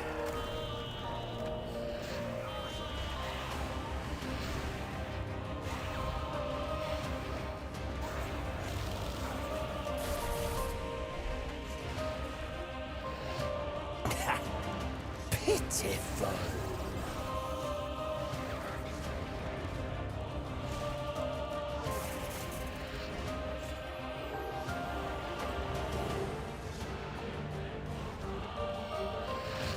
Entomb this weakling upstart.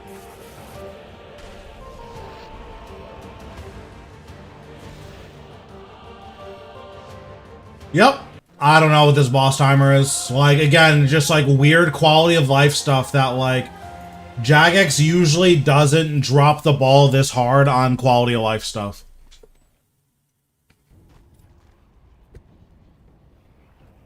So for it to be a thing on their newest, biggest, baddest boss that they've hyped up for this long is like really sad.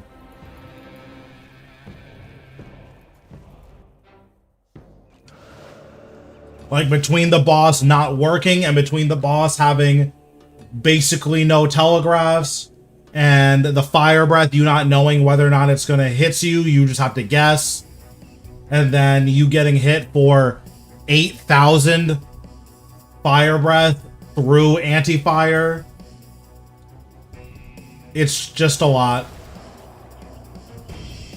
And Emergul's Finger of Death being able to hit you like 4Ks or 4.5Ks through your prayer. Just a lot of stuff that just doesn't make any sense.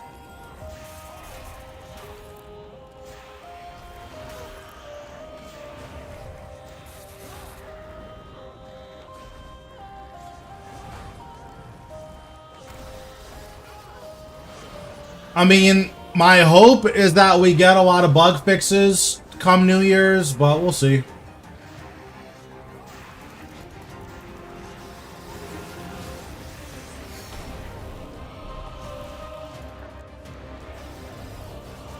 This common garrison shall be your grave.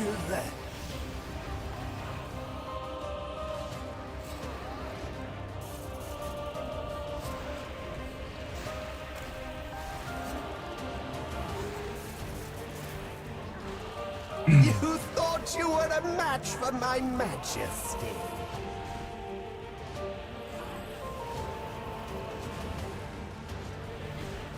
Yeah, I mean, you're not wrong. When Jagex messes up, they like really mess up. You will be one with my undead troops.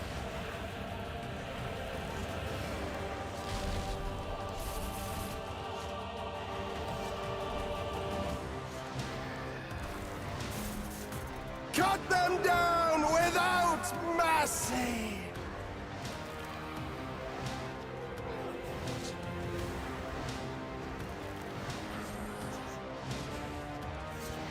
Your minions are laughable. I just totally forgot to press the button.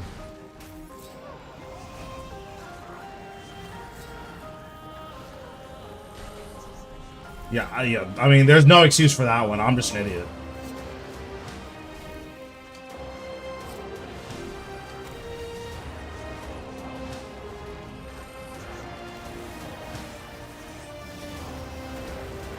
I was in the zone and then just totally forgot to press the button.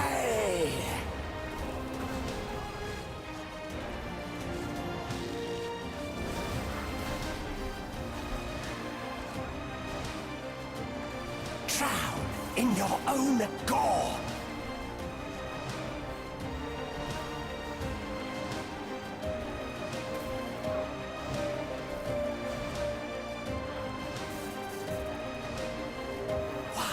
Do you bother to test me?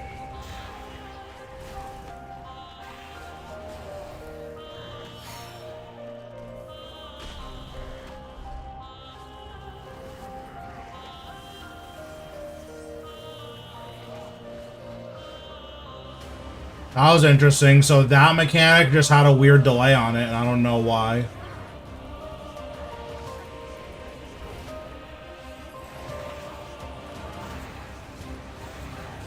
N2, weakling upstart.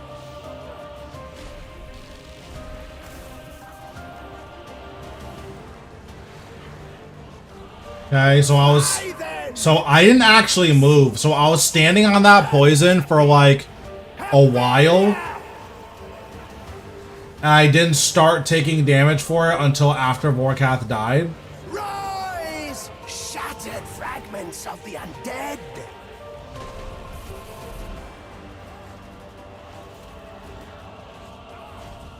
I mean, I think that would be cool, but I don't know. I'll show you. I think there's just other things that I would like to see before we see stuff like that.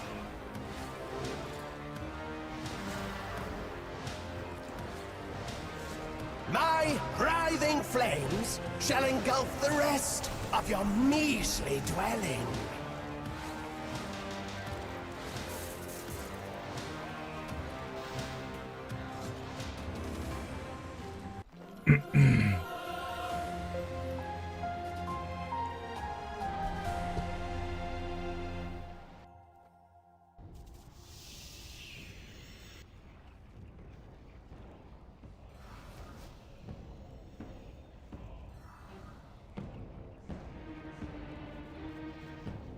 Okay.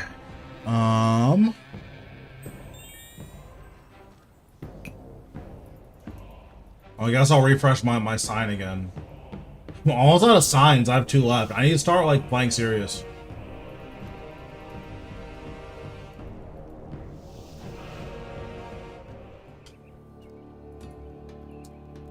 I don't know what's been going on, but I need to figure it out.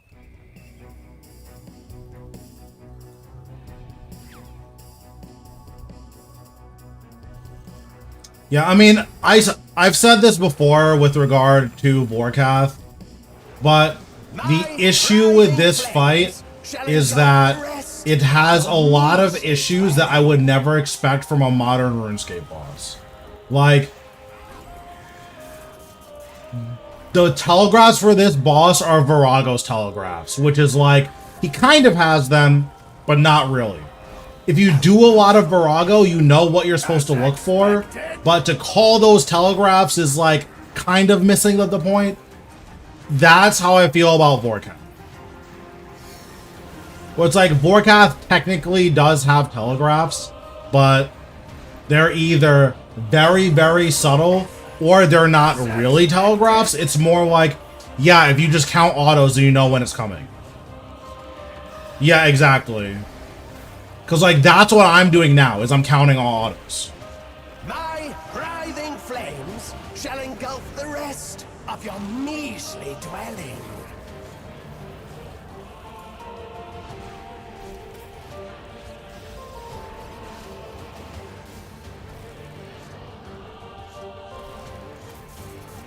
Rise, my flying fury, and slay them all! Yeah, like, I know pretty much all of them now. The issue is, Zemergul does really weird stuff if you move him. Me, you abomination!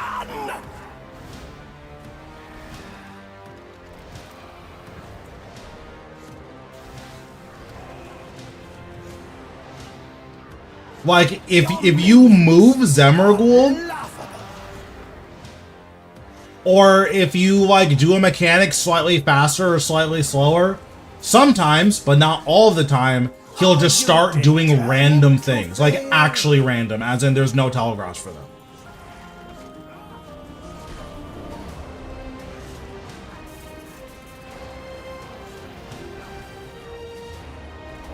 And that's probably not okay.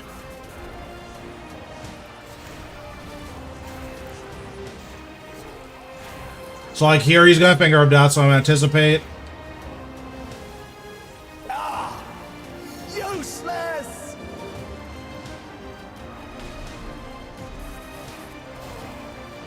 I was a little bit slow on the Disruption Shield, but it's fine. Suffocate this land with bile! I mean, I don't panic at this boss. I just don't like it.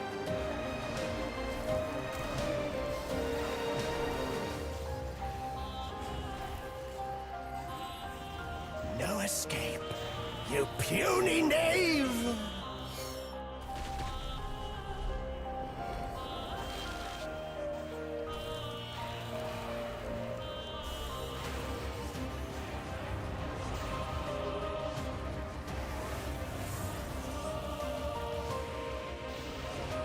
No? Fine then. Run, you loathsome! Oh, sure. Yeah, because, like, I've noticed that his second Finger of Death will come way earlier if you like move under him and walk him. And I have no clue why he does that. Be gone, gnawing pest!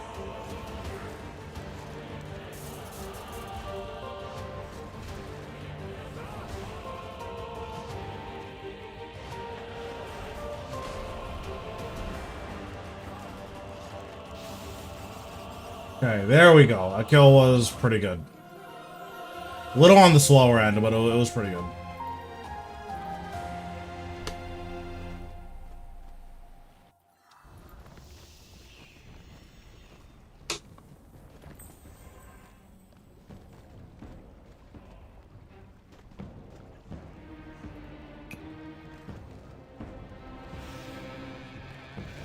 Also, you'll know if you messed up.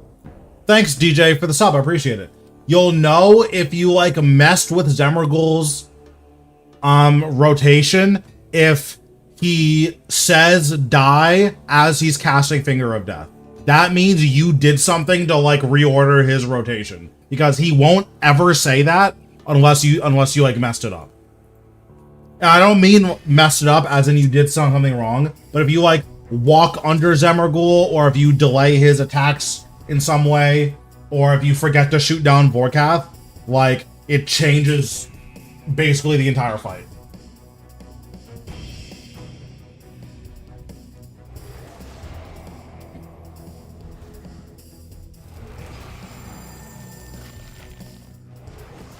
My writhing flames shall engulf the rest of your measly dwelling.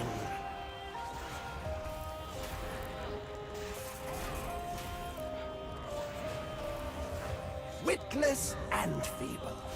Yeah, I mean, again, it's pretty rare that Jagex, like, messes up this bad.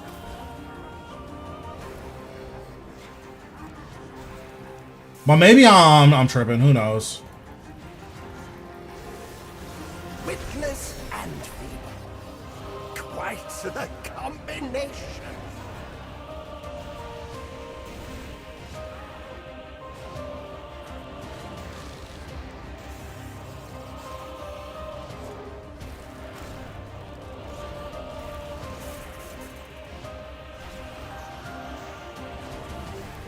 Yeah, I'm assuming we're going to be getting a patch for it relatively soon. Again, I'd be really surprised if after, like, New Year's, Jagex just left it in this state.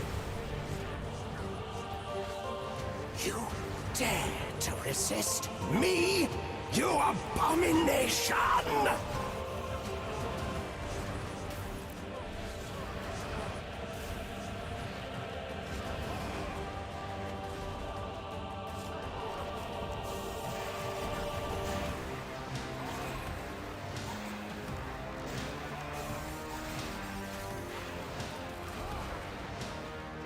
I don't think I have a bun yet. Why must you test my patience?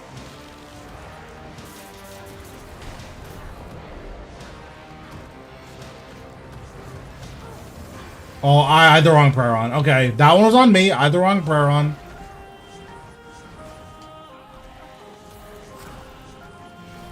Why do you bother to test me?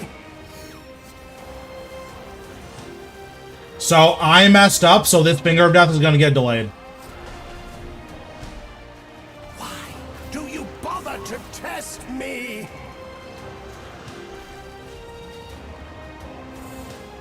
So he should say die sometime between now and Skulls.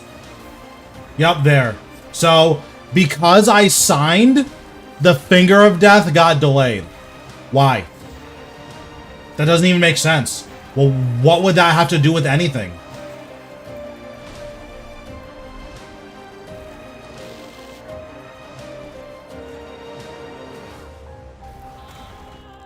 Rise, my flying fury, and slay them all!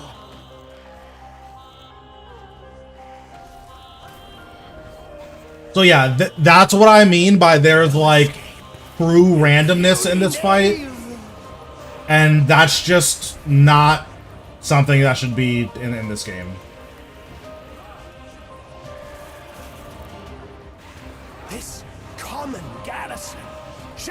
see your grave!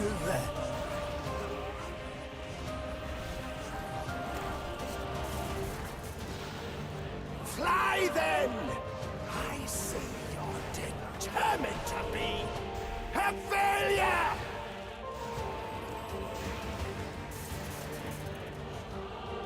When I strike you down, the power of the first necromancer... But also he didn't, like, say die like he normally does. So, yeah, it's just, it's just bad. I'll make a feast of your blood and be I disagree, strengthened. but I guess I was inside the box.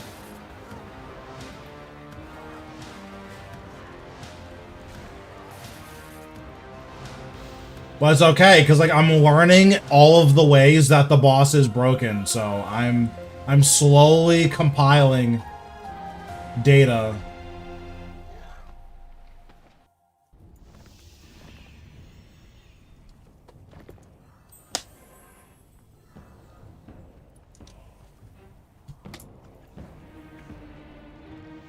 I'm gonna be honest, I don't really want to do this boss anymore, so we're gonna open up these chests. Okay, 1.3 mil. 500k. Wow. 900k. There we go. 8 spikes. 900k. 900k. 900k. That's fine. I got some spikes. Alright, do I have enough to make something? I need 6 more for legs. How much for chest? I need 15 more for chest. Word. Alright, well, we're gonna not do Vorkath anymore, and we're gonna switch to a fun boss. Oh, I do have a Reaper task. You're absolutely right. Oh, I get to pick. We're not doing Vorkath.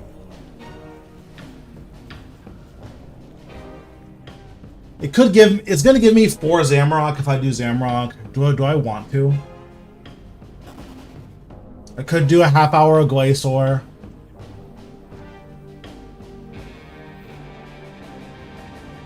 Let me check Glacier to see if I'm on a streak. If I'm on a streak, I'll do a half hour of Glacier.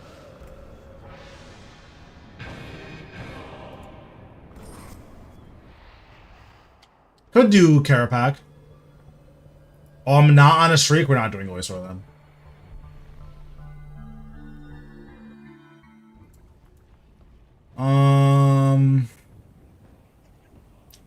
I could do Virago, then I'll do 3 kills tonight, 4 kills tomorrow, and then try hard mode. Could do that.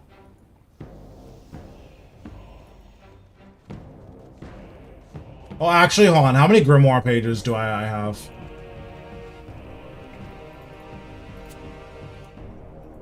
I don't need to do any Solak right now.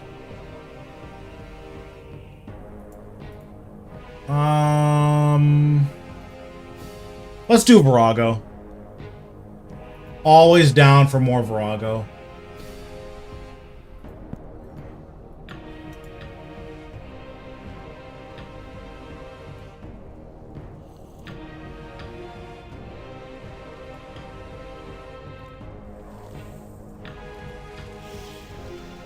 Are you an Iron Man? Absolutely not. I refuse.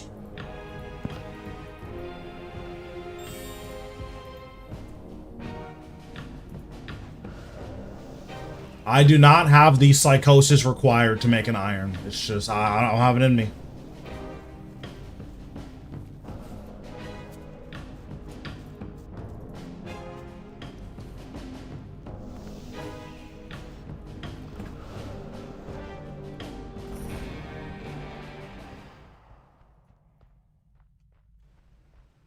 Now we can do a fun boss that, like, works.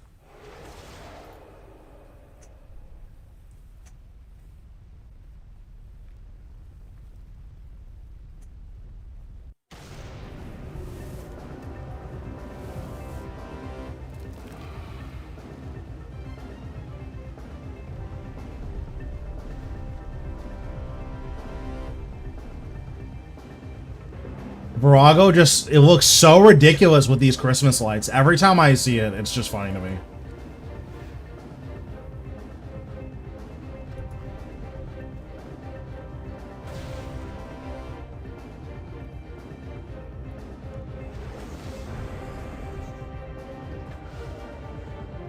I'm gonna take another typeless hit, but it should be fine.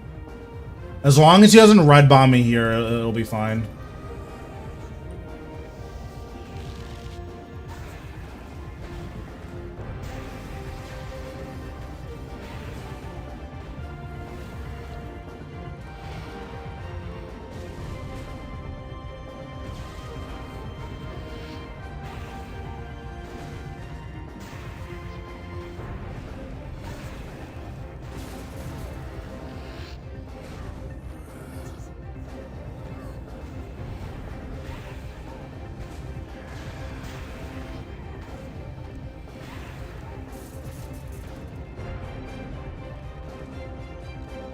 So I'm gonna take 2,000 damage here, but I should heal basically all of it back, so it's fine.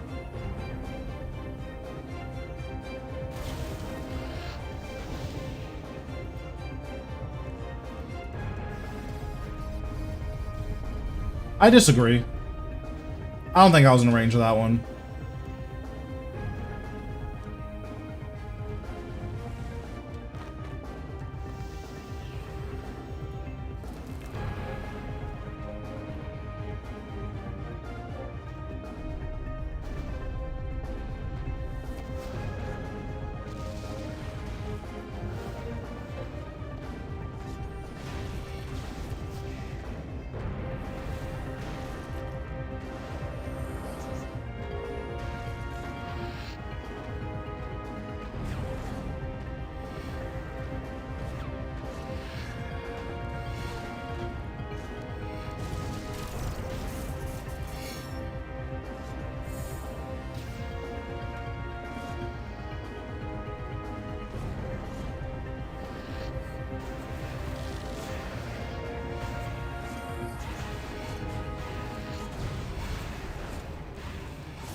The best way to interact with any game is to play for fun. If you play for fun, you'll have fun.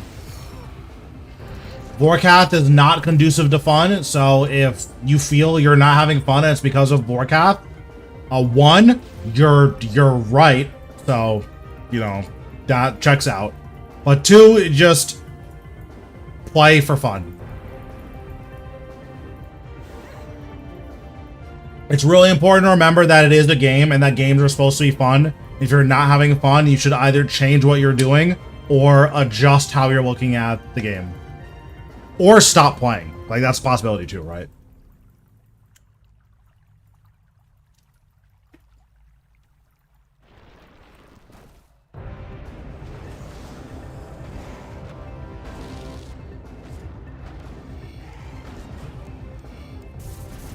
$60 for Vorkath? I don't think so. Even with a 90, like, tier 90s are fine against normal mode Vorkath, but it's like, it's exactly fine. It's not good. I can't imagine doing it with tier 60s.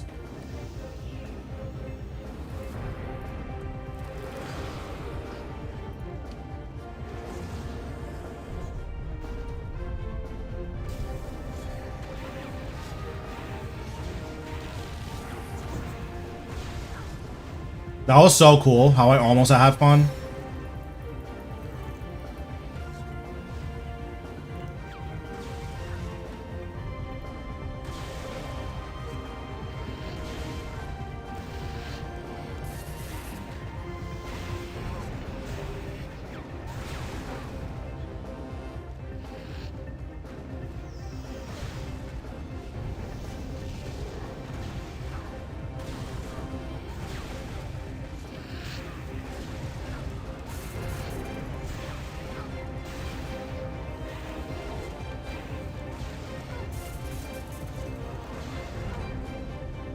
Thank you, Virago.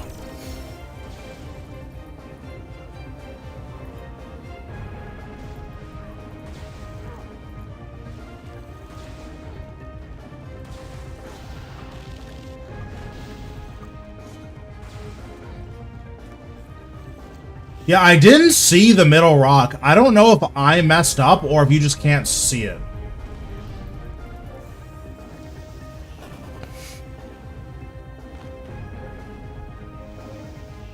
Yeah, I mean, I think that's how a lot of people interact with RuneScape, where a lot of people don't like the core gameplay of RuneScape. They like making money. So normally a lot of those people like hop around from boss to boss till they find the one that makes the most money. And that's fine, but you need to be aware that like you're making it hard for you to enjoy the game. Cool. So it ate my resonance and still killed me. So that's cool.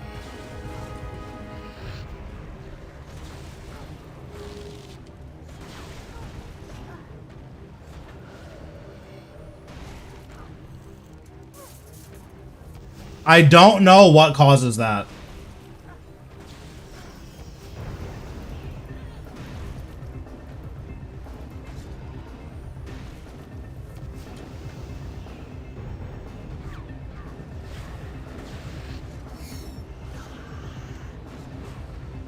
Yeah, I definitely need some free deaths.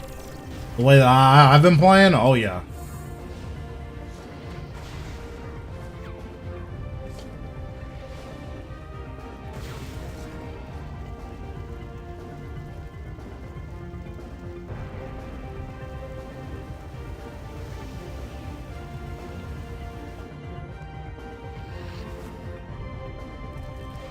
But yeah, I don't know. I don't know how it's possible to get... I don't know how it's possible for my resonance to be on cooldown and for me to get hit by it. I don't know how that's a thing.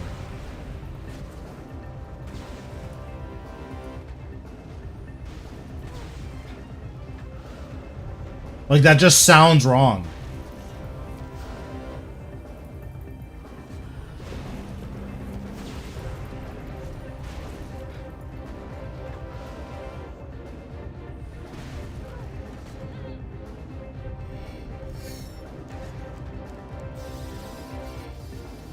Hit me.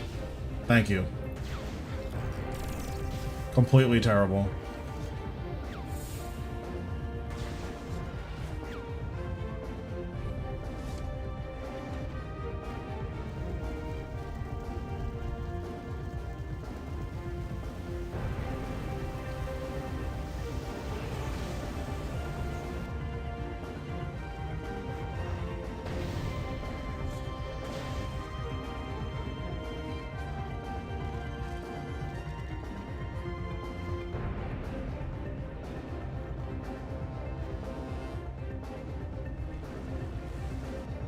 Yeah, I think the middle rock is bugged. Like, if it drops in the middle, then it just doesn't get a shadow.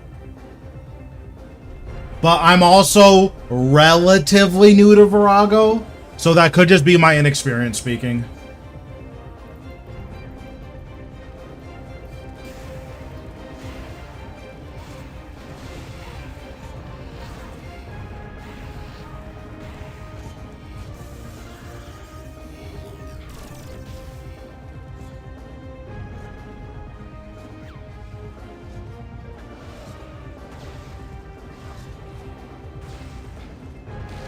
Well, that was horrible.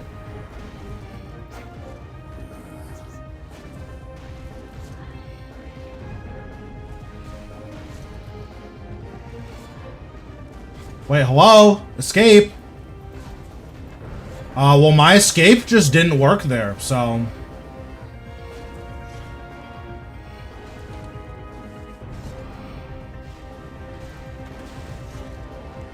Yeah, I don't know. My escape just didn't work. That's nuts. I think I'll be fine, but yeah, that was really nuts.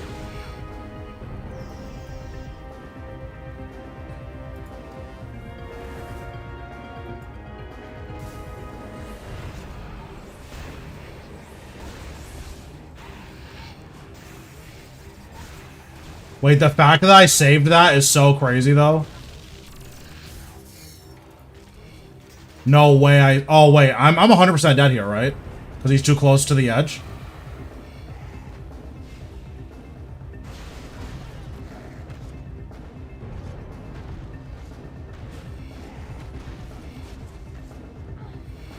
I think I'm dead, right? Yeah, I'm dead. I'm dead. Magma Tempest at 2 is pretty good. But yeah, my escape didn't work there. That was super weird. No, that was normal mode. I wish it was a hard mode. That would have been a valiant death if it was a hard mode. Oh, I still never picked a Reaper task. I'm just gonna pick Vorkath and do it tomorrow.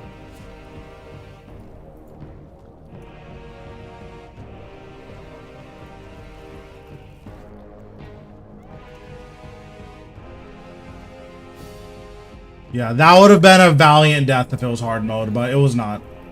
It's just me being bad.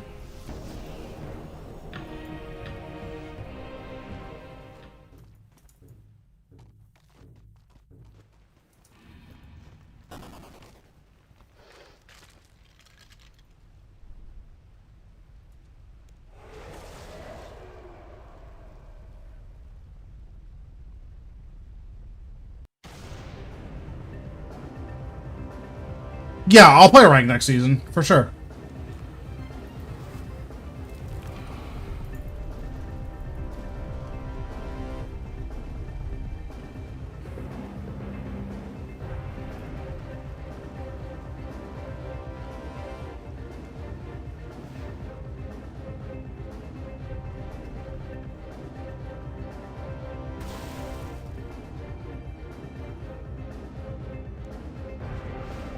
Okay, well, I need to eat because I messed up.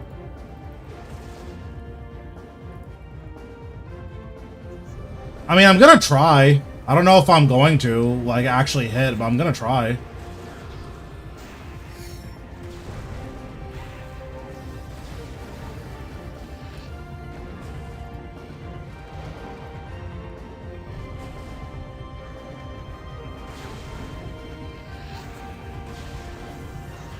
Like, I think I can hit Masters, I just don't know if I care enough to.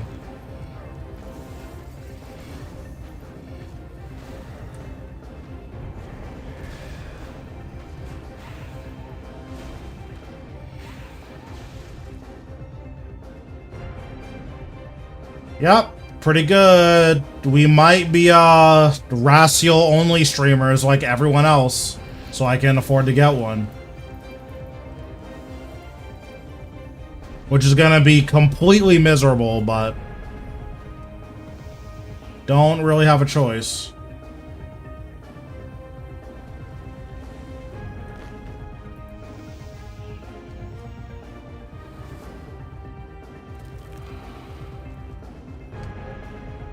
Almost certainly, unless I get, like, insanely lucky in these coming weeks.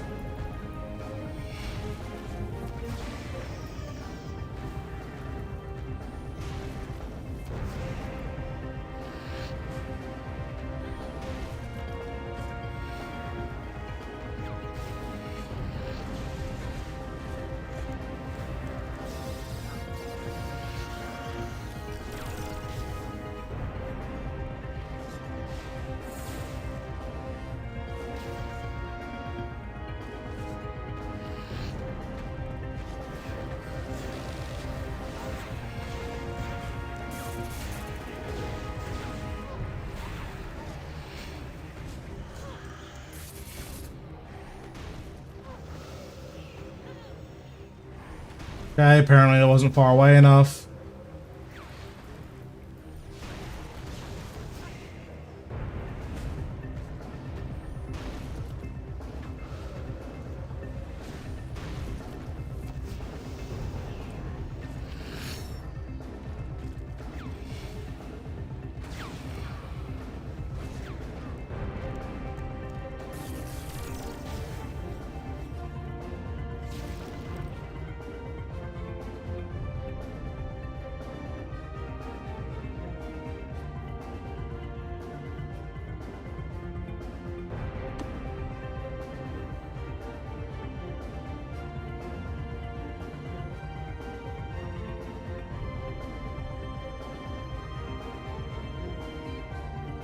Okay, I'm playing serious this kill. No more games.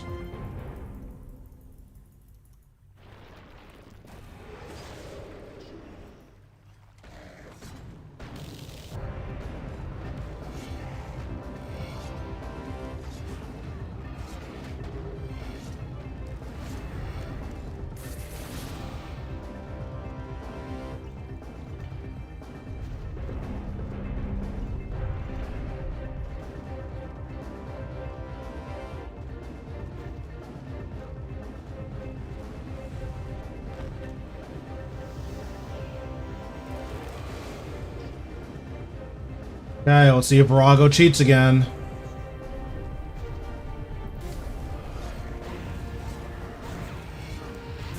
Okay, okay. Oh, wait, I'm actually a Chad?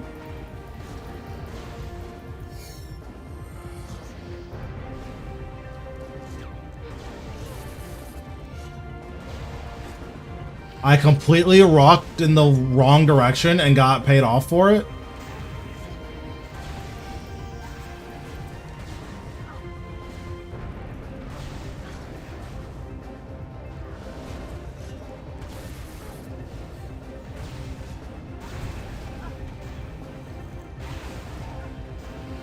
Never mind, I'm dead.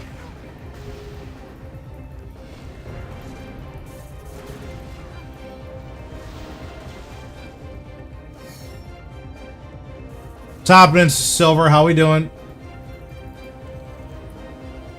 Well, this next phase is gonna be pain, so that's good.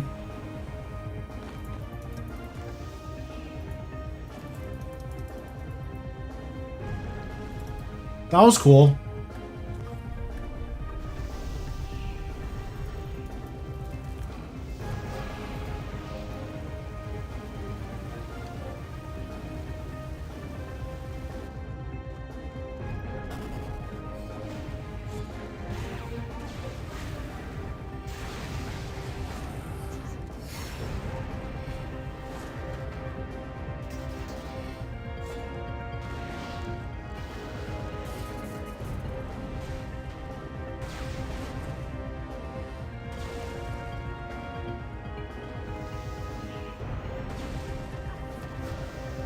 Oops.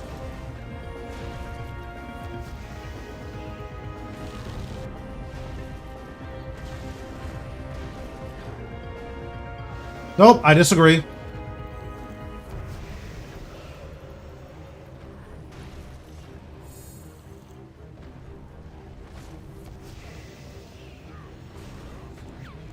Okay, that was miserable, but it's all good. Yeah, ceilings is just tough. Can't believe this is a week that I learned on. Ceilings is probably one of the hardest weeks to learn on.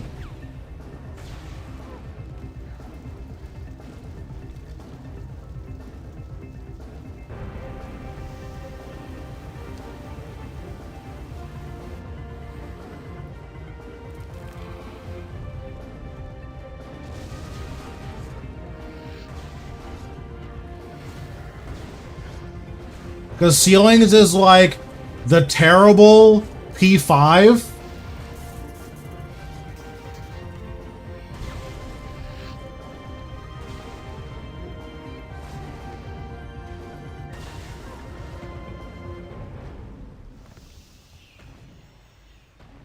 Can't I like seize and then it'll just skip this?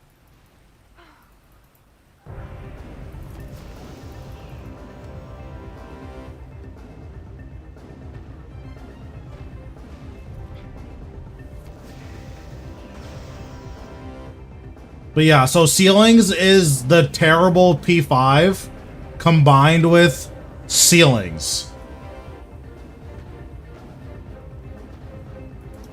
Which is probably the second worst P3.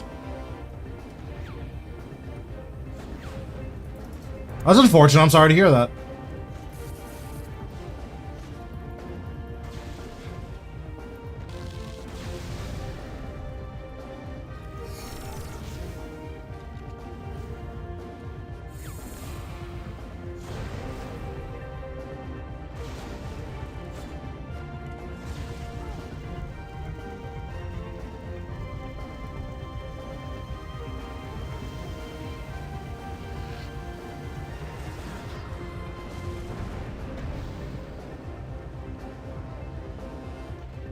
Okay, this time when we clear bleeds, they're actually gonna clear.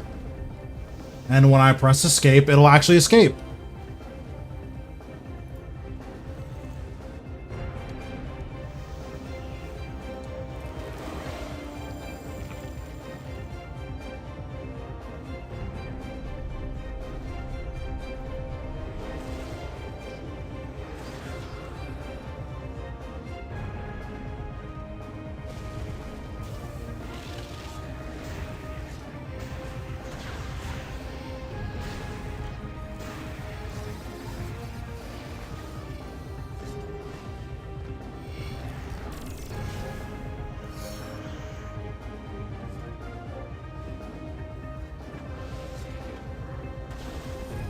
There we go.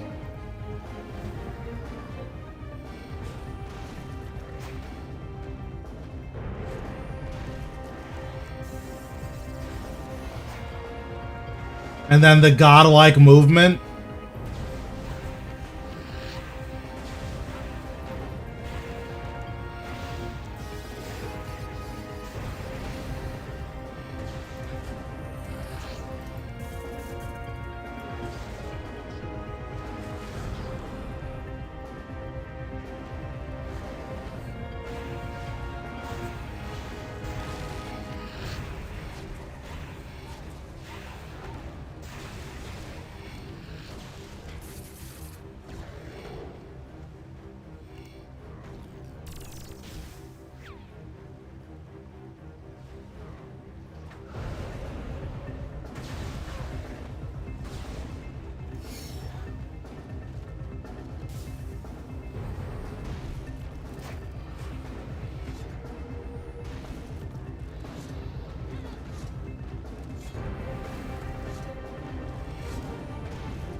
Oh, I could have hammered him.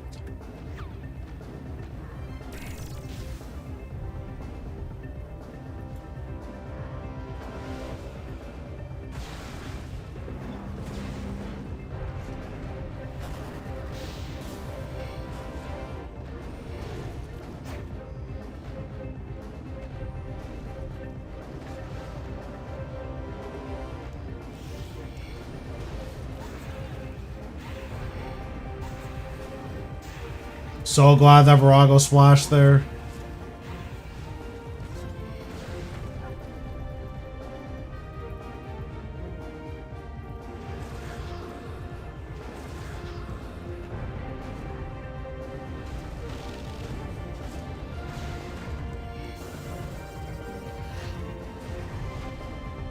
Okay, nice, there we go. Took a little bit longer than I would have liked, but we got all of our bomb stacks, which was really good. We didn't mess it up a single time. And we're gonna get rewarded here with Vitalis. Is what I would say. 4? Okay. Yeah, Virago's the worst boss.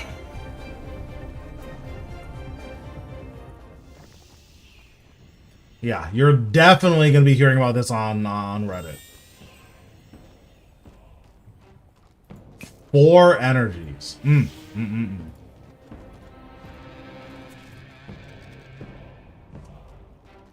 Alright, let's go sell these.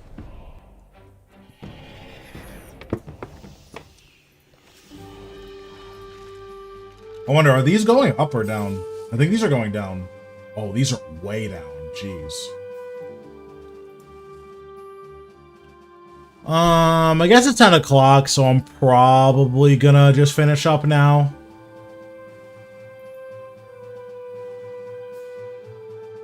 Yeah, I'm gonna finish up now. I'll be back tomorrow with more,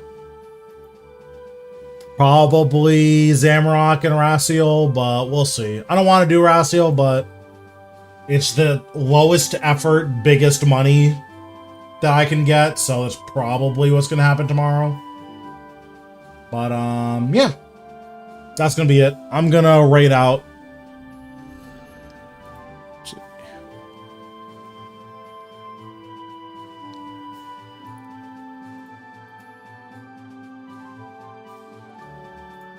We're probably going to raid this chick. Her name's What Up Lexi. I was in her chat the other night, and she seemed pretty cool, so we're going to show her some support.